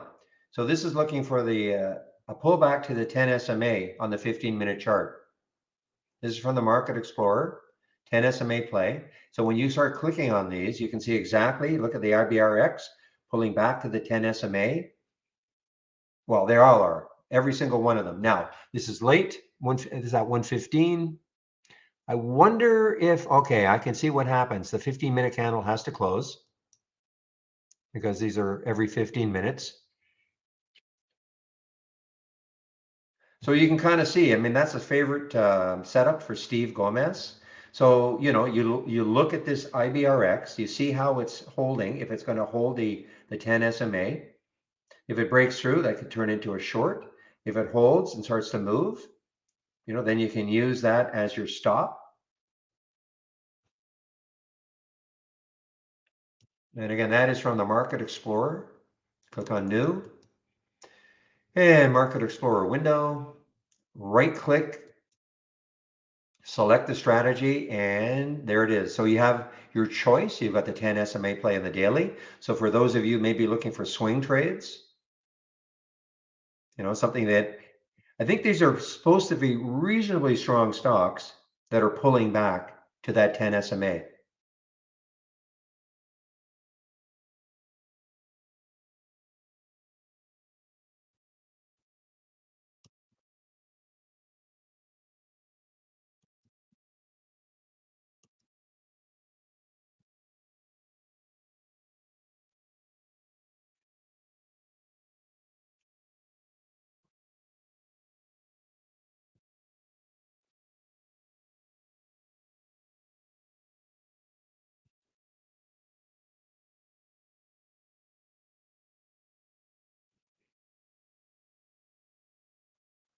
So the question was, how do we get that scan? Okay, I don't know if it's available in the web-based version. So I'm going to assume if you have our downloadable application version, not the web-based version, then click on New from the toolbar, excuse me, New from the toolbar, and then click on Market Explorer window. And then this window will pop up, and then right click, and then it says select strategy. Just hover over it, and now you'll see all the strategies. Now, the deal about these are not customizable. Okay, Michael Noss has put this together, so this is not customizable.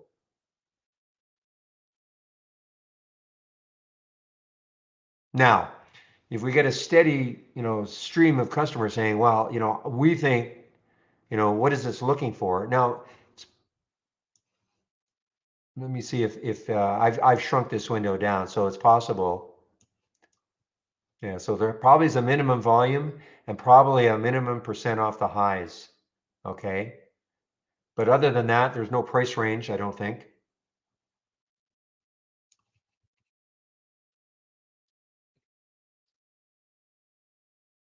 Yeah, it is not a premium. It's not premium anymore, MK. You must be on an older version. They were thinking of making it a premium version, but Michael screamed and yelled. Yeah, so that's an older version. You should be on a later version, especially if you're running the races, because the races are way more smooth.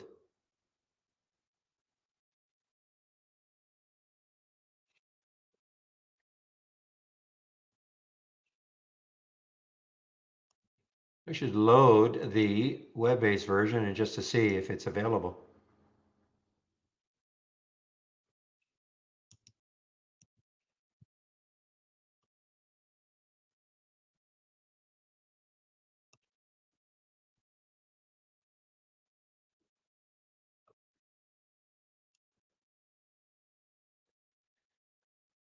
I guess it is not available in the web-based version. I know they're going to be adding. I think yeah, they can't add it yet because even though it looks the same in terms of yeah, it's not available in the web-based version.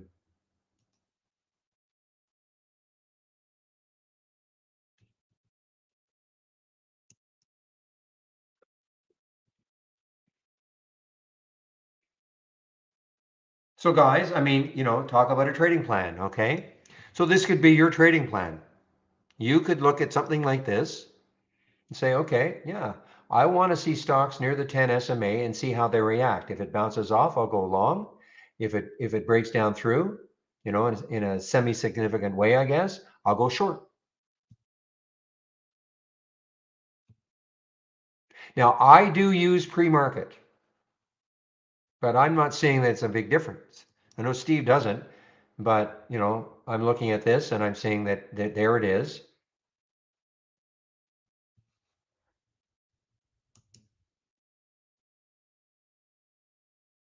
So you can kind of see, looking at what the market's doing, that some of these things are not quite holding the 10 SMA. Not quite anyway. There's CCJ. Now, when I look at this, if I were going to short this, I'd be looking at this and thinking, okay, here's some pretty good support, 30.26. Is that enough room? Is that enough room? That's only about 20 cents, maybe 30 cents. No, 30 cents would be okay.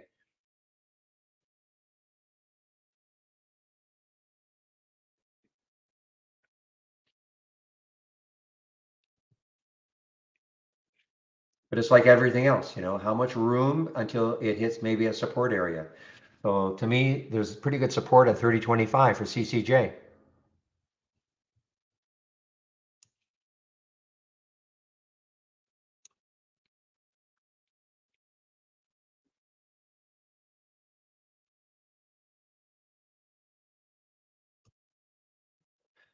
So that's it, guys. I'm not in anything anymore. The para worked out okay. Got about out of it completely.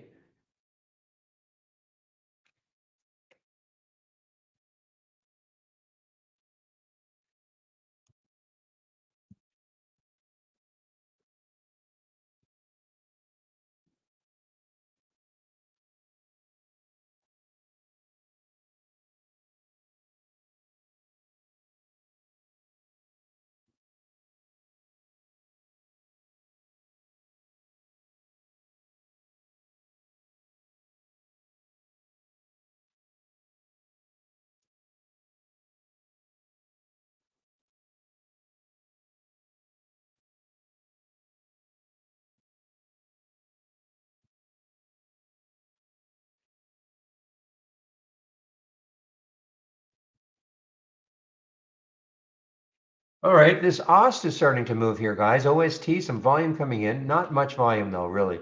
251,000. There, a third of that, or yeah, about a third of that is right here in that candle.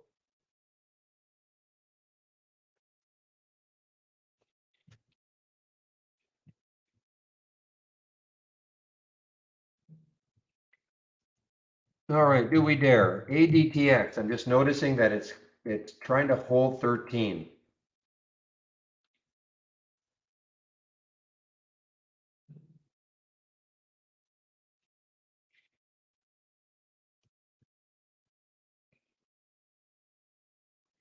Now understand this is not up 3,400%. I'm surprised our provider, I contacted the gentleman who usually looks after all this. I'm surprised it still shows that percentage up. This is of course a reverse split, so it's not taking into account the reverse split.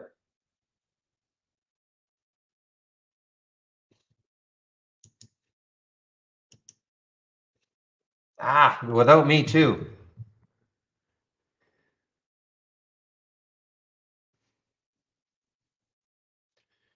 It may not be too late. ALT may not be too late.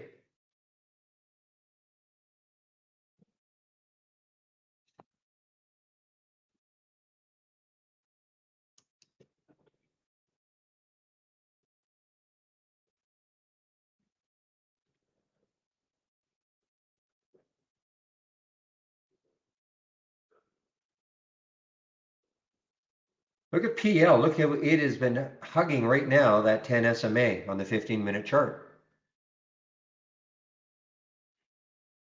I mean, this could be poised for another little lift. I mean, it's over that high right there. I have to check to see where the next highs are now. This has been a very good play.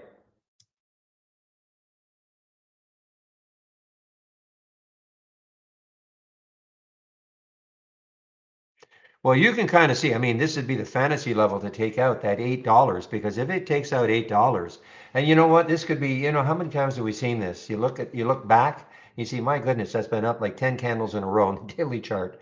But you can kind of see that if it can take out that $8 level, I mean, I know it's a dollar away from that, but look at the gap fill then after that.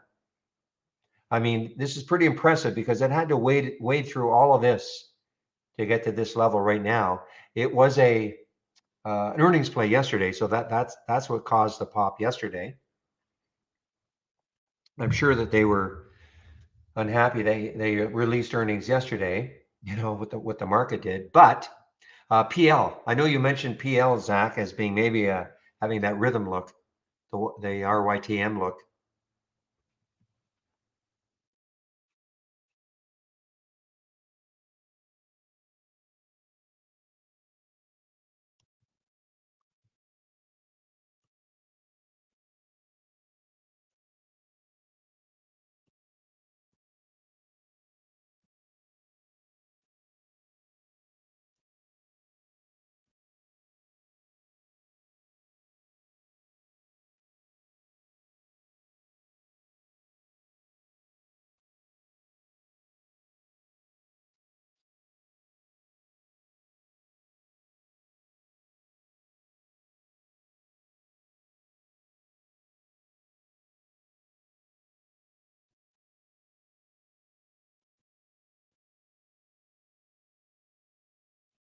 All right, guys, I'm watching alt right here to see if it has a bigger collapse. It had a little bit of a pop here, not much. Still holding underneath 15. Of course, it's got all sorts of room underneath if it really starts to give it up again.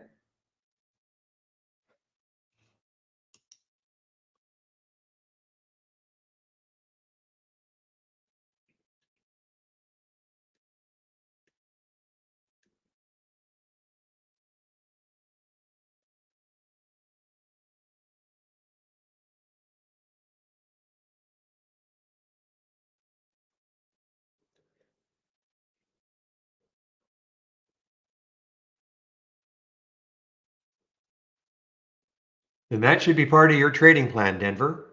Not shorting a low float stock, no matter what.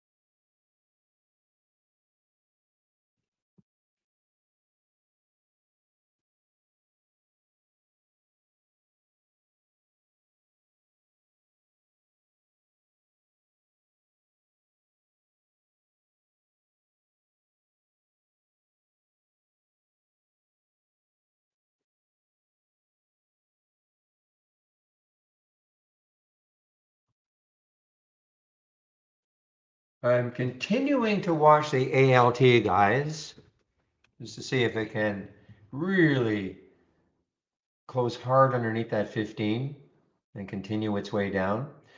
It had that little pop right here. It was looking on its way down, then it did pop up. So you got to be aware of that, of course. But let's just see 1478 now.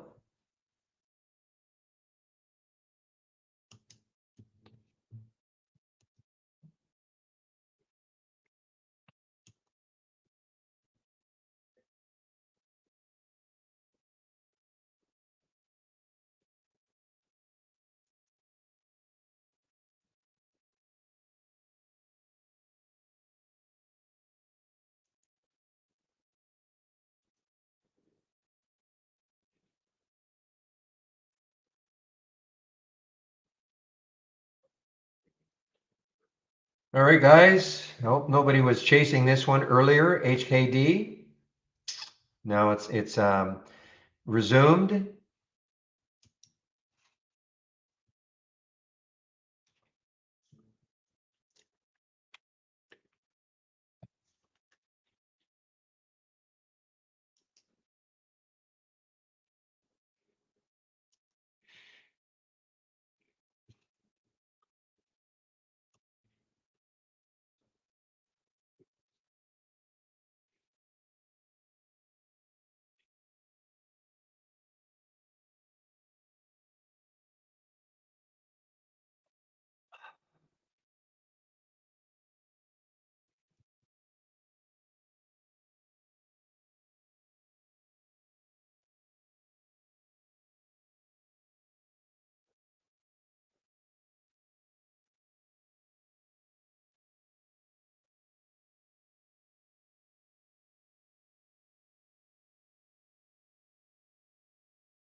Okay, guys. Okay, the alt looks like it's trying to give it up.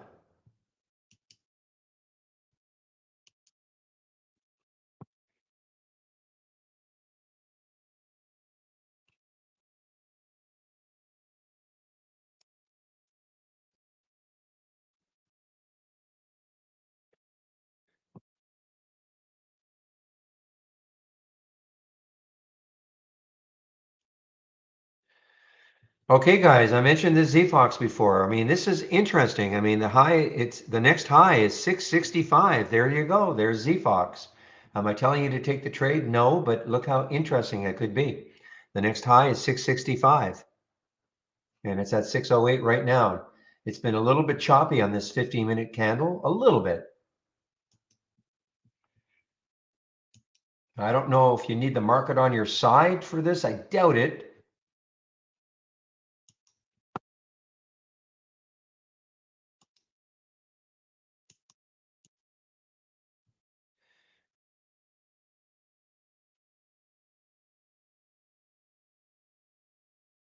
I'd like to see some volume though that come in, there's no volume really.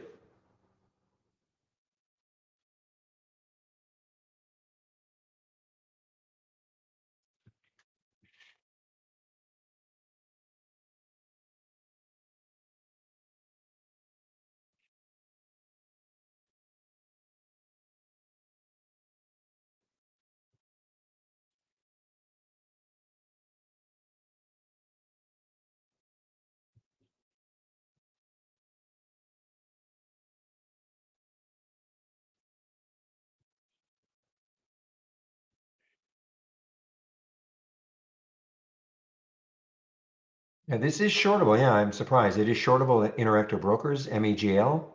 Not that I want to short it right now, but I'm surprised there are shorts.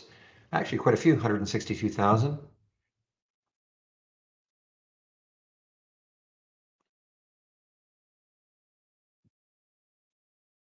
Yeeps. Yeah, look at this. Look at this SPY now, guys. Dow's negative. Yeah, I still had my doubts that the markets, well, all the markets, major markets would remain, but Nas is still up, little. Dow's down now. SPY's up a little bit.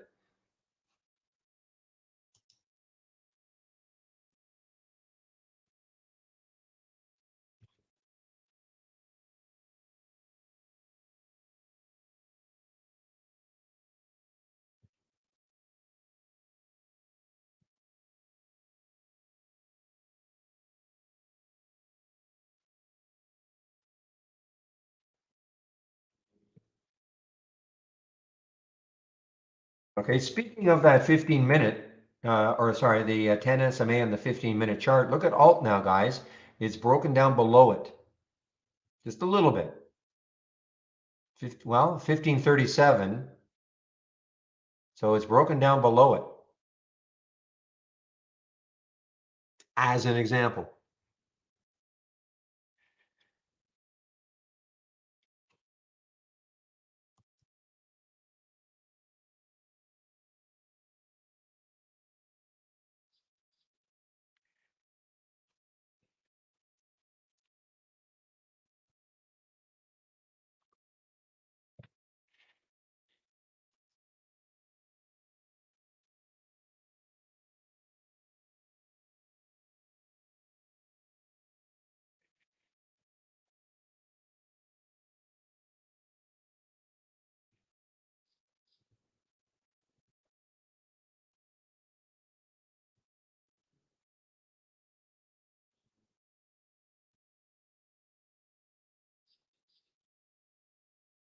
Okay, we're getting a pretty big red candle here now in the SPY. Now, SPY just went negative, as Zach was saying. SPY just went negative.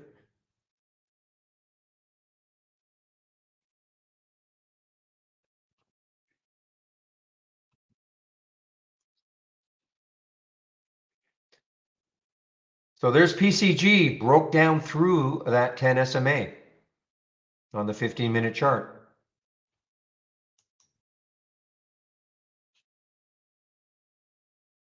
But to me, there looks like there's, decent support, around that 13 level. So it's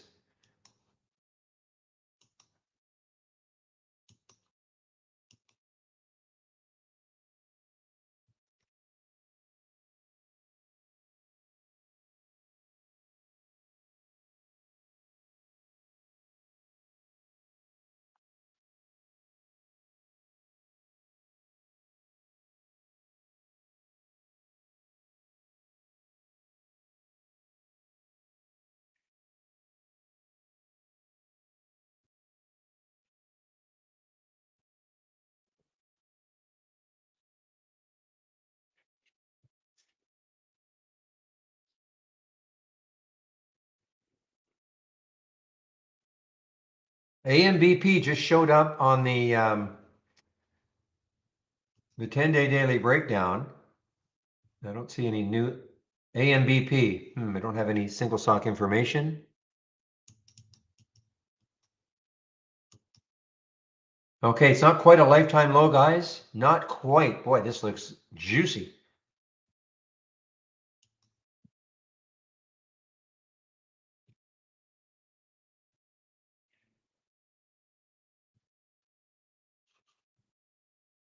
Now, is it shortable?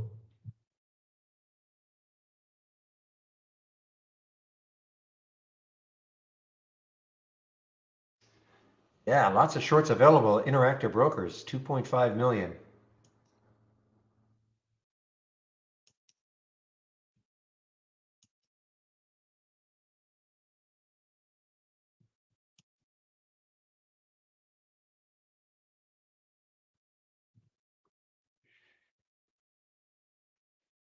Boy, this alt just wants to hang around that 15 level.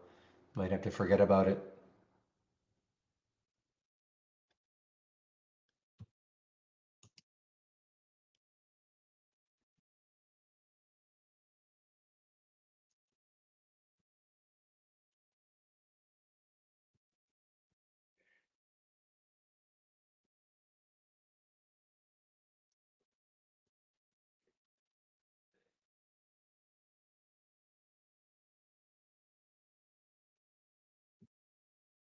Okay, I'm going to take a look at this AMBP. AMBP. Where's the next low looking left? Probably fairly close because it's almost at a lifetime low, which I'm sure 535. Boy, if it takes out 535, look out below, guys.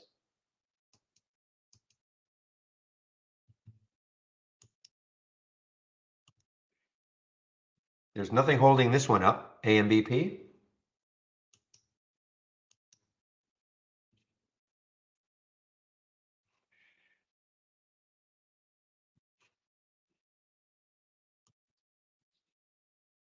Ah,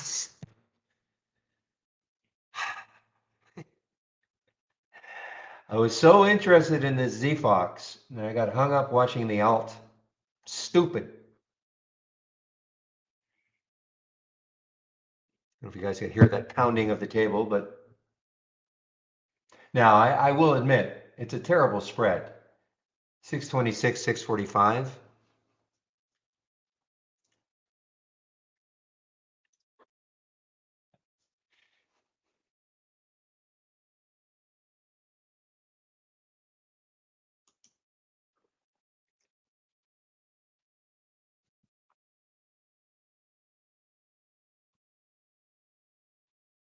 So the next high, if you were able to get this, at a decent price, you got to deal with the spread right now. But if it can get up to, the next high is 665 for the ZFX, ZFOX.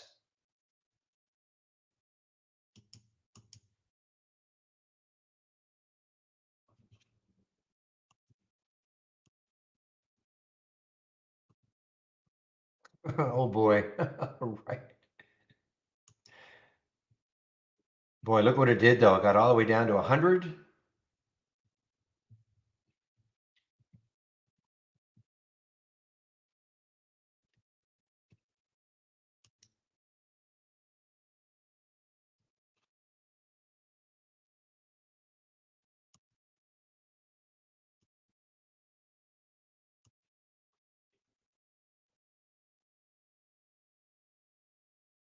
Nice spread, 150, 159. Tightened up a bit.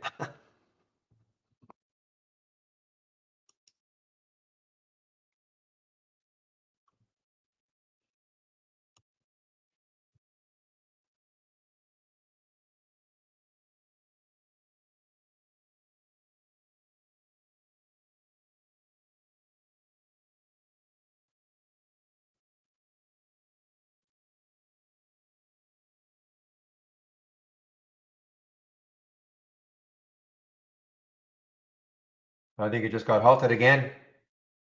It got halted again. HKD, yep, just got halted again.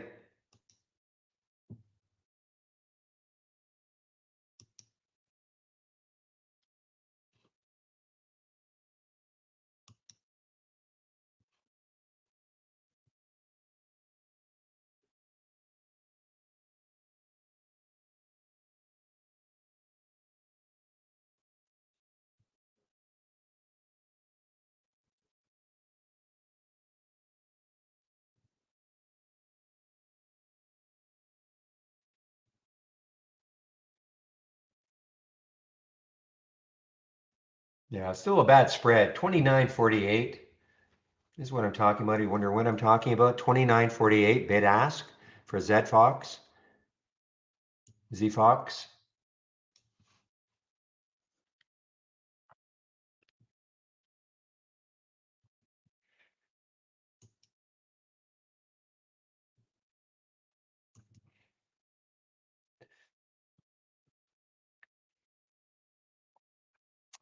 I am surprised that AMTD is not nearly as volatile as the HKD. I mean, it went from 2 to 13. I mean, that's tremendous. Don't get me wrong, but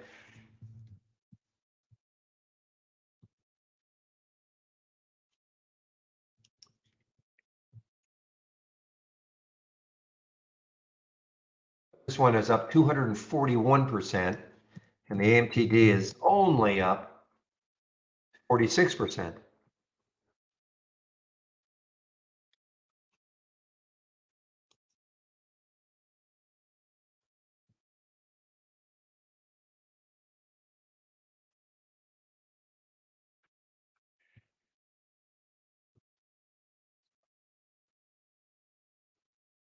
This looks like a buyout, Kezar. Looks like a buyout the way it's traded. Look at that daily chart, hardly moving.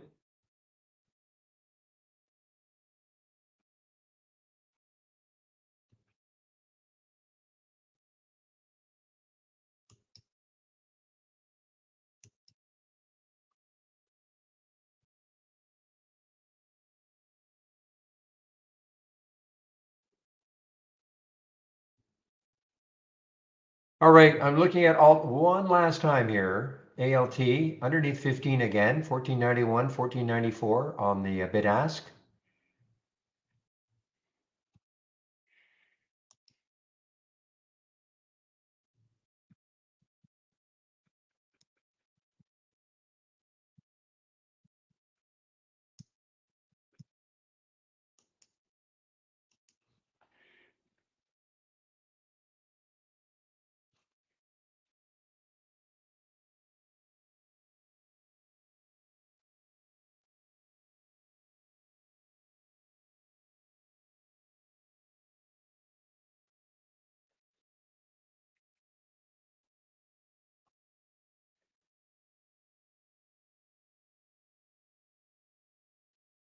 Don't even see a projected open really. 157, there's the halt. Don't even really see a projected open.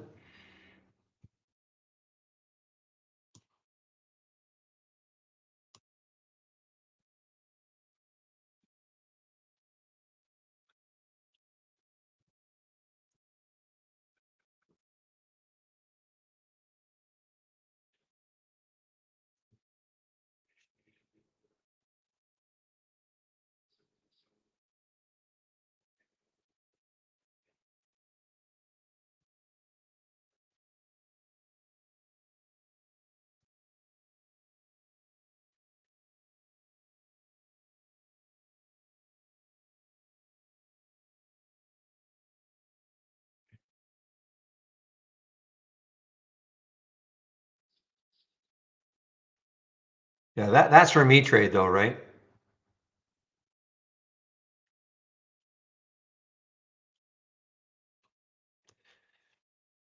The potential buy charts that tweet them, I have no idea.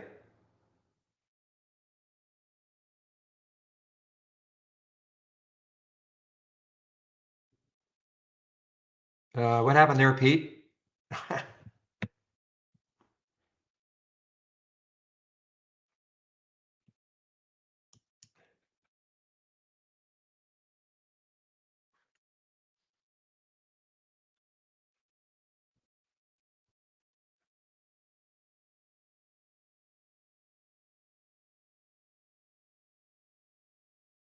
Yeah, I don't know who's. I know Chris does some of it, but I really don't know.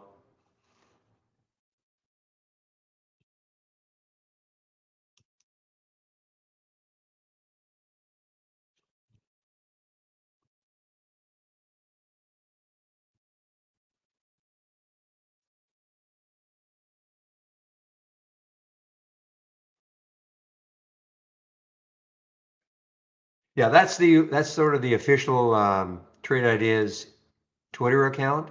I don't know who's doing it.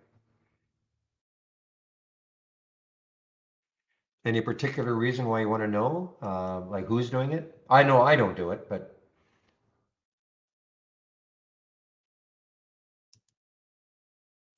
oh, I see. Yeah, I don't know who's doing it.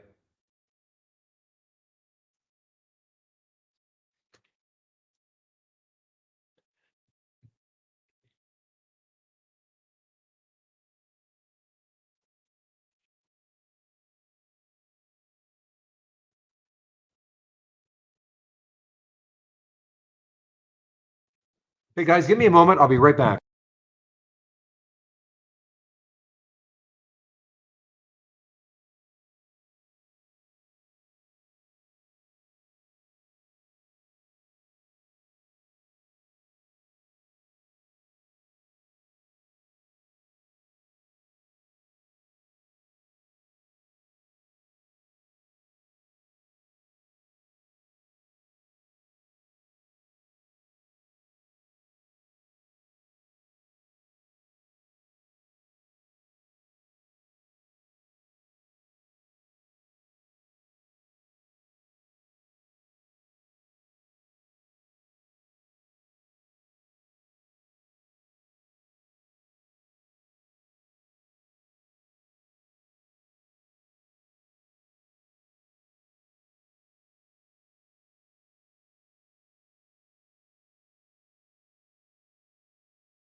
All right, guys. I was able to get that ALT. Now that really jumped down in the high 480s or 1480s. Sorry. Yeah, that really moved. I thought, okay, just take it and see what happens with a 15 stop. So about a 20-cent stop and see what happens.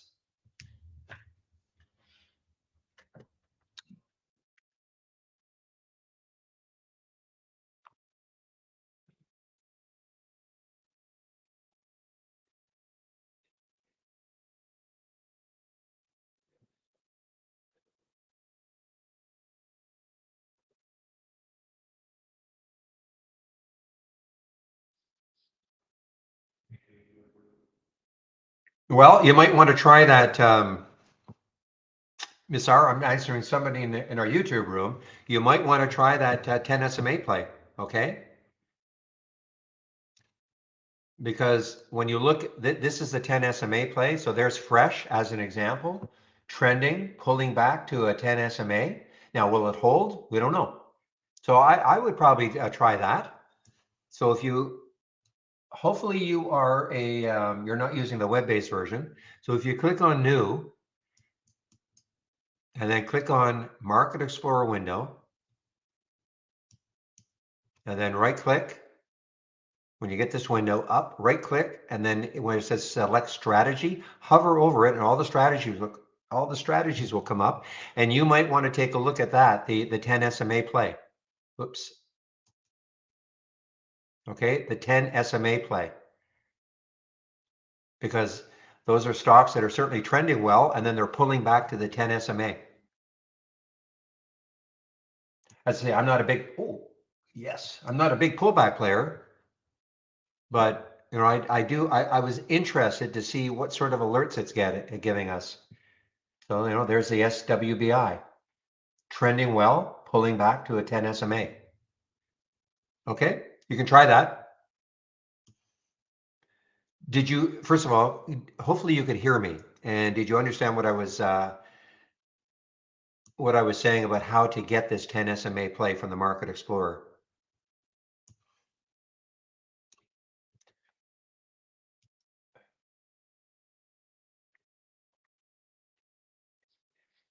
I think that's pretty good. You know, if you're a pullback player, in fact, for anybody who's a pullback player looking for like trending stocks that are pulling back to a 10 SMA on the 15-minute chart, you might want to take a look at this. Okay, again, from the Market Explorer, it's called the 10 SMA play. And that's the 15. You'll see there's one for the daily too. And you can see exactly what happens every 15 minutes. You'll get, you know, assuming there are stocks that do it, it'll be every 15 minutes, you know, so the 15-minute candle has to close.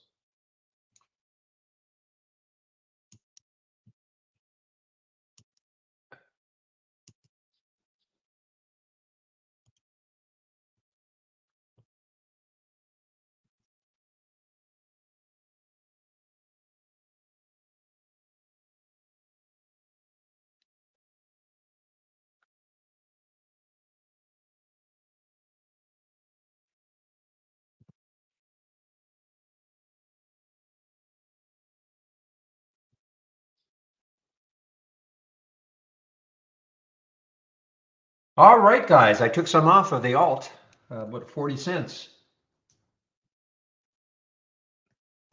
We'll see if it has any more room to move down. Well, it has room to move down, but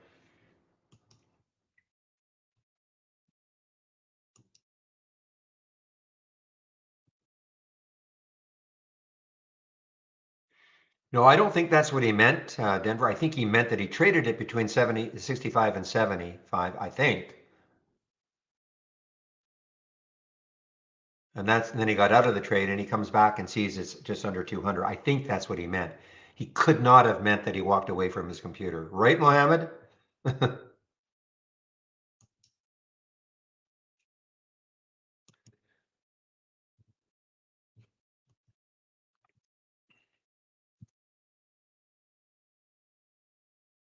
My goodness.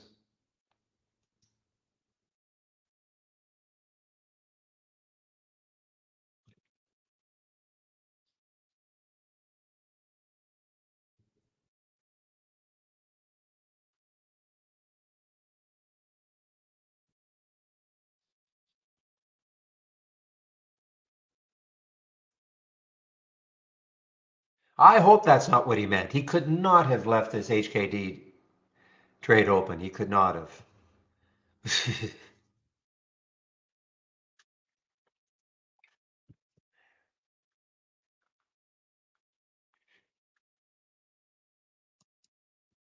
All right. Well, they all gave me a little bit.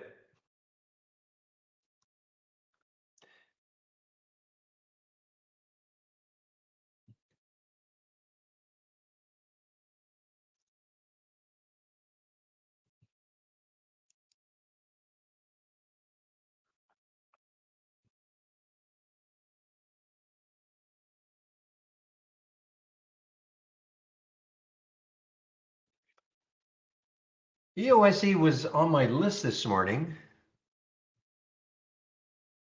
I don't think I saw any news on it.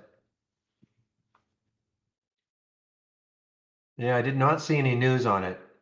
Well, now maybe there's some news coming in now. I didn't see it. It had gapped up in the morning. It gapped up actually yesterday afternoon, after hours. So I did see it this morning, and it's a low, well, 51 million, but I don't see any news right now. But lots of volume coming in.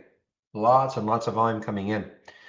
2.5 million on this candle, and this candle still has another 5 minutes to close or 4 minutes to close.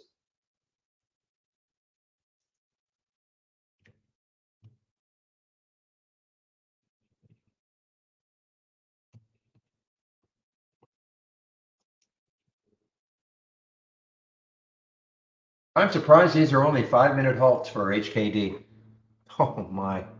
You know, guys, I was going to go big. I was going to take 20 shares at 151.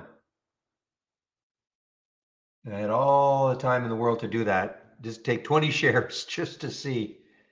Would have been okay.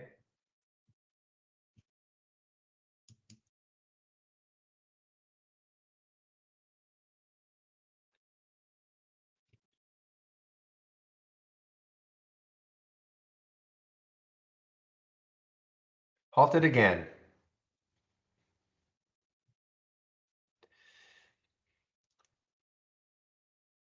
Well, what's the next high looking left? 499. 499.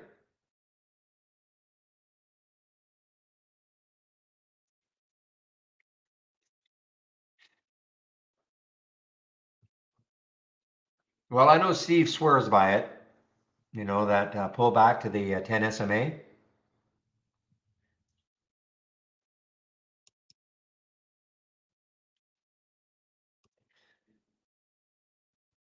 Well, AMTD is sort of following suit. Again, they're linked to a certain extent. AMTD, I guess they are on the lead. I hate to use the term lead underwriter, but they're the guys who help HKD get to off the pinks or an uplisting, an uplisting. I think maybe HKD was only trading on a maybe a Chinese exchange, perhaps.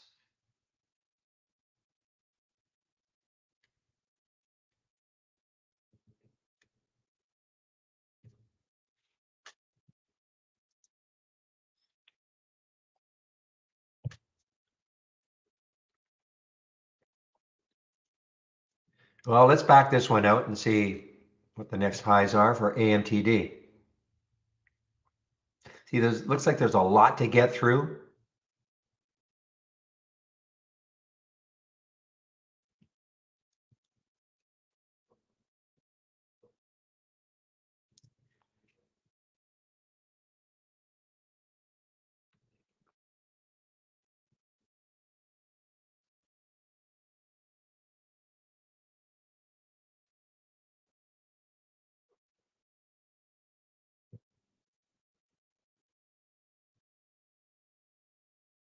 Ooh, look at this one, guys. CTRA breaking down through that 10 SMA underneath that whole number.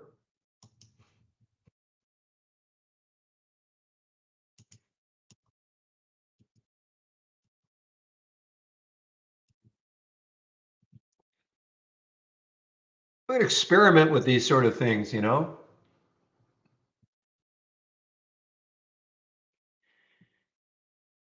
Not telling you to do the same thing I'm doing, but I did take that short and just want to see how it reacts now. There's some there's support to me looks like around 3130.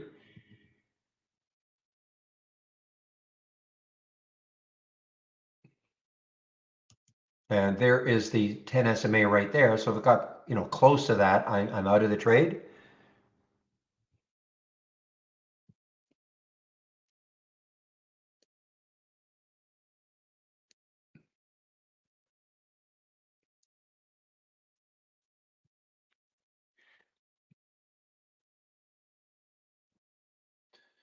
It'd be boring, you know, compared to HKD, but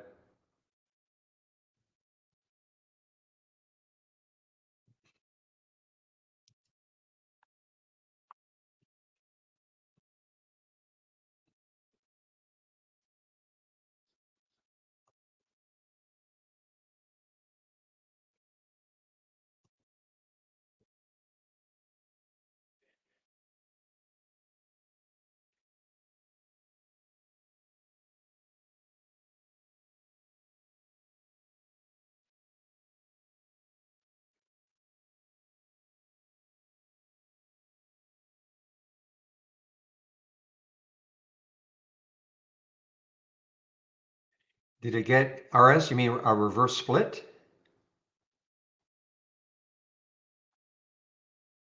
If that's what you mean. I don't know what you mean by that. Trade was a stop loss. I don't know if they ever did a reverse split. Certainly not when they listed. They may have done a reverse split at some point, but not today.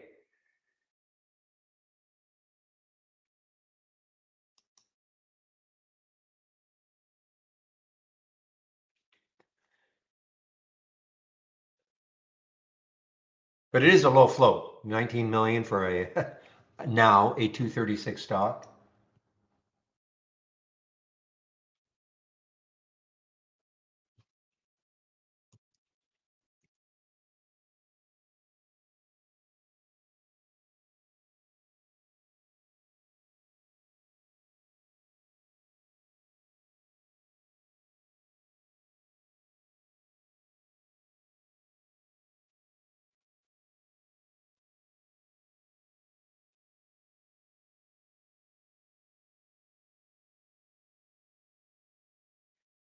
All right, we are now open. HKD open now 266 and probably get halted really quickly again. 275. Unbelievable.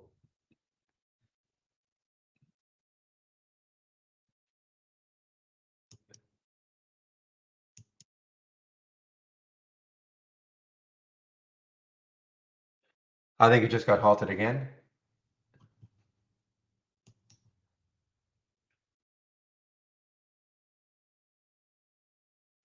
Maybe not. Yeah, it just got halted again. AMTD. Oh, a perfect circle. Well, AMTD for sure. Somebody was mentioning MEGL also. Not, but is definitely not as dynamic.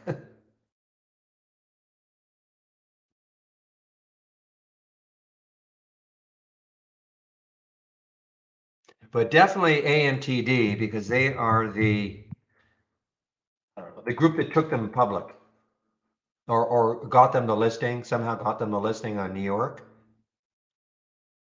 I may be phrasing that incorrectly, but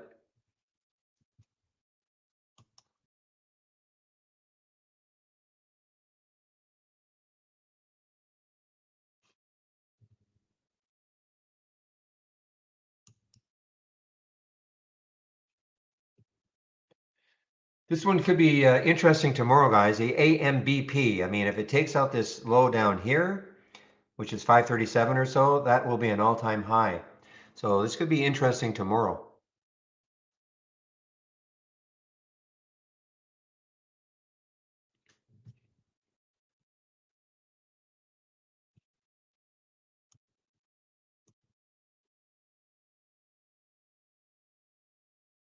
Well, AMTD is moving. I mean, HKD is halted. AMTD is moving.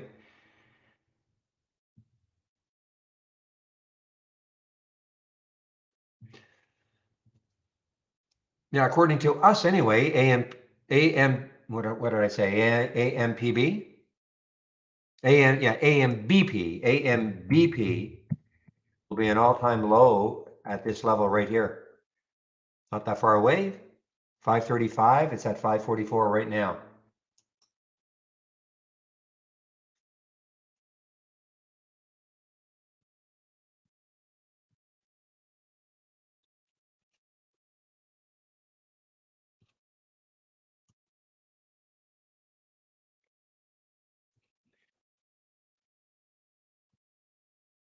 All right, CTRA, what are you going to do for me?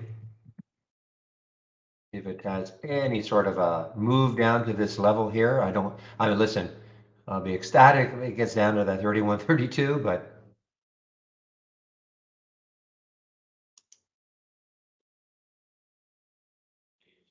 well, Mohammed, I mean, I have no thoughts on HKD. I mean, not, I mean, I have no, if you're asking me, well, I think it's going to do this or that, I have no idea.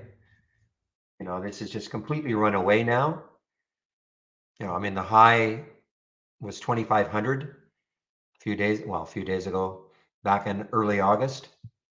But what it's going to do now, So I don't even know how to answer your question when you say, what are my thoughts on HKD? At some point, it's going to come crashing down, but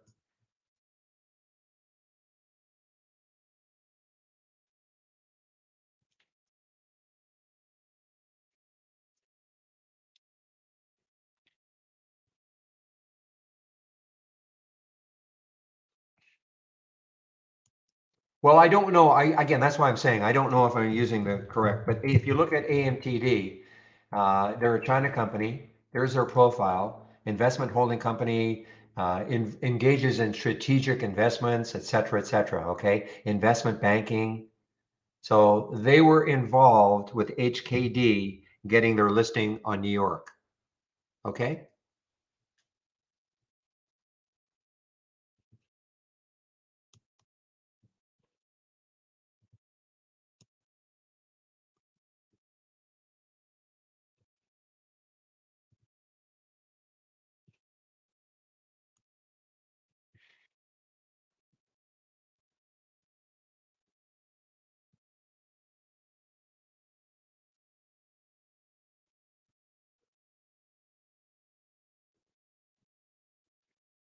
Oh,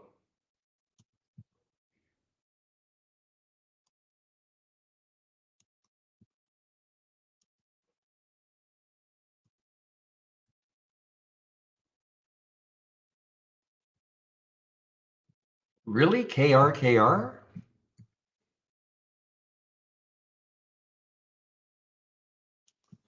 Better type it in, right?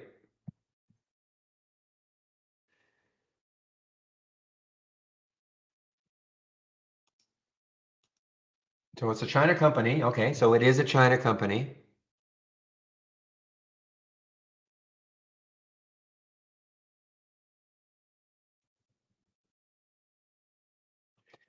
I sort of do remember this. Is this the same day? Yeah, it is the same day. Okay, you're right, because this is the same day that HKD went crazy. 2nd of August, right here. The same day that AMTD went crazy.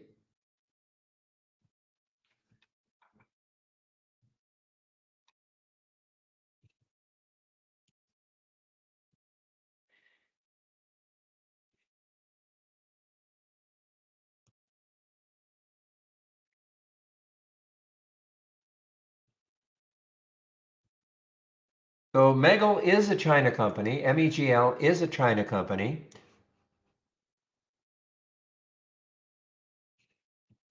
It wasn't trading though when those other ones went crazy. It started trading on the 5th of August. The other ones went crazy on the 2nd.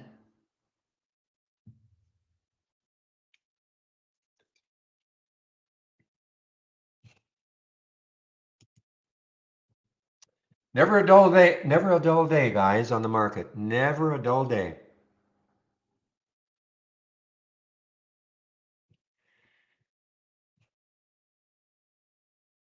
Especially if you have trade ideas.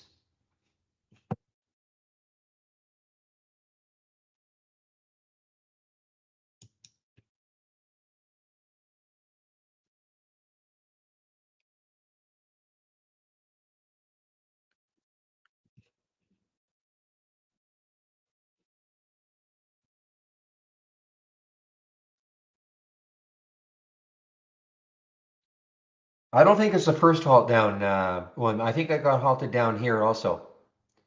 Well, I don't have I think it got halted down one other time. I think.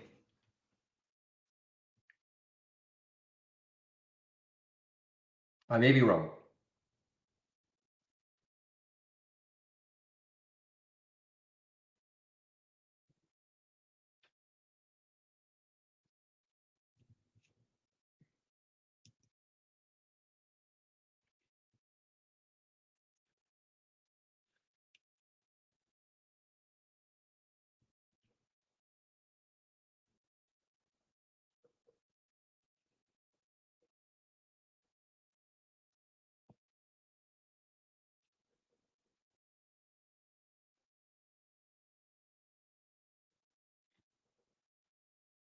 And the room. I mean, the room I think is awesome. I mean, not just because of me, believe me. I mean, we've got all these great traders in the room. throwing out some really good ideas. You don't have to follow me. Okay, give me a moment. I'll be right back.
All right, guys.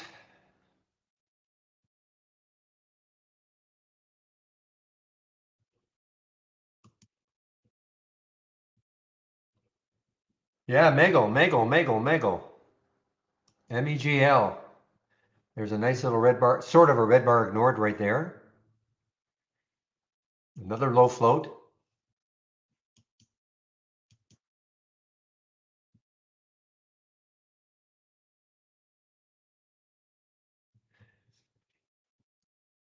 Yeah, so there's the resumption. So there is the big drop. Let's see if it gets halted now again. A $100 drop. Megel is actually shortable for me too. MEGL shortable for me.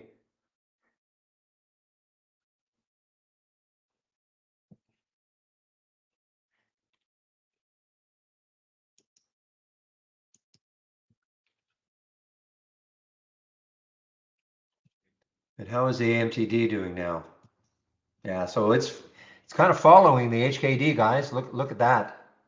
Never got halted, but at least I don't think it got halted. No, never got halted today, but you can see exactly how it's following the HKD.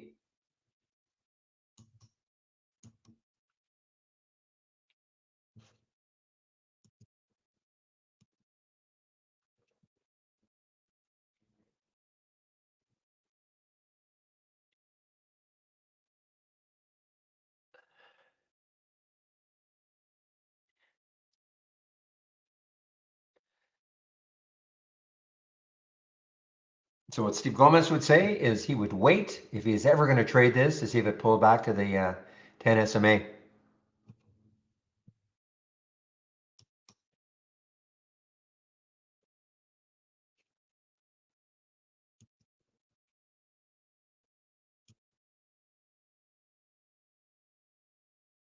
Interesting how a lot of these things seem to hug that 10 SMA on the 15-minute chart. So there's Peloton, PTON, just kind of hugging it.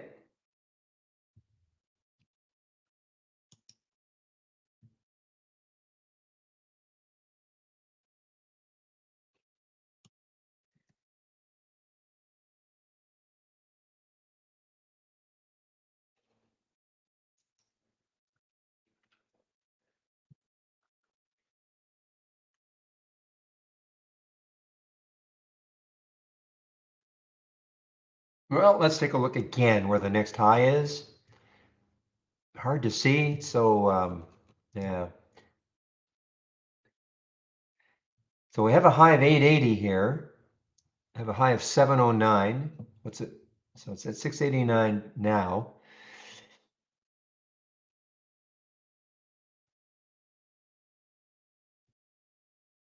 Looks like 709 could be the next high looking left for MEGL. I see 709 and then after that 880. And as always, I'm not saying it's getting there.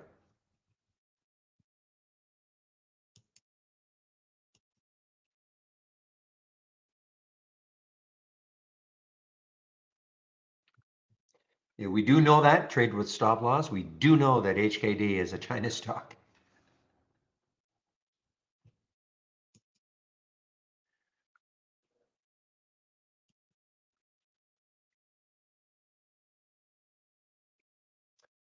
Well, the CTRA, I thought it was going to get going. It's boring as heck. I'm not going to get out of it yet. I'm in at 31.95 on the short, so no real reason to get out of it other than the fact that it's boring right now. But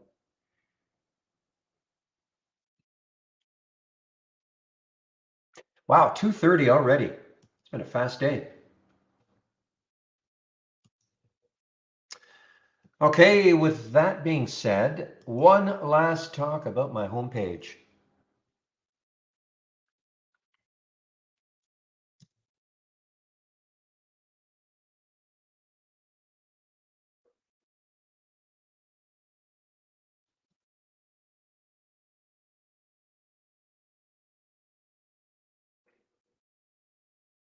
Well, Jay-Z was another one, wasn't it? Another, there's another China one that opened up. What did it get up to? 188. Yeah, that was another one, guys, on its opening. Craziness. All right, I just put in my homepage link. So lots of information. Save my link. And then you can look at all this whenever you want. Of course, here's how you can take out a subscription to Trade Ideas for 15% off, first month only or the entire year. If you do, please do this first. Let's get started. Take you about 30 minutes, 10 videos. I do a stock of the day video. You can sign up for it here. That's free. Trade of the week is free. You'll get it before the market opens every Monday morning. All the education is here. I do like to click on this one just to show you what you can see. There's the user guide. Okay, there's that getting started. You should know what an alert window is, what a top list window is, and what the racing is all about. And daily support. So Chris will be in our YouTube room when I shut the main room down at 3:30. He takes over in our YouTube room, and he does that Monday to Friday. He'll be there till 4:30. So before I take my excuse me, before I shut down the main room, I will put the YouTube link in. And the webinar. So this is the one that I help out on today. It's with Dan and Brad, co-founders of Trade Ideas. I'm not on the mic, thank goodness, but I do help out. You can sign up for all the webinars right here.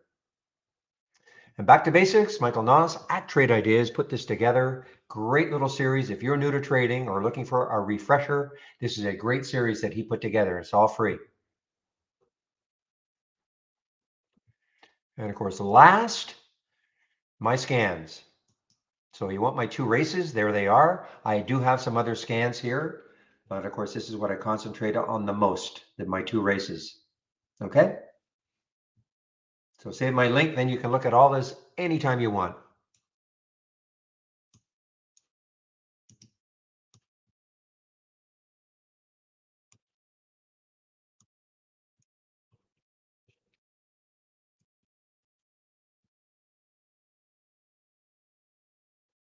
Yeah, you cannot. The question was, how can you send symbols in a Market Explorer scan? Well, you can, but you'd have to copy them and then paste them in. You can't send them like, here, you can send. Actually, you can't. Like here's my like symbols, okay? If I right click and then send, I can send them to a symbol list, okay? Of my choice. There is no way to do that here. You cannot right click and there's no send feature. So you'd have to if you get a bunch of them, you can just copy them, highlight them, do the Control C, and then paste them in. So there's no one step to do it. There's no way to customize anything in the Market Explorer. Okay, Miss R? No way to customize anything in the Market Explorer. Now, if you get enough people saying, I don't, I don't want, I want this or I want that, and it's, Michael will look at that, but there's no way to customize it right now. But what he's done is, I think most of the things you'll see in the Market Explorer, it's going to have sufficient volume. Okay, I'm sure he's got. Now the other thing to do is let me just see if that is part of the. Let me just do a quick look at the guide.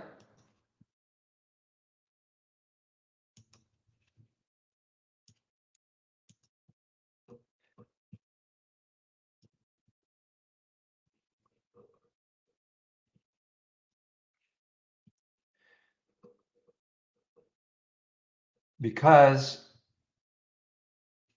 he does have information about them all, and he might put. Let me just see if 10 SMA play. Okay.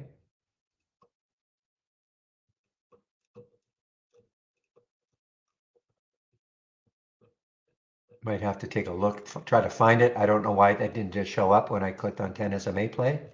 Might be a little, I don't want to call it a bug, but strong stock pulling back.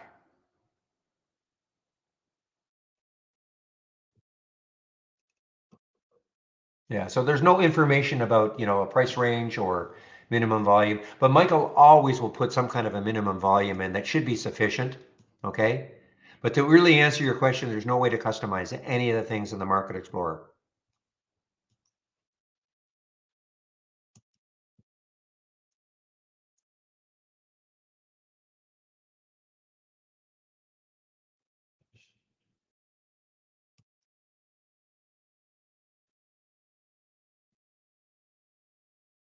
So Happy, did you get that, what I said about, if you had a list?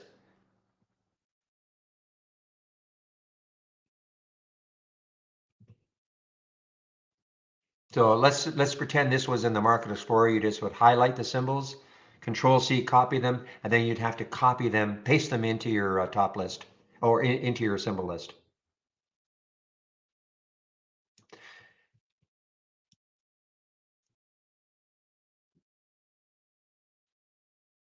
But first, of course, you have to create a watch list and then attach it to the top list.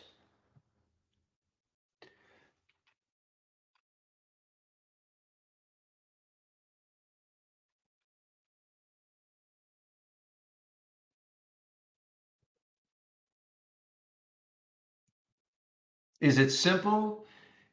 Simple once you've done it a few times, but it's not it's not the simplest way. I think you see the reason why you can't do this the way we can do it here, right click, send to, well, where is it? The send to, send it to. Now you've had to create a symbol list, and then when you hover over this, you'll see the symbol list that you created, then you can, very quickly send it.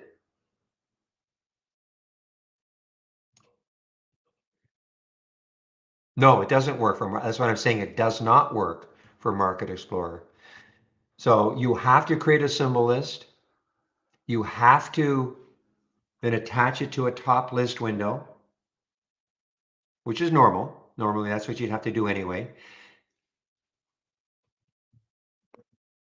And then you'd have to copy the symbols, Control C, copy the symbols, and then paste them in, Control V, into that symbol list that's attached to that top list. I know there's a few steps, but nothing we can do about that now.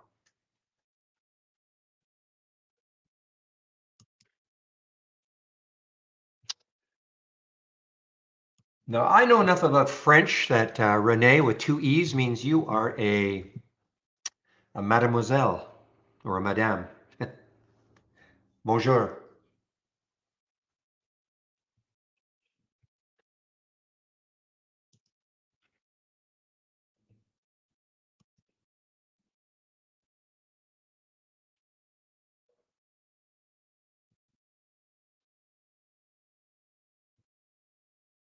Hopefully you could hear me.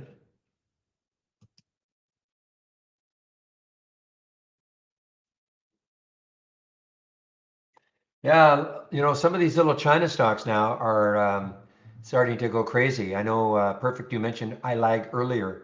So there's iLag. So the China stocks, some of these China stocks are starting to go crazy again.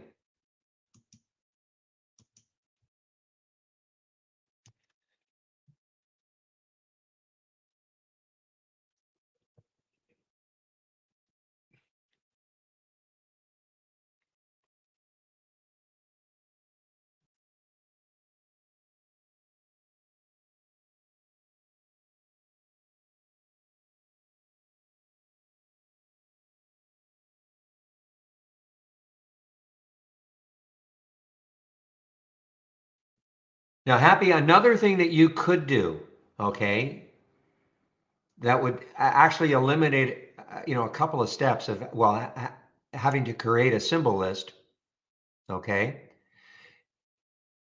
If you click on the symbol, first of all, you probably only want the ones that look decent, maybe, okay?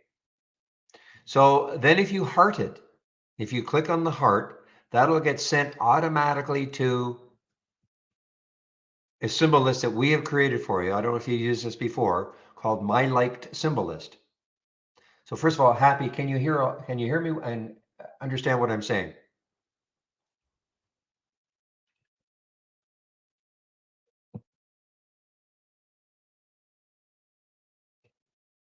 So for instance, here are a couple that's showing up in this 10 SMA play. So I click on it, okay, and I look at it, and if I like it, then I can click on the heart, and then the heart puts it automatically, because we've created a symbol list for you called My Liked Symbols.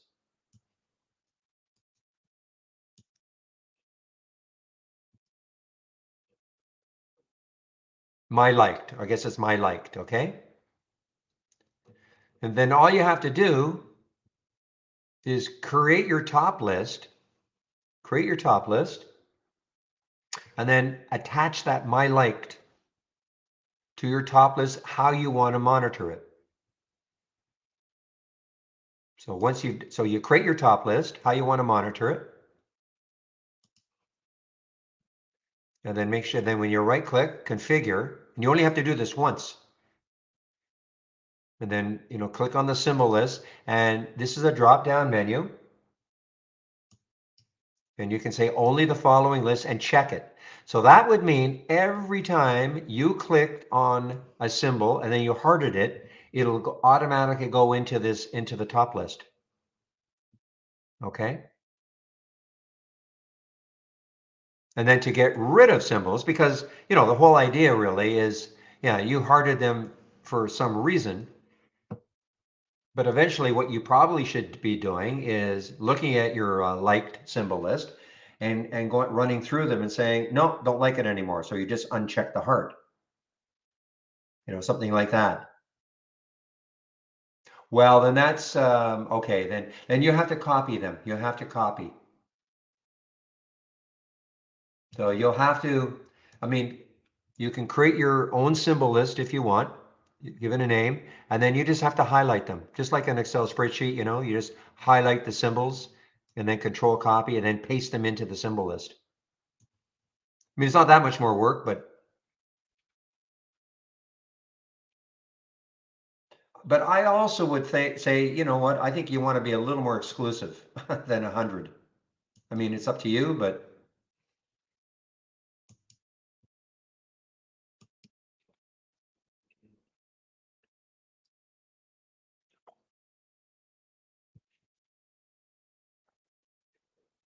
is it possible to run any top list or alert window based on historical date or time?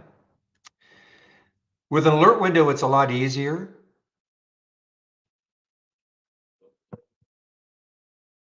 So let's take a look at reels, okay? So if you right click, let me copy this.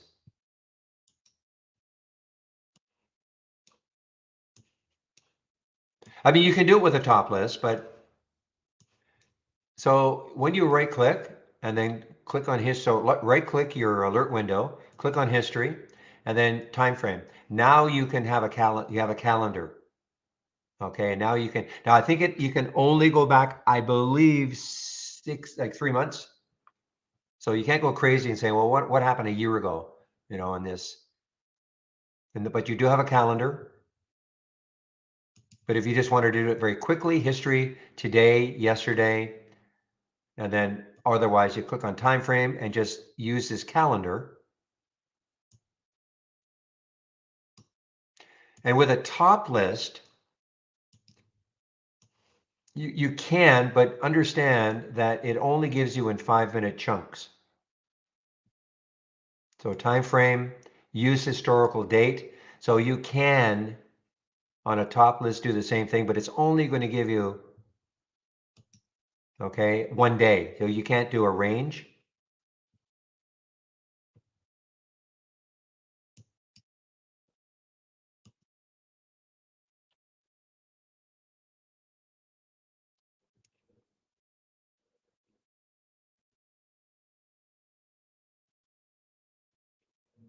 Yeah, those of you who are, now, how did you short that one, William? Don't tell me E-Trade has shorts available.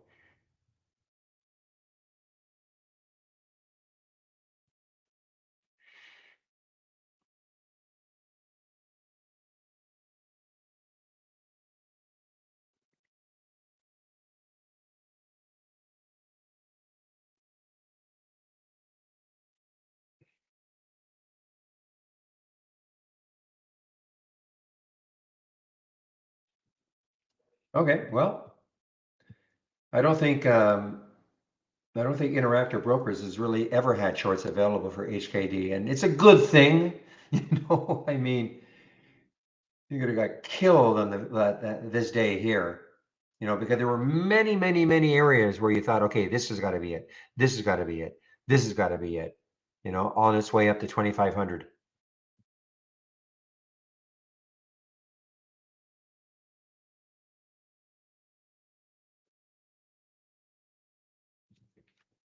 Well, typically, I'll answer you, trade 25. Typically, there are 5-minute halts, and you can see that's been following the script. Okay, typically there are 5-minute halts, not just HKD, but most stocks. So if you look where HKD got halted here, okay, got halted at 230 plus 19 seconds, open at 235 plus 19 seconds, 237 plus 39, etc. Okay, so if that follows the same script, this will open at 250 plus 11 seconds.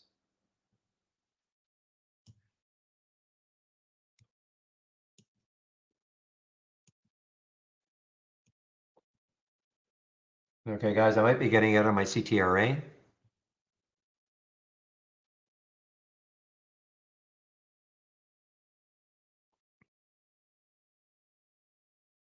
So the count is just the number of times a stock, typically in most of those windows, the number of times a stock has made a new high, okay, as an example. So for instance, in Real Scan, he's got this count right there. This is the number of times a stock made a new low, because this is looking for lows, okay? You can, new 15-minute lows, 18. That's what the count, typically that's, so it's another way of looking for a momentum, a stock that has made, 100 new highs for the day, strong momentum. But that's what the count does.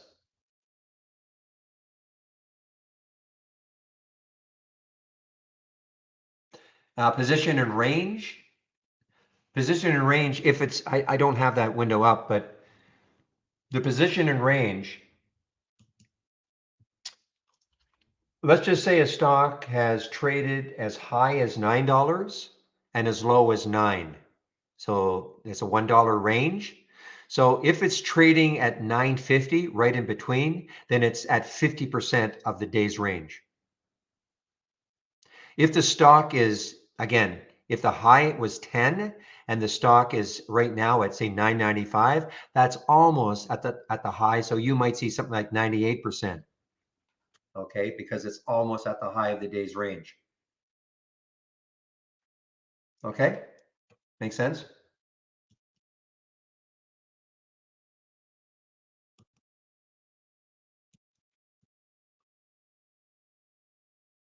Now, our position and ranges are great. At a glance, you can see exactly, what's happened over different time frames. So for instance, the position in, now this looks a little crazy.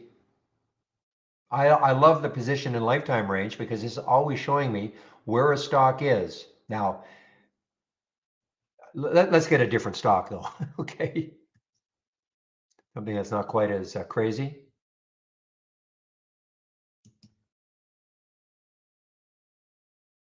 So look at 4 as an example. So it's only 25% above its life. It's in its lifetime. It's right basically at 25%, the low end. But position in 5-day range, it's almost at the high of the 5-day range.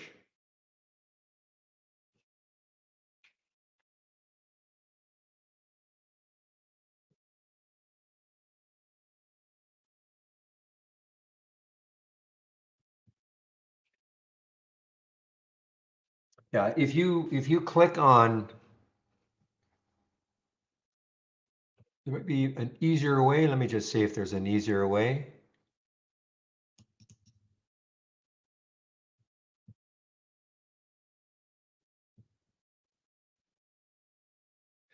Yeah, if you click on help, okay, so if you click on help in the toolbar and then click on alert and filter definitions, this will pop up.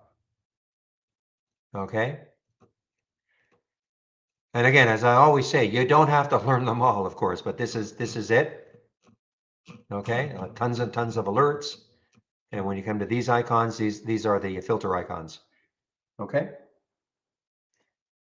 So again, click on help from the toolbar, click on help, and then alert and filter definitions.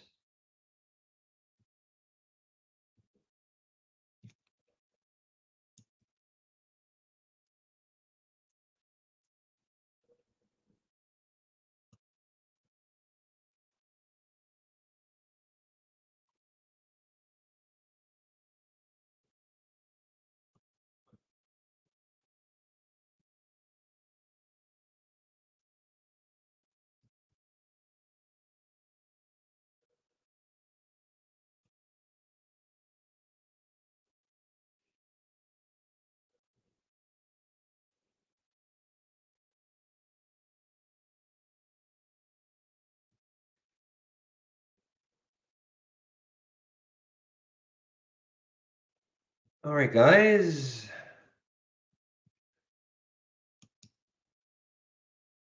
So you can see that these other China stocks basically fell when HKD did.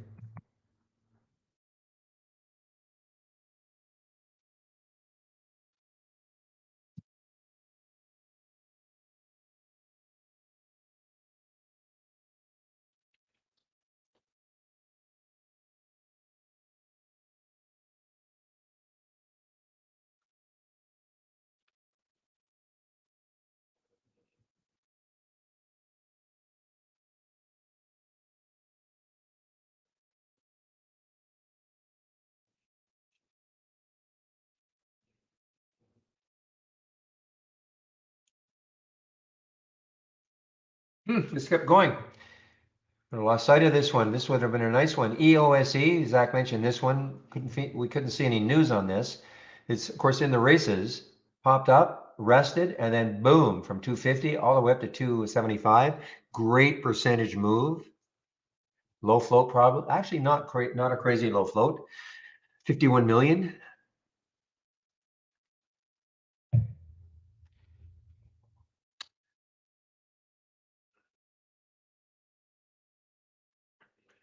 Okay, guys, typically right around now, I will put myself on mute. I am still here. If you have questions, I'll certainly hop back on the mic.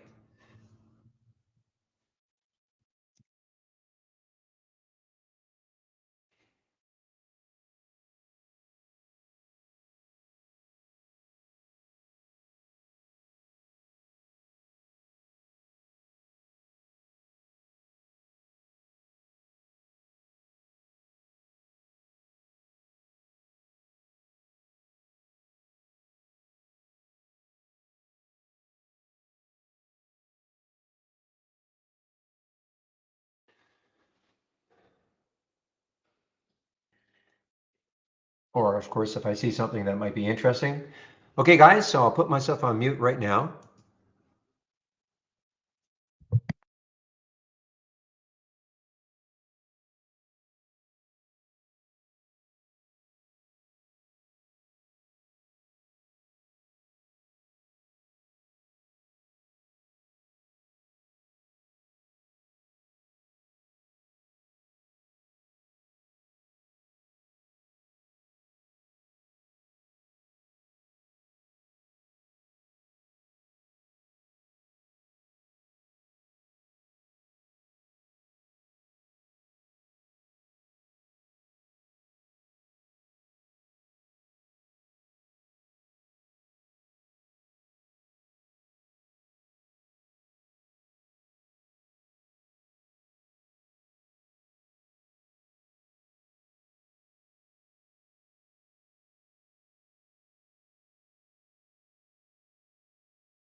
Guys, look at the, I did it, okay? KITT. Remember, I waited, and I waited, and I waited, and I waited. In. Sold some out. I think it's probably going to get halted here.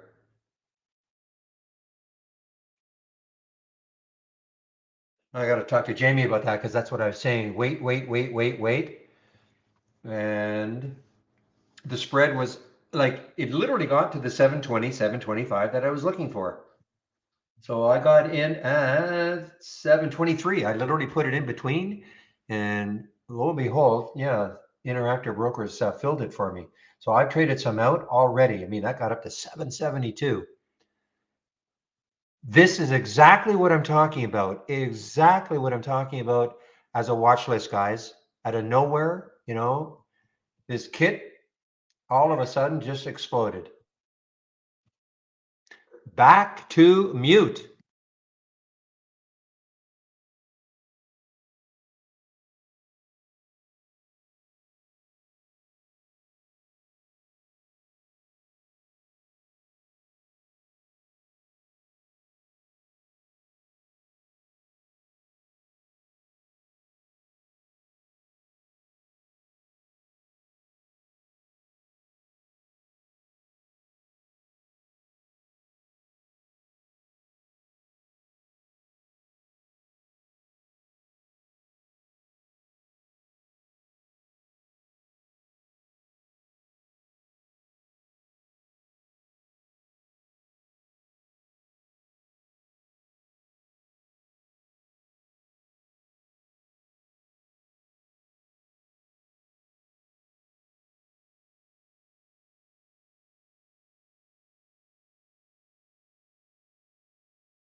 Okay, guys, now that that HKD is absolutely ripping again, guys want to keep an eye on that. Megel, it is not following suit yet. MEGL, not following suit yet. How's the AMT doing? AMTD, yeah, AMTD is following HKD right now. I'm surprised this probably is going to get halted pretty soon, the HKD again. Take a look.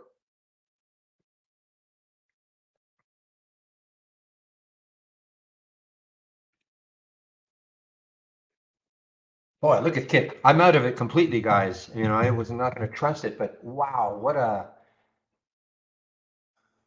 all I was waiting for all day long was about a 720 to 725 bid ask.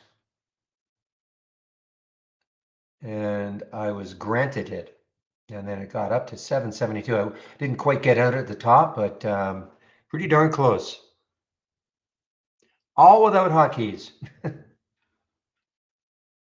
Just nimble fingers.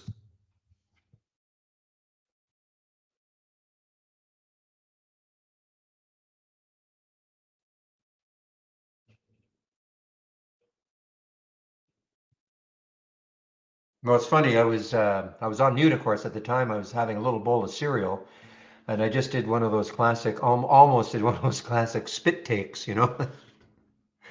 because all of a sudden it just popped and I had to get the spoon out of my mouth.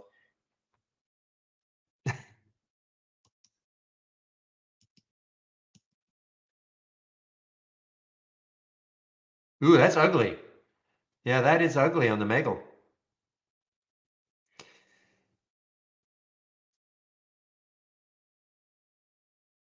No Wheaties. No, not Wheaties. It's a Vancouver product cereal.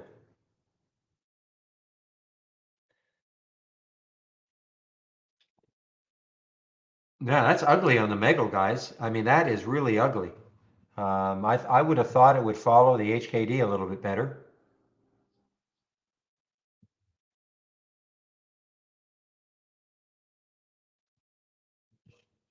because now, because HKD is trading. Just to give you an idea, these are the only ones I've got on a. These are four thumbnail charts. That's it. So there's the HKD, but that's the Megal. Really, really dropped.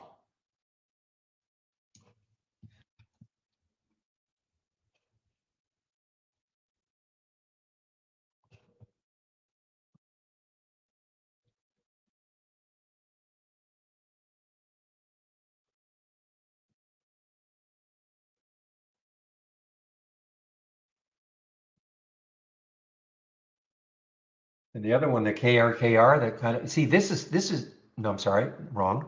I thought it was going to follow the HKD a little bit, but not yet.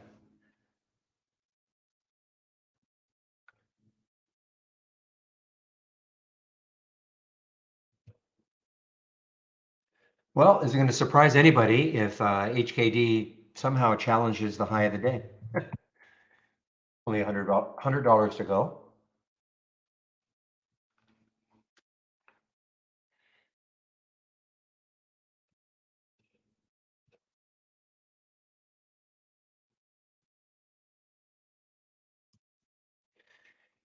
Yeah, here's another one, guys. INNV. Is this a China stock? It is not a China stock. INNV. Didn't see this one at all. It is an earnings play, actually. After hours earnings play. No reaction after hours. No reaction in the pre-market. Never really saw this all day long. I have no shorts available.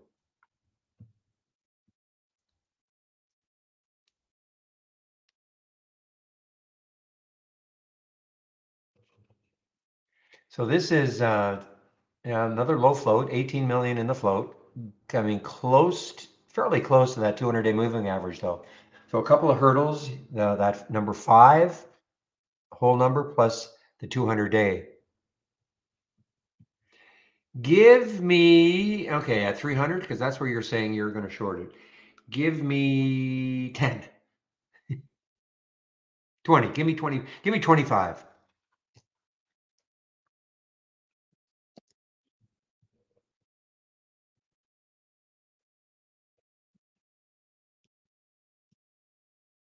Look at Kit now. I mean, how horrible is that really? But I mean, you just, to be able to take advantage of some craziness.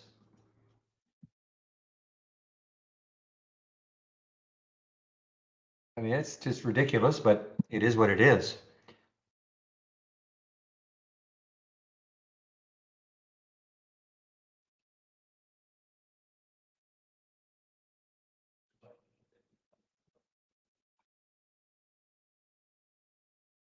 Actually when this happened, I was looking at something. I was looking to short something. Was it the Crow? Yeah, the KRO. I was looking at this one.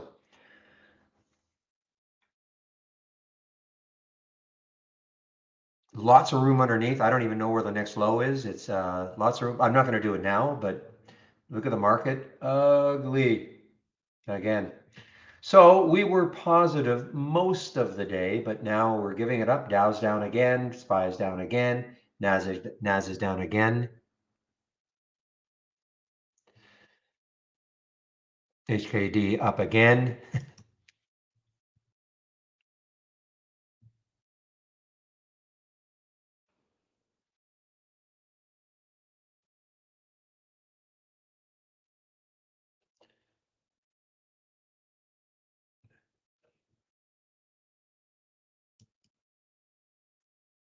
Okay, well, again, I'm not gonna beat it to death, but how many times do I say you get into these low floaters? We don't even have any float information on Kit. You cannot walk away from your computer. 1 minute would have not killed me, but if I just walked away, said, okay, I guess it's going to go now. Looking at that next high up here is nine something. It's not going to have a big sell off, is it? Well, but you get into a trade like this, you walk away for 2 or 3 minutes. It's terrible. Yeah, it's weird how Megel has not followed suit at all to the HKD, and yet it would seem to be tracking it most of the day.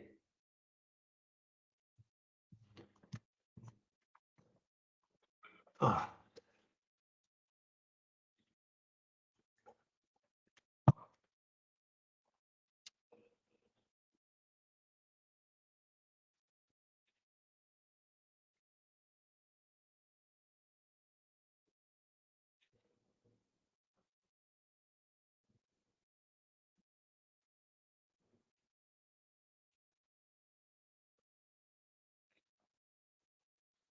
The MTD definitely. 25 shares requires 300 and, well, okay. Are you kidding me? Well, how much is that?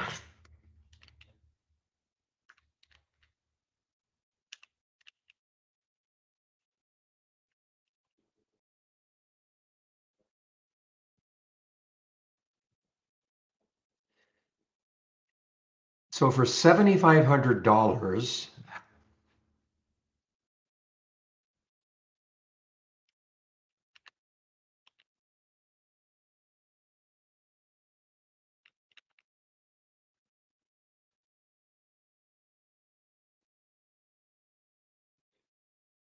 so they basically want 40 times margin.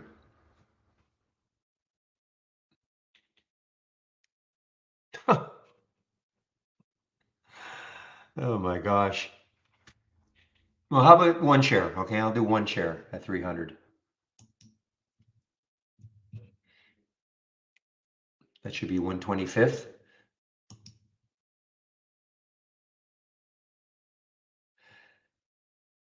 The vote, Jamie, I actually, yeah, we looked at that before. I think the vote is tomorrow.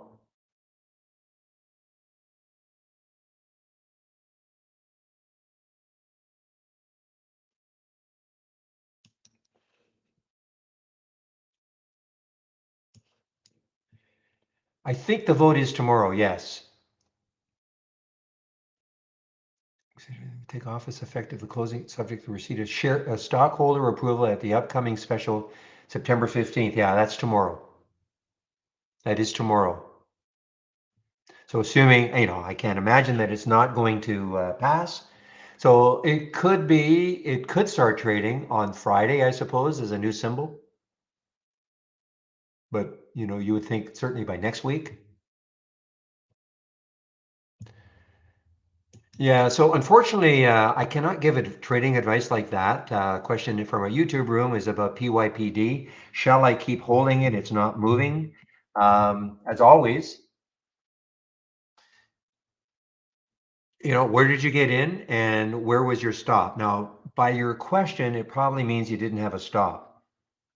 Now, and the reason I can't give any advice, because if I said, it's a dog right now, you should sell it, and then tomorrow it pops above that high of 219 and starts to move higher, I mean, you're not going to be happy with me.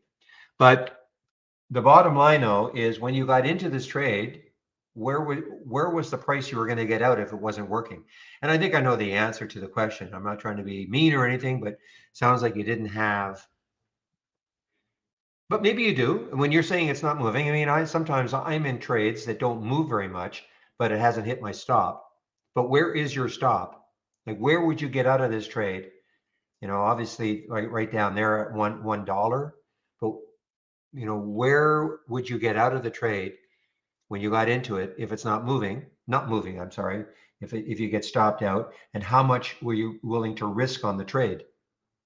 In other words, how many dollars were you willing to lose on the trade if it didn't work?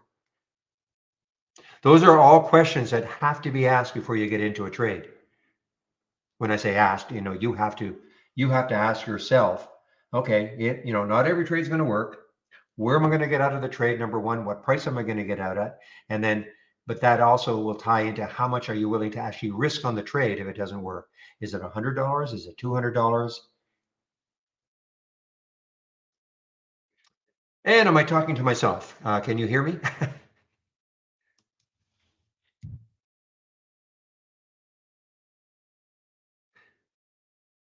But I certainly can't give you any advice, to say, shall I get out of the trade because it's not moving?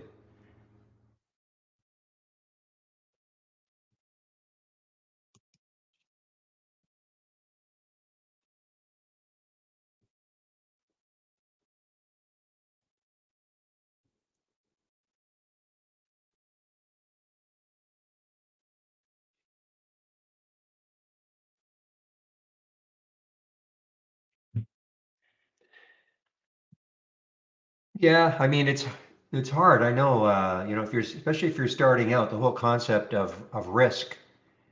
I'm going to go. I haven't done that for well, this week really. Tomorrow I'll probably talk a little bit more about account management.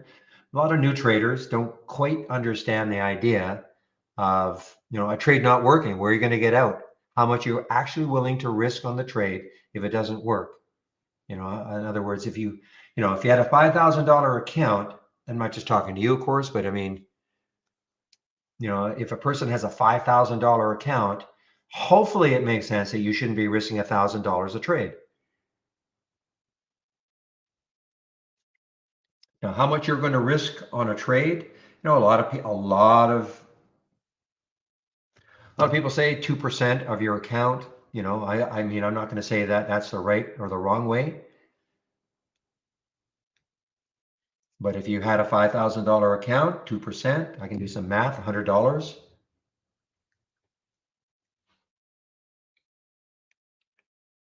So again, the plan is always when you get into a trade, where are you going to get out? What price are you getting out?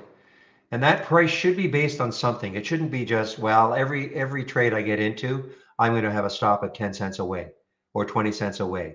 Okay. It should be based on something.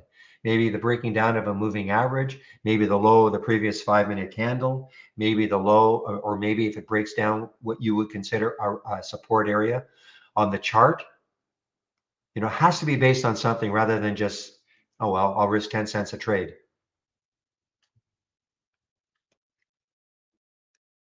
I know I'm not muted, but I hopped back on the mic if there was a question.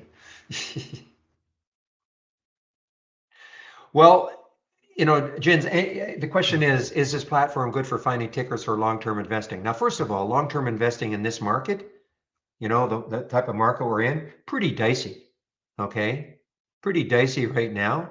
But I mean, if you got into it, if you saw something that, even as a sort of called intraday trade, and it closed well, in other words, closed maybe near the high of the day, and you looked left, and there was room for it to keep moving on a daily chart, that could be up to you, if you want to hold that trade for a while. I'm telling you right now, though, in this market environment, pretty tough to swing. And also the other thing is, what do you mean by long term? You talking a week, a month, a year? I mean, it really,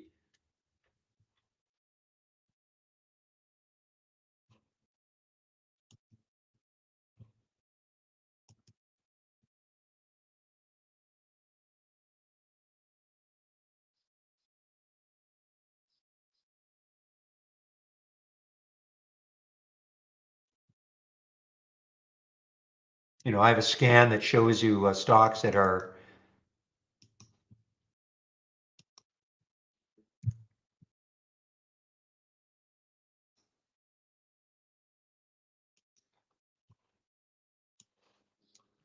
so these are stocks with very high ratings. Okay. You see this score rating all the way from 90 to 99. So these stocks, in theory, doesn't mean that you pile into the trade right now, but have strong fundamentals and strong technicals. Okay. So if you look at ELF as an example, okay, you can see right off the bat, that's a pretty strong stock. Now, does that mean you're going to take this trade? In the retail, I'm surprised it is as strong as it is. But, it's a lifetime high. If you saw this, would you look at that, go, that might be a nice long-term hold? SRTS. You look at this, it's within 6% of its all-time high. And there's Chris. I said, there is Chris. Yes, but somehow my settings are I said. Okay, just a minute. I'm just going to mute myself in the main room before they wonder, who am I talking to? strange. My settings got all screwy in this again. Really? Yes, it keeps changing my speaker. It's also changed my camera, or the camera it wants to go to. Okay. I just don't know about technology these days, Barry. Just give me stock charts and leave me alone with everything else. Well, yeah, the problem is sometimes, I've been loading, this has been Steamworks. What's it called again? Steamworks? StreamYard. Ever since I started using it, I haven't had to do anything differently for what? How many months now? Is it 3 or 4 months? Yeah, gotta be at least. But here's the deal. If I load it tomorrow and it doesn't load correctly, I'll be screwed because I will have no idea what to do. You'll message me. I'll message you. Help. But seriously, it's when nothing goes wrong for months and months and months, and all of a sudden something screws up. You don't have. It's not like you have to do. It's not like you have to do the same sort of thing every single day, so you get so used to what you're doing. Right. It's like driving a car. But if something goes wrong, you take it to the mechanic. So right now, you are my mechanic if anything goes wrong with it. When with any luck, you won't need my services. Exactly. Well, my friend, Right. I suppose you're off and ready to run. I'll make the I am ready. swap. One more great day looking out there, so I'm going to head off on my bike. And Excellent. okay, so Sounds you're good. taking over now. Yep, you're ready to go, my friend. Okay, thanks, Chris. Bye bye. You got it. Have a good one, Barry. All right, everybody. Happy. It's Wednesday, right? I don't even know anymore what day anything is at this point. I'm not kidding. Okay, it is Wednesday. I was not kidding for 1 second. I couldn't remember if it was Tuesday, Wednesday, or Thursday for a second. There's so much going on. What do we got going on here, folks? What's happening here? Everybody's having hopefully a green day. I do hope you're all having. I got that chart of KITT up there. Was coming through some races earlier. It looks like it won 4 races apparently throughout the day. I had a price alert set here for at 7 break. I did not trade it, and I was away from my desk actually when this happened, and came back to see that. But it is what it is. There's been some other decent stuff that was out there today, even given the environment that we're in. ATGX, really nice play several times throughout the day today. Again, those topping and bottoming shadows don't make it easy, but as I always say, what we do isn't easy. But definitely opportunities in here. Looks even better on a 5-minute chart, I think. Bring up that 5-minute chart. Yeah, looks even nicer on a 5-minute chart. Just the way it catches those averages and kind of really held them. You only had this one dip in here, and once it recaught that 8 EMA on the 5-minute chart there, really held it for another nice long grind up there. And then when it fell out, did the same thing again, recaught it, a nice boost off of that again. So ATGX, presenting some pretty good opportunities. Dave, what is happening? Hopefully you've caught some of these moves today, Dave. MEGL, another one, some great opportunities in here. And again, I just like to illustrate 2 different time frames to show there's no right way or wrong way to be looking at these. But on a 15-minute time frame here, just beautiful when it caught this EMA here, explosion off of there. And then kind of rode the 8 EMA on the 5-minute chart here, just grinding on that 5-minute chart. And again, another really nice one. And the thing that was nice about this too is it came through some earlier races, right? Probably was coming through here as a matter of fact. And so you could have had price alerts that were set throughout and looking for pullbacks because of those price alerts and keeping it in focus all day long. IBRX. I don't remember what you look like. Were you any good? I didn't trade you. Yeah, another one, really nice. Yes, now I do remember this. This was one I was kicking myself on. Nice break on that 6 right there, and another good move right through a 6 break on there. And you never got in trouble if you were waiting for a 6 break, a solid 6 break. You never got in trouble with this. I mean, you just sat just underneath. You're never in some serious pain. It wasn't like, I got it on a 6 break and it dropped back down to 550 or something like that on you. So you never had to sit in pain. So this was, nicer trade here, I think, from that. Let's see. I see the chats are coming through. Mohammed, yeah, it was okay day. I didn't set the world on fire, but I walk away green on the day, and that's always a good feeling. ARQQ, yeah, I was looking at that. It came through a few races, but I don't think it won ever. If it won, it didn't win enough to get the top 10. ARQQ, but it's still ARQQ, but it's still just grinding along here right now. And on a daily chart, it's got that look like it could really leave the station, man. Looking back on this here, I mean, I don't got to tell you, but just for the audience here in general. It grabs through there, and 10 and beyond is not without the realm of possibility. That's for sure. Maybe I gotta stop being chicken and start taking some swing trades again here.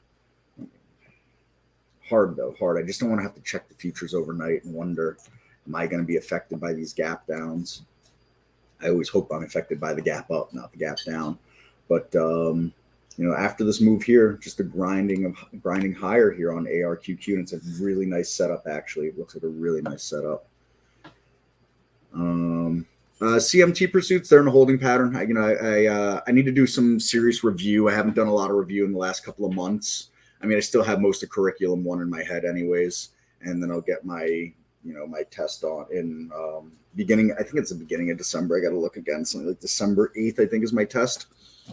So, I was never able to, they wouldn't let me retake it after they fumbled the ball back in June on me. That was a really big bummer. And, like everybody else, when they kind of mess you over, they're very apologetic for it, but there's nothing we can do. It's like, all right, well, you're very apologetic, but I'm the one that's, suffering the consequences. Anyways, it is what it is. So I'll have that. And, just sets me back 6 months on pursuing my CMT, but not anything I can do. Mike C, what is happening? Hello there, my friend. And Peter, yeah, no, there's a lot of, I know a few people that are doing all right on their swing trades still. A lot of them have much more experience than I do. I still consider myself a fairly new trader, but good on them. They have their systems devised and they do well. Like I said, I made that pivot at the beginning of the year, really back towards day trading, and I've kind of living there right now. And while, yes, I wish on some of these swing trades, but it's not like everything I've thought about for swing trade was going to be successful either. I've had some ones that I thought about and they ended up tanking, and I'm like, boy, I'm glad I didn't take that.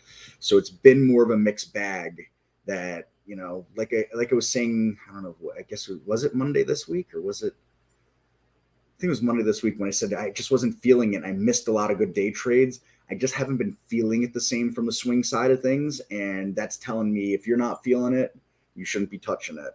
That's how I feel for myself anyway. So,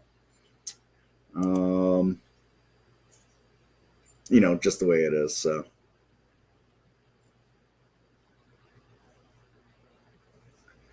I don't know. Oil looked really strong earlier on the day, right? Yeah, it's not a middle finger candle here for energy. I don't look at it as just an energy basis. I look at it as oil basis. I look at it as energy in general. I mean, it's held this gap. I mean, I call it a win for the energy bulls if it holds on the XOP here. I just think that, the overall market is weak. So, bring over the SPY chart here. And this is what you got here. So you had, much stronger open and, couple of hours here off the open on energy, where the market itself, you gapped up, you really just went sideways, gave it up, tried to move up, went sideways and gave it up, versus this eventually started giving it up, when this started really giving it up. So, I'm not going to lump them in together. I still think, my thesis has still continued to play out here. When I said here, look out on energy, that oil prices will remain high in general. Are we off are we at the highs? No, but we still remain high, relatively speaking, as far as oil and natural gas goes. It's just the stocks aren't participating as well anymore. But it's not the case with all the stocks either, right? So I was looking at a lot of energy stocks this morning that were coming through real strong. And, and they kind of just, they did the same thing, faded, TELL, natural gas, right? So giving us kind of a middle finger candle here. SWN, Southwestern Energy, something similar here. This looks actually a lot nicer. This looks like a really nice doji here. And this looks like it still could be setting up, right? We can get through that, but look where it got hung up. Look left, all right? Price has memories. So I like, there are individual names in energy that I still like very much. There's part of me that wants to take part of SWN home tonight, but I'm not going to. But there's part of me that wants to take that home tonight. But like I said, not happening. What else? WTI, another one here. This is probably going to look like a doji as well. Not a doji, but still looks okay here. Short, faded, but I mean, still up 9%. How can you argue with that? Oil and gas extraction. So you got to find the names that are strong, and that's where the scanning comes in, right? That's what we have the scanners for. So I got you, Mike. So you can't sneak them in at work, huh? HKD is ABC pattern. Work on the 15-minute chart. I never really did ABC patterns. I kind of have the idea of them, but I've just never been an ABC pattern kind of person. But let me take a look at it. We'll bring it up. HKD, right? HKD. Whoa, this thing did the crazy again today, huh? That's hysterical. All right. These shenanigans here. Oh yeah, look, it won a bunch of races here on the higher priced one. I don't really look at this one as much as I look at this one up here because it's right up on the charts. So what is this? This is A, B, C, and D, right? So yeah, I mean, then you could recall it again, A, B, C, and D again. So I could see that. I could see that on there. I could see that happening. I could see what you're saying there, Muhammad. I think if I'm remembering ABCD pattern correctly. Interesting.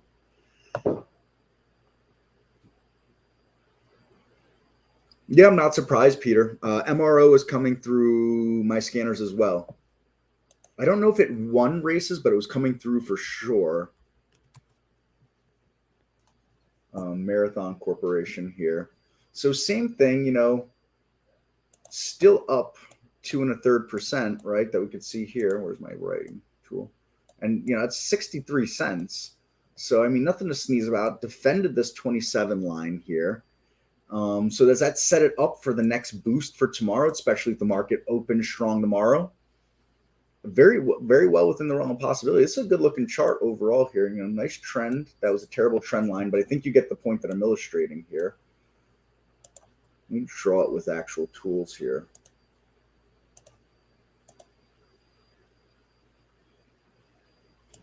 I like this kind of channel here.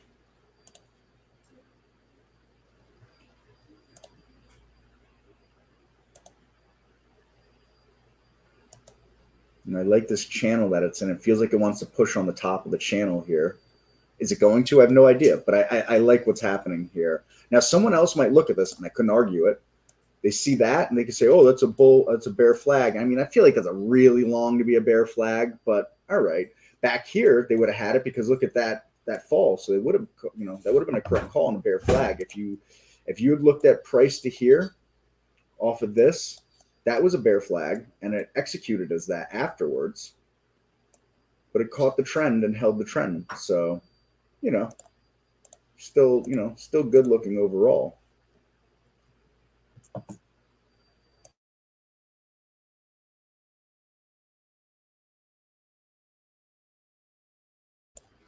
So, anyways, looking at that.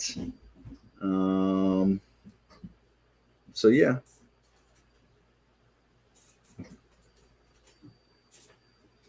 Well, HDK isn't affected by a bear market at all, Michael Anthony. The thing is, an alpha stock trading on its own for whatever nonsense reasons. That's what efficient market hypothesis people would call noise traders. But money's to be made there. That's without any question.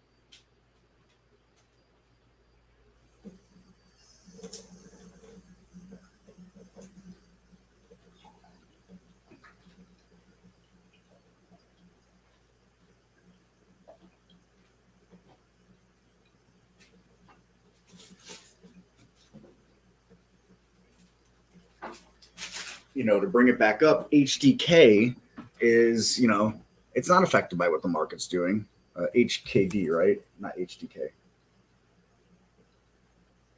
Yeah, HKD. I mean, there's nothing going on in the overall market that's going to bear any effect on this stock whatsoever in general.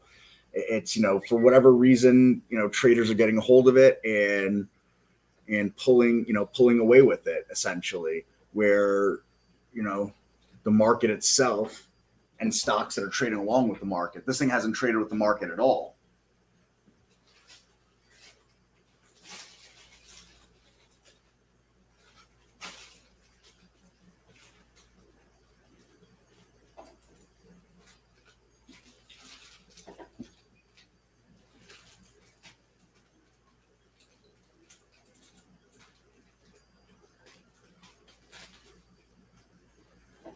So there's absolutely no reason to rhyme with that.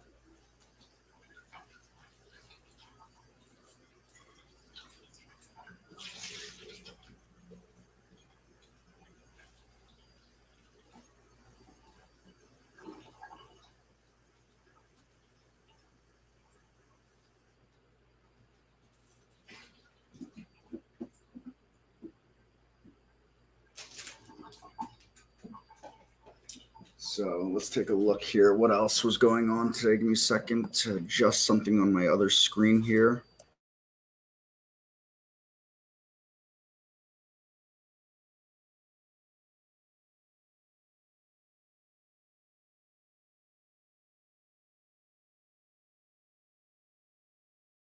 All right, sorry about that. Just trying to adjust something on the screen. Oh, looks like it's halted on the way up again too.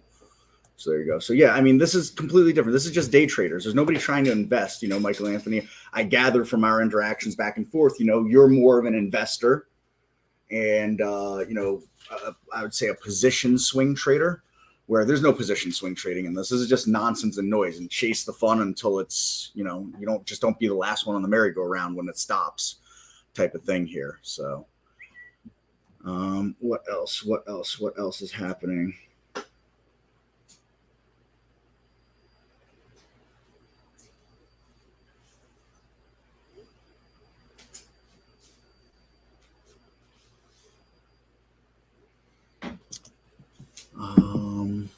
Something else. All right. So what else was I looking at today? Let's go through a few more things. And again, if anybody has questions, please fire those away for me here. Right. The numbers here are a little bit higher than they used to be. It used to be only like about 30 of you watching. Now it looks like around 50 of you are watching. So if anybody has questions, please make sure you're asking and firing away on those questions. All right.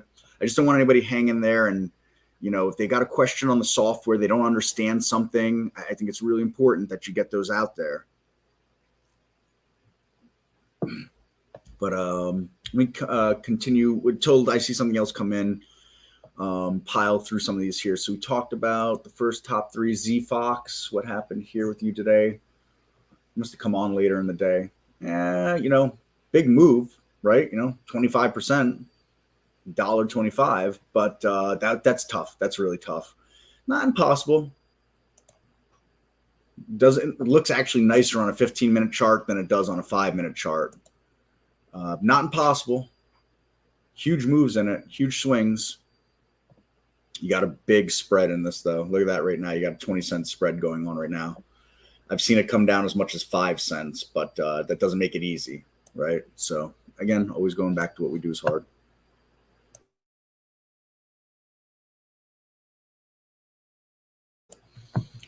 Let's continue down the line here.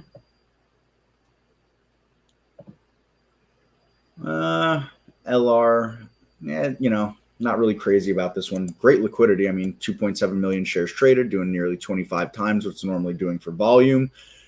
So this move on a 320 break was pretty solid, and if you took it anywhere in here, you never really got in trouble off of that. You're still sitting in the money right now.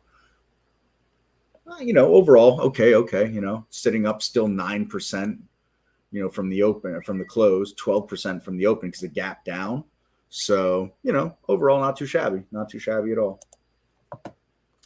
ALT has news this morning, which coming off lows, no telling which way it's going to. Yeah, that's exactly it with news, Michael Anthony,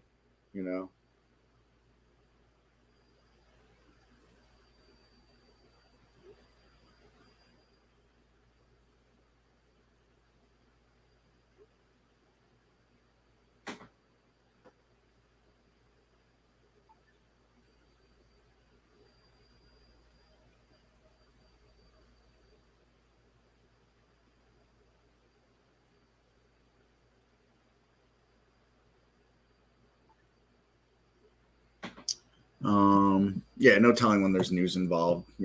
It messes with the technical analysis. From my point of view, play tomorrow, I would say yes. I would assume that, I would surmise, I don't like to assume, I would surmise that since you have all this action in it today, that doesn't just go away. I don't think we're going to see what we saw here. Is it possible? Absolutely. Sure. Could it happen again? Why not?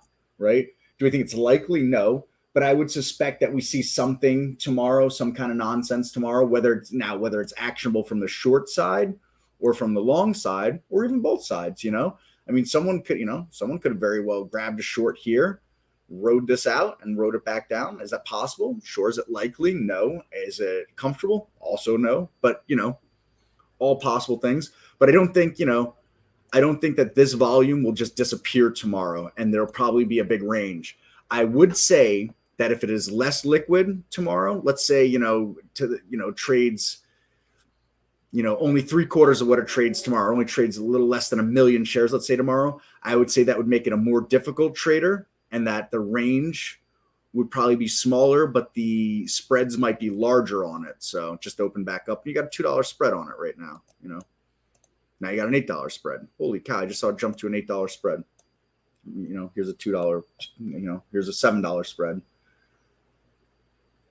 So, I mean, not my cup of tea, that's for sure.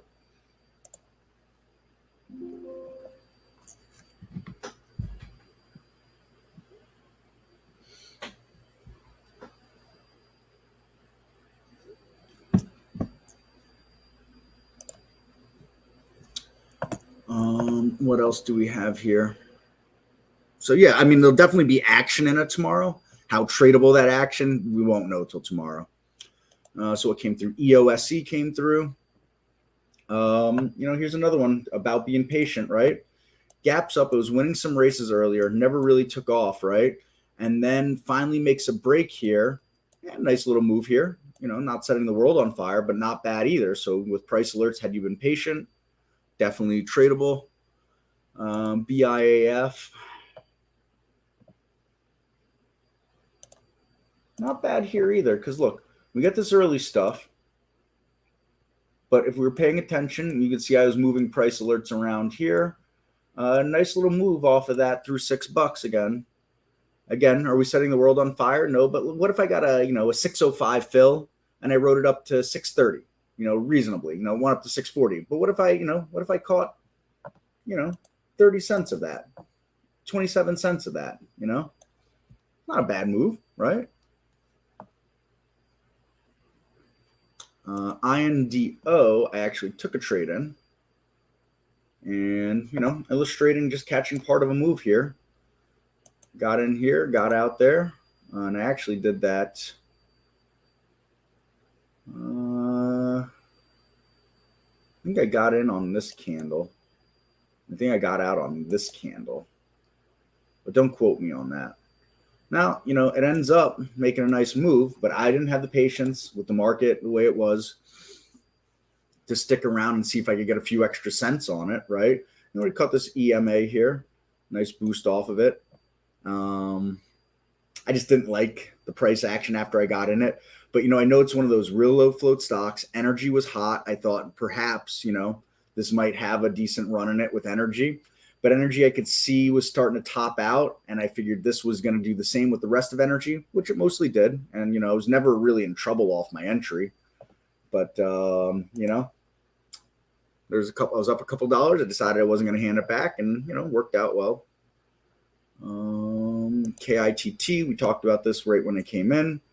Again, how it pays to be patient, use these price alerts, bump them around. And last but not least, JZ. I don't think I looked at this chart at all today. Me and JZ got it locked crazy, right? Really nice move. Great move. Beautiful. Nice liquid. This was on the race. If it won 4, it was on more than 4. So it's probably been on here a good portion of the day today. Looks nice from a 15-minute chart. Let's look at it from a 5-minute chart. Yeah, so that looks good.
Alrighty, so I just taking back a message to someone.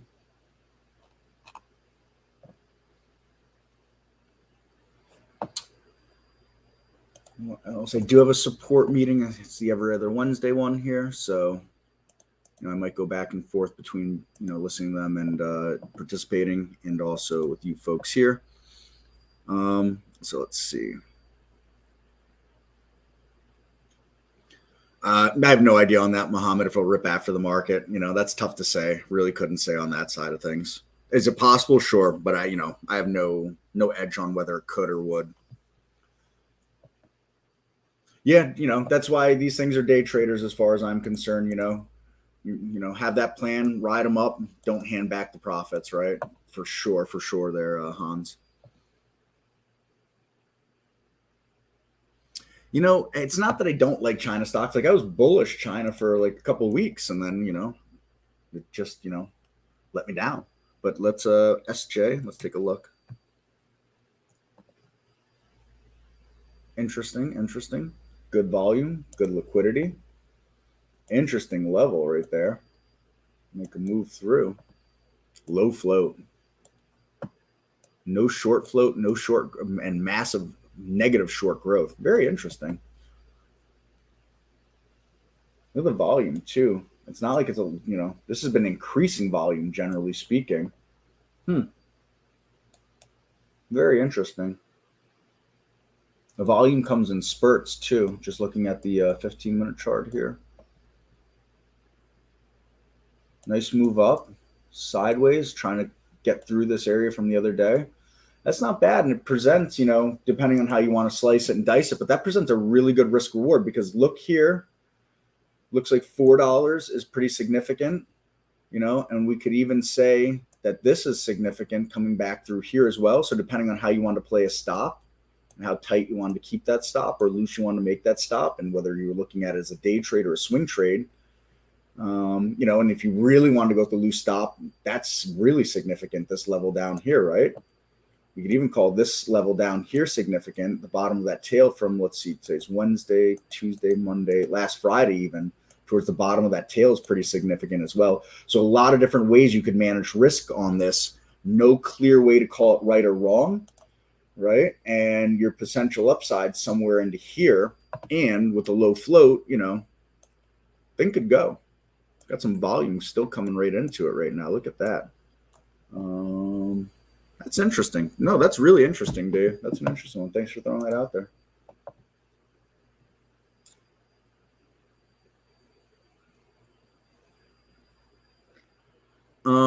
I think liquidity matters in the sense that you want to make sure that people are trading the stock you're getting involved in, right? You don't want to trade something no one's trading. You know, so if something's trading 100,000 shares for like the whole day, you don't want to trade something like that. I mean, maybe you do. I don't want to trade something like that. That's just, you know, that's me personally. You know, I want to see upwards, you know, upwards for the whole day. I want to see something getting up to like 750,000 plus shares on the day. You know, that's just the kind of a personal preference. So, you know, something could start off slow on the day. You know, let's say it's traded to 150,000 shares by noon. And then all of a sudden at like the 2 o'clock hour starts really coming on big time. You know, that's something, you know, that's something that I'd still take a look at, of course.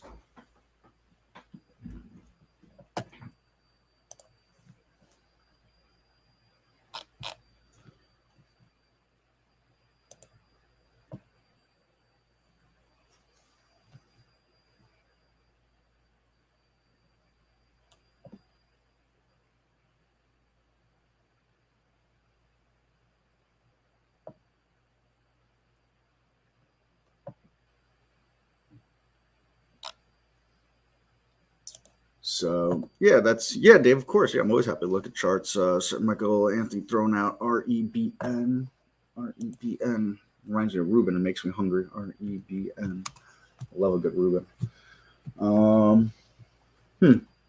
Coffee and tea manufacturing. I mean, this is going to be one of those lottery ticket stocks / day trading vehicle. I mean, there's no volume, not much liquidity in it as of now. But I mean, we can see it's had a big move in the past, and so like, why couldn't it happen again? It could. I mean, it's one of those things. Like I've said before, you know, you could set a stop at $0. I could, you know, just as an example, I've had stops for swing trades, anyways, bigger than that. You know, I've had $4 and $5 stops on swing trades in the past.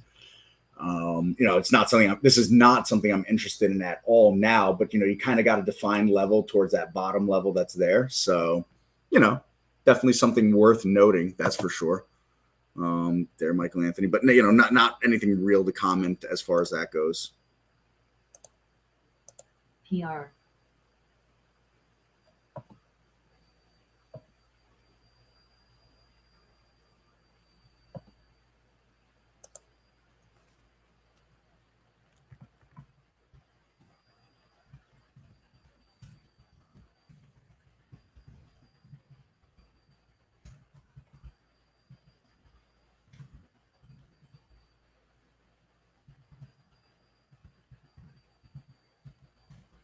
So, anyways, that's kind of that. Give me 1 second here, folks.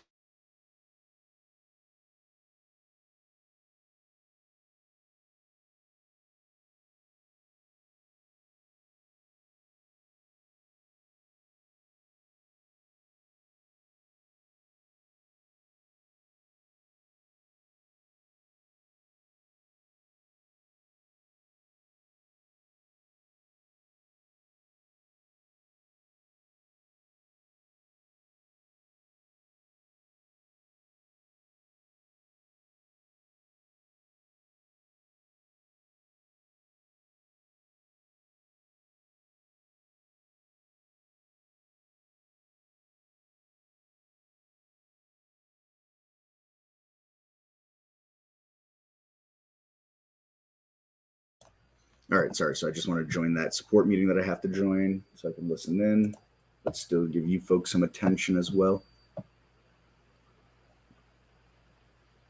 All right, so what else are we looking at here?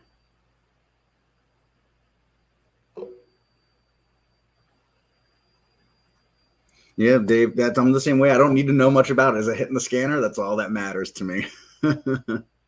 That's all I care about, is it hitting the scanner. So, you know what's one I didn't touch on today? RYTM. This won a bunch of races, and I think it's been kicked off the top 10 list now because it only won 3 races. But look at how this look at this today, right?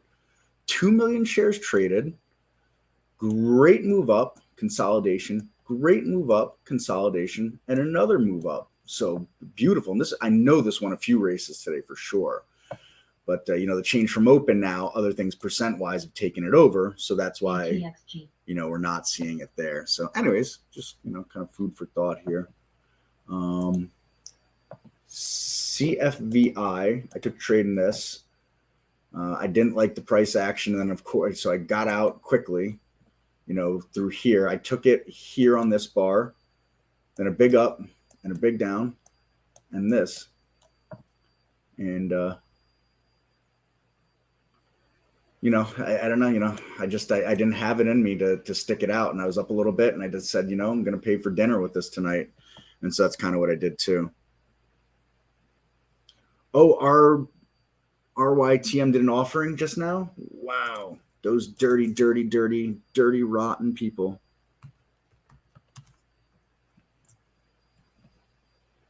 I didn't even notice that. You know, I was looking at the charts. I didn't notice the price over here, Dave. Thanks. Ain't that something? Whoa, man, that's rough. No, thank you.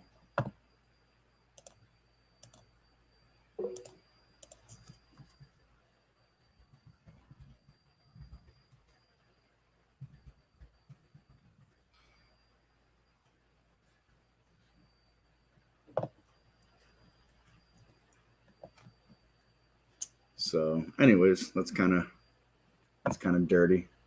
But you know, at least it didn't. You know, it's one thing to do an offering after hours or before hours, but doing it in the middle, that's ridiculous. You know. So, anyways, it is what it is. It is what it is.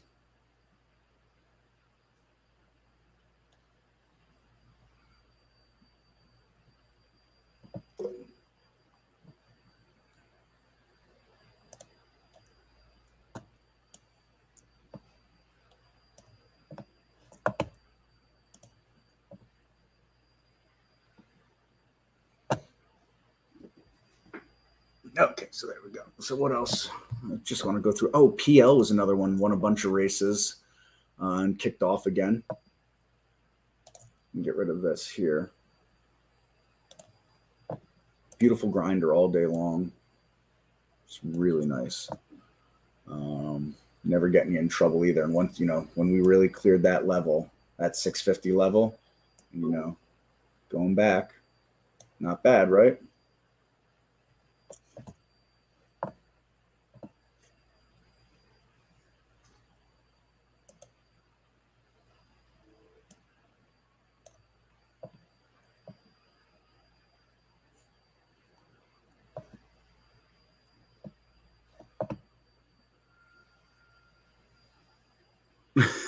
Yeah, Mike C. That offering was rough.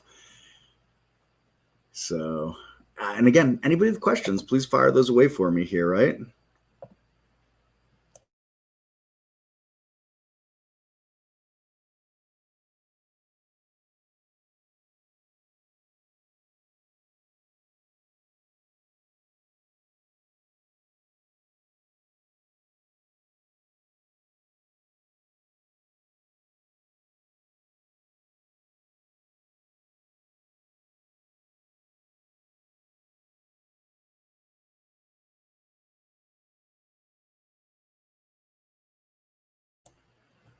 All right, sorry, just listening. There's some important stuff going on about Brokerage Plus, and since I do all the troubleshooting in it, I got to know all this stuff. Hi, Chris. When you are taking a trade, do you plan your stop loss as 2-to-1 or something like that? I always like to have it a 2-to-1 ratio on what I think it can go to, and where it can go to, you know, 1 to this side and 2 to this side is what I'm looking for. My stops vary, Ian, very much. Depends. Sometimes it's a low of the day. Sometimes it's a low of a previous candle. Sometimes it's a trailing EMA. Sometimes trailing SMA. Sometimes it's another pivot level that I'm looking back on a daily chart. So it's a kind of a feel thing on which one I'm going to do. So no clear cut way. Let me know if that makes sense.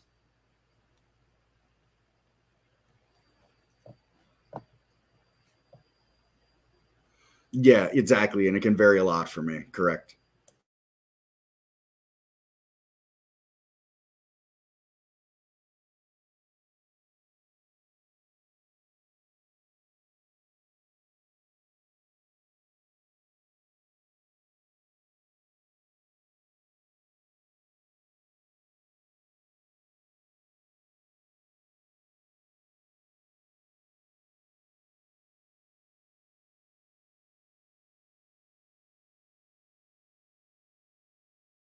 Yeah, you got it, Ian. I'm happy to help, especially when it comes to, helping someone get together a trading plan. Your trading plan, there's a lot of things that I think people have similar in their trading plans, and then people have little nuances afterwards. So it's important to, know what your, your own little nuances in there. And then SoFi. SoFi is,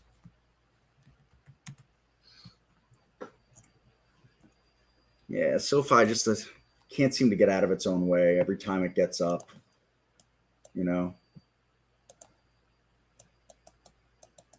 see it over and over again with this. I'm not a fan. I mean, you can define a risk level, you can define some risk levels here. $5 looks like it's a real floor. So if you were a believer in this and you think that that floor is going to hold, the problem with this is that,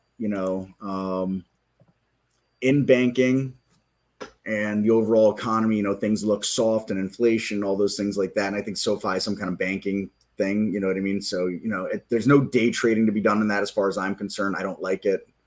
There's just other more interesting things, but on a swing trading idea like that, you got a $5 floor on it maybe. And, you're right. You're looking good. So.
All right, sorry, had to go mute for a second there.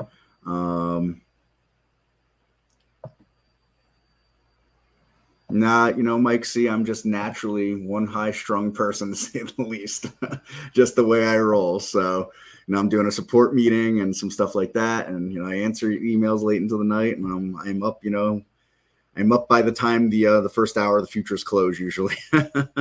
So that's why, at the end of this, you hear me yawning a lot of times. That's why I'm winding down at this point. Yeah, of course, Ian, of course. Happy to help with that. And I think, Ian, this is one of the more important things too, is you've got the simulator. So test some of this stuff out and see how it works. And this goes for everybody, not just Ian, of course. Test how this all works for you. And, if you make, let's say you take 20 trades and whatever you're deciding to settle on for a stop isn't working, move to the next one, move to the next way to go about that. a little of it's going to be tough because we're in this bear market and things are going to be a little different in a bear market than they would be in a bull market. But I think that, doing that should give you a good synopsis of if your trading plan looks viable or doesn't look viable. And, journal it all out, what I traded, why I traded it, what stop I set, why I set that stop, how I set that stop, so on and so forth. And I think that'll give you a good edge on where you'll need to make some adjustments from there as well. And, directing towards you, Ian, of course, because of back and forth with this, but for anybody that's still trying to find their way in a trading plan in general. So, I think, having a trading plan is great, but, not every trading plan works is where I'm, what I'm kind of circling around on here. And if it looks like the trading plan that you're trying to implement doesn't work, we just move on to the next thing. And that's when we make our mistakes cheap in the simulator, for free in the simulator. And of course, what goes on the simulator doesn't translate exactly to real life. First, it's different when emotions come involved and money's being put to work and things of that nature. So, we take that for what it's worth. Do I like CPG and EGY? Probably no, but let's look. No, it doesn't. This doesn't look any better than anything else I see. It's not a dynamic mover in general, so no, there's nothing there for me. Could it run? Sure, it could run, but there's other things I'd rather look at. Some of those energy stocks I talked about earlier. No, I like this even less. It still looks in a downtrend to me, so I like this one even less. No, I don't like them. I don't particularly care for them.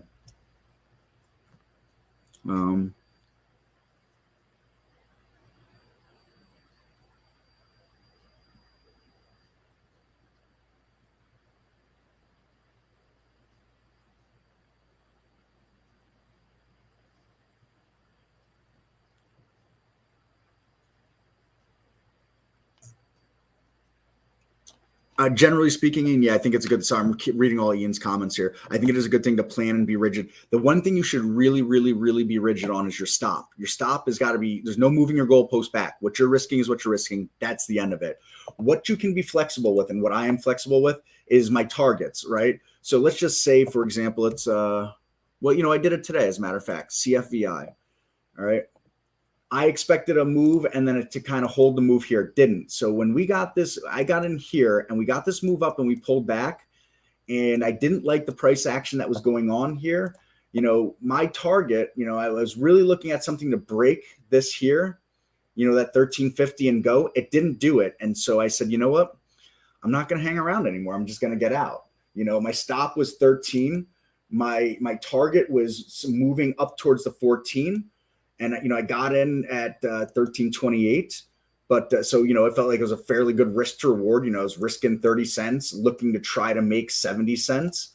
It wasn't happening. I didn't feel like it was doing it in a timely manner for me. So I killed it. I moved this goalpost, I moved that way, essentially. So up here, I'll be flexible. Down here, I'll never be flexible.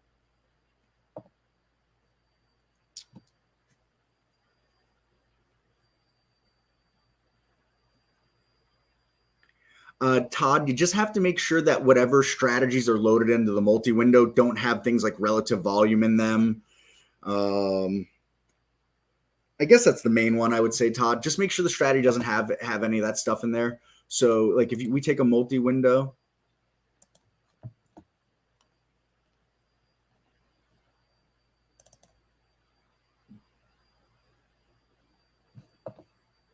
so let me bring over a multi-window here.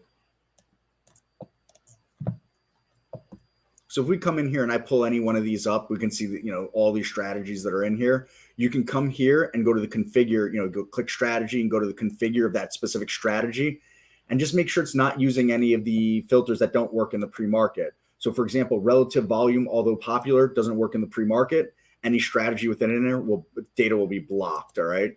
So, and if you don't know what does or doesn't work in the pre-market, email me here at SUPPORT at tradeIdeas.com, and I can get you a PDF of what does and does not work there.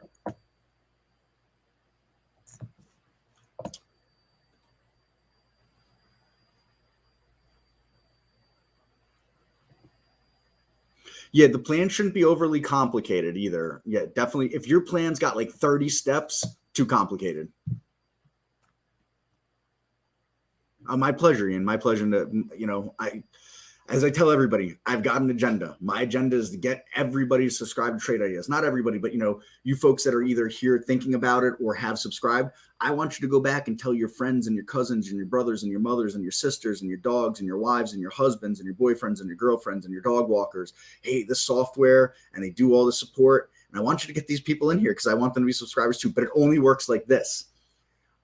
Anybody coming here will stop coming here if they're not making money. So, I can help with the software. I can talk about some trading plans and and what I see in charts and things like that. Eventually, everybody has to be able to translate that into a workable plan. But I want to be able to help as far as I can on those specific items. No, Todd, what you could do is you could have one strategy that has relative volume involved in it and one strategy that doesn't. So you could essentially take this strategy, right? So I could take this and I could take this unusual volume spike and I could go open alert window, right? And now I've got this alert window here and I could right click, I can come into the configure of this and then I could change the name, unusual volume spike pre-market, right? And then I could come here, I could get rid of that relative volume filter. I can go okay, right? And now I've got this whole new strategy just based on that. And then I could go back and I could collaborate, copy the collaboration code, and I could stick it back in this window, strategy, right? New strategy, collaborate. And I could paste that back in here, press OK. And now look, unusual volume spike pre-market. See, it just came through right away, right? So you could have multiple and do it that way too, Todd. So then you don't have to like keep messing with it during live trading or anything like that. You'll have the strategies you want in there in that regard. When is Trade Ideas IPO? Well, technically, Dan had talked about it, an IPO for December of 2018. I don't know why it didn't happen. And it's never really been discussed. So when is a Trade Ideas IPO? No clue. No clue. ENR.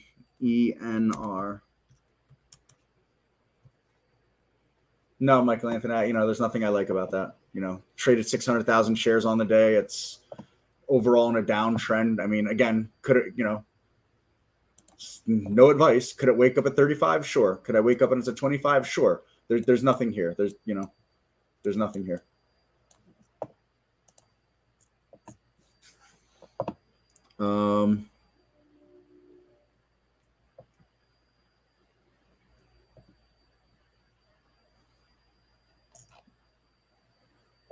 So that's all I got there on those things.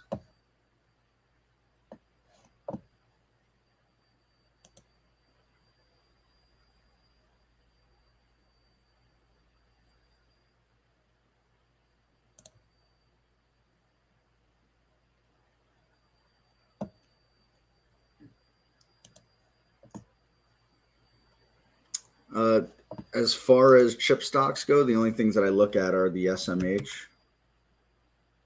and the SOXX.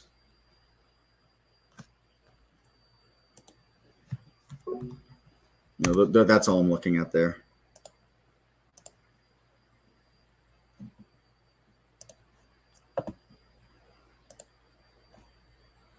Those are the two things. I don't know the inverse ETFs. You could do a web search on those if that's what you wanted, an inverse ETF, but I'm not sure on those ones. I'll get rid of that. All right, yeah. Yeah, I don't save scans, generally speaking. Most of the scans that I have saved are ones that I either currently used or I've, I helped someone build a template and sent it over to them. I don't have a lot of layouts saved anymore either. You know what it is after a couple of years, I stop messing around and I make subtle changes based on kind of some of the things that I'm doing. So when I was, in my first year, especially, good Lord, I was going through layouts like every other week. I was 100% changing my layouts and scans and everything like that. And then slowly but surely, I kind of stopped with that stuff. So just, kind of what it is. It was my growth path with the software in general anyways. And Chris, oh yeah, well, no, listen, I'm super happy to do this. I know some days it probably sound more enthusiastic than others. Generally speaking, that's just my awake / tired level. But basically any question that gets asked, I feel like it's gonna not just help the person that asked it, but people in general. And it's a kind of a community thing for sure. So as I always say, I believe there's room at the top for everybody. Everybody can succeed with this. It does take work. That's all there is to it. There's no shortcuts.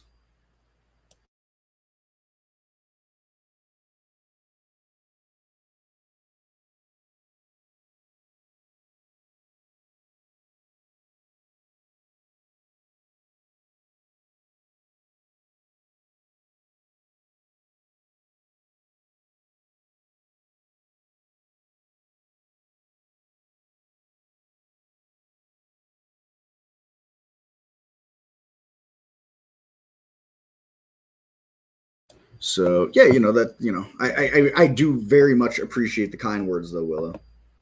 I do very much appreciate it. I hope that what I'm doing here translates to you folks, making that turn and making money, because that's what as much as I want all you to be trade idea subscribers, like I always say, it only works if you're making money. If you're not making money, I don't feel like we're exactly doing our job then. When using level 2 in time and sales, specifically speaking, how do you use both? Actually, I don't use level 2 at all, Mike C. I really never look at level 2. For time and sales, I like to see how rapid the time and sales are coming through. And I like to see the bid ask on it, essentially. I like to see the speed at which they're coming through, and is it more buys or more sells? That's all I do with that as far as that's concerned. Level 2, I mean, I have it in Think or Swim. I have it up. I never really look at it, to be honest. I've never had it in IB because you have to pay them money for it. And I'm not going to pay them money for it. I pay them the bare minimum because I just have a tiny account there now to test stuff in. So I guess, my IB account, they consider it my own small account challenge, but I don't take it seriously in that sense. I'm not, generally speaking, taking trades that are going to break my account. So,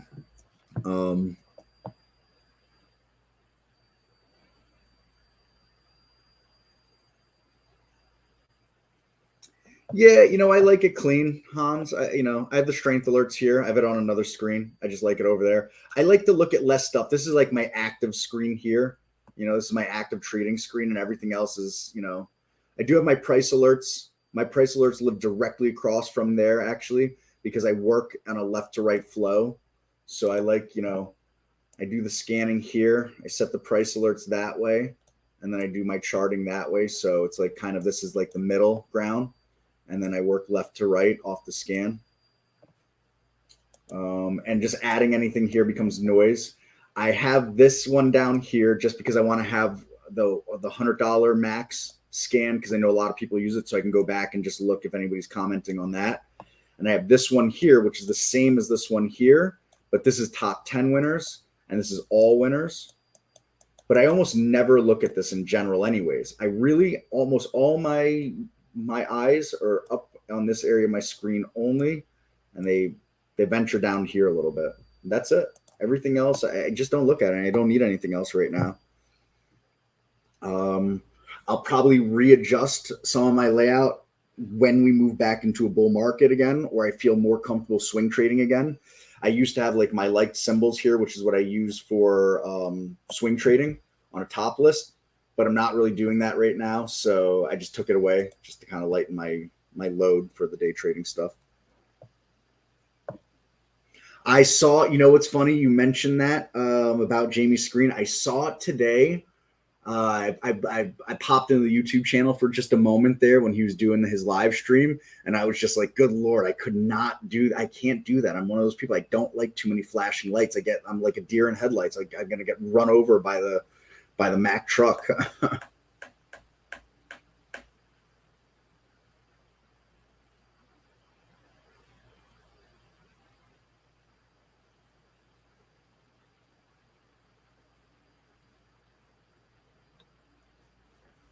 I have to say, seen more continuations on your scan than just the biggest gainer scan.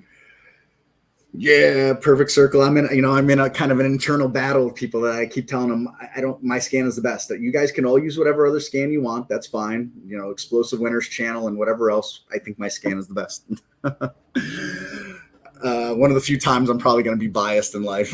Generally speaking, I'm not very biased.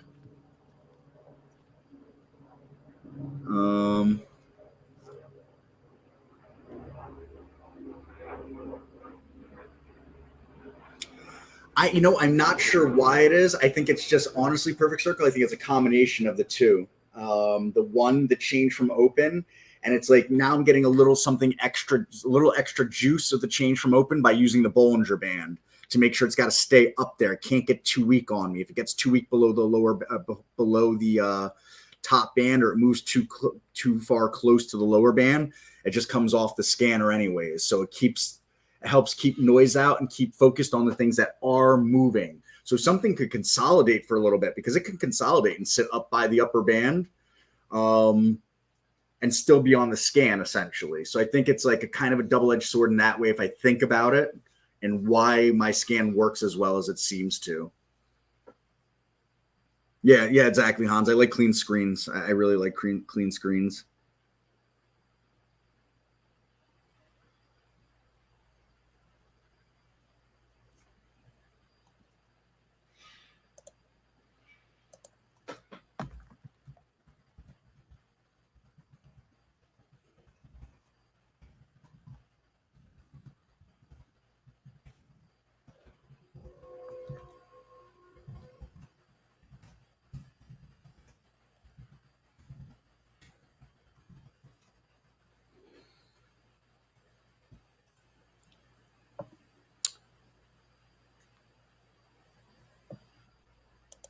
Yeah, Dave, I got to remember to try that scan again.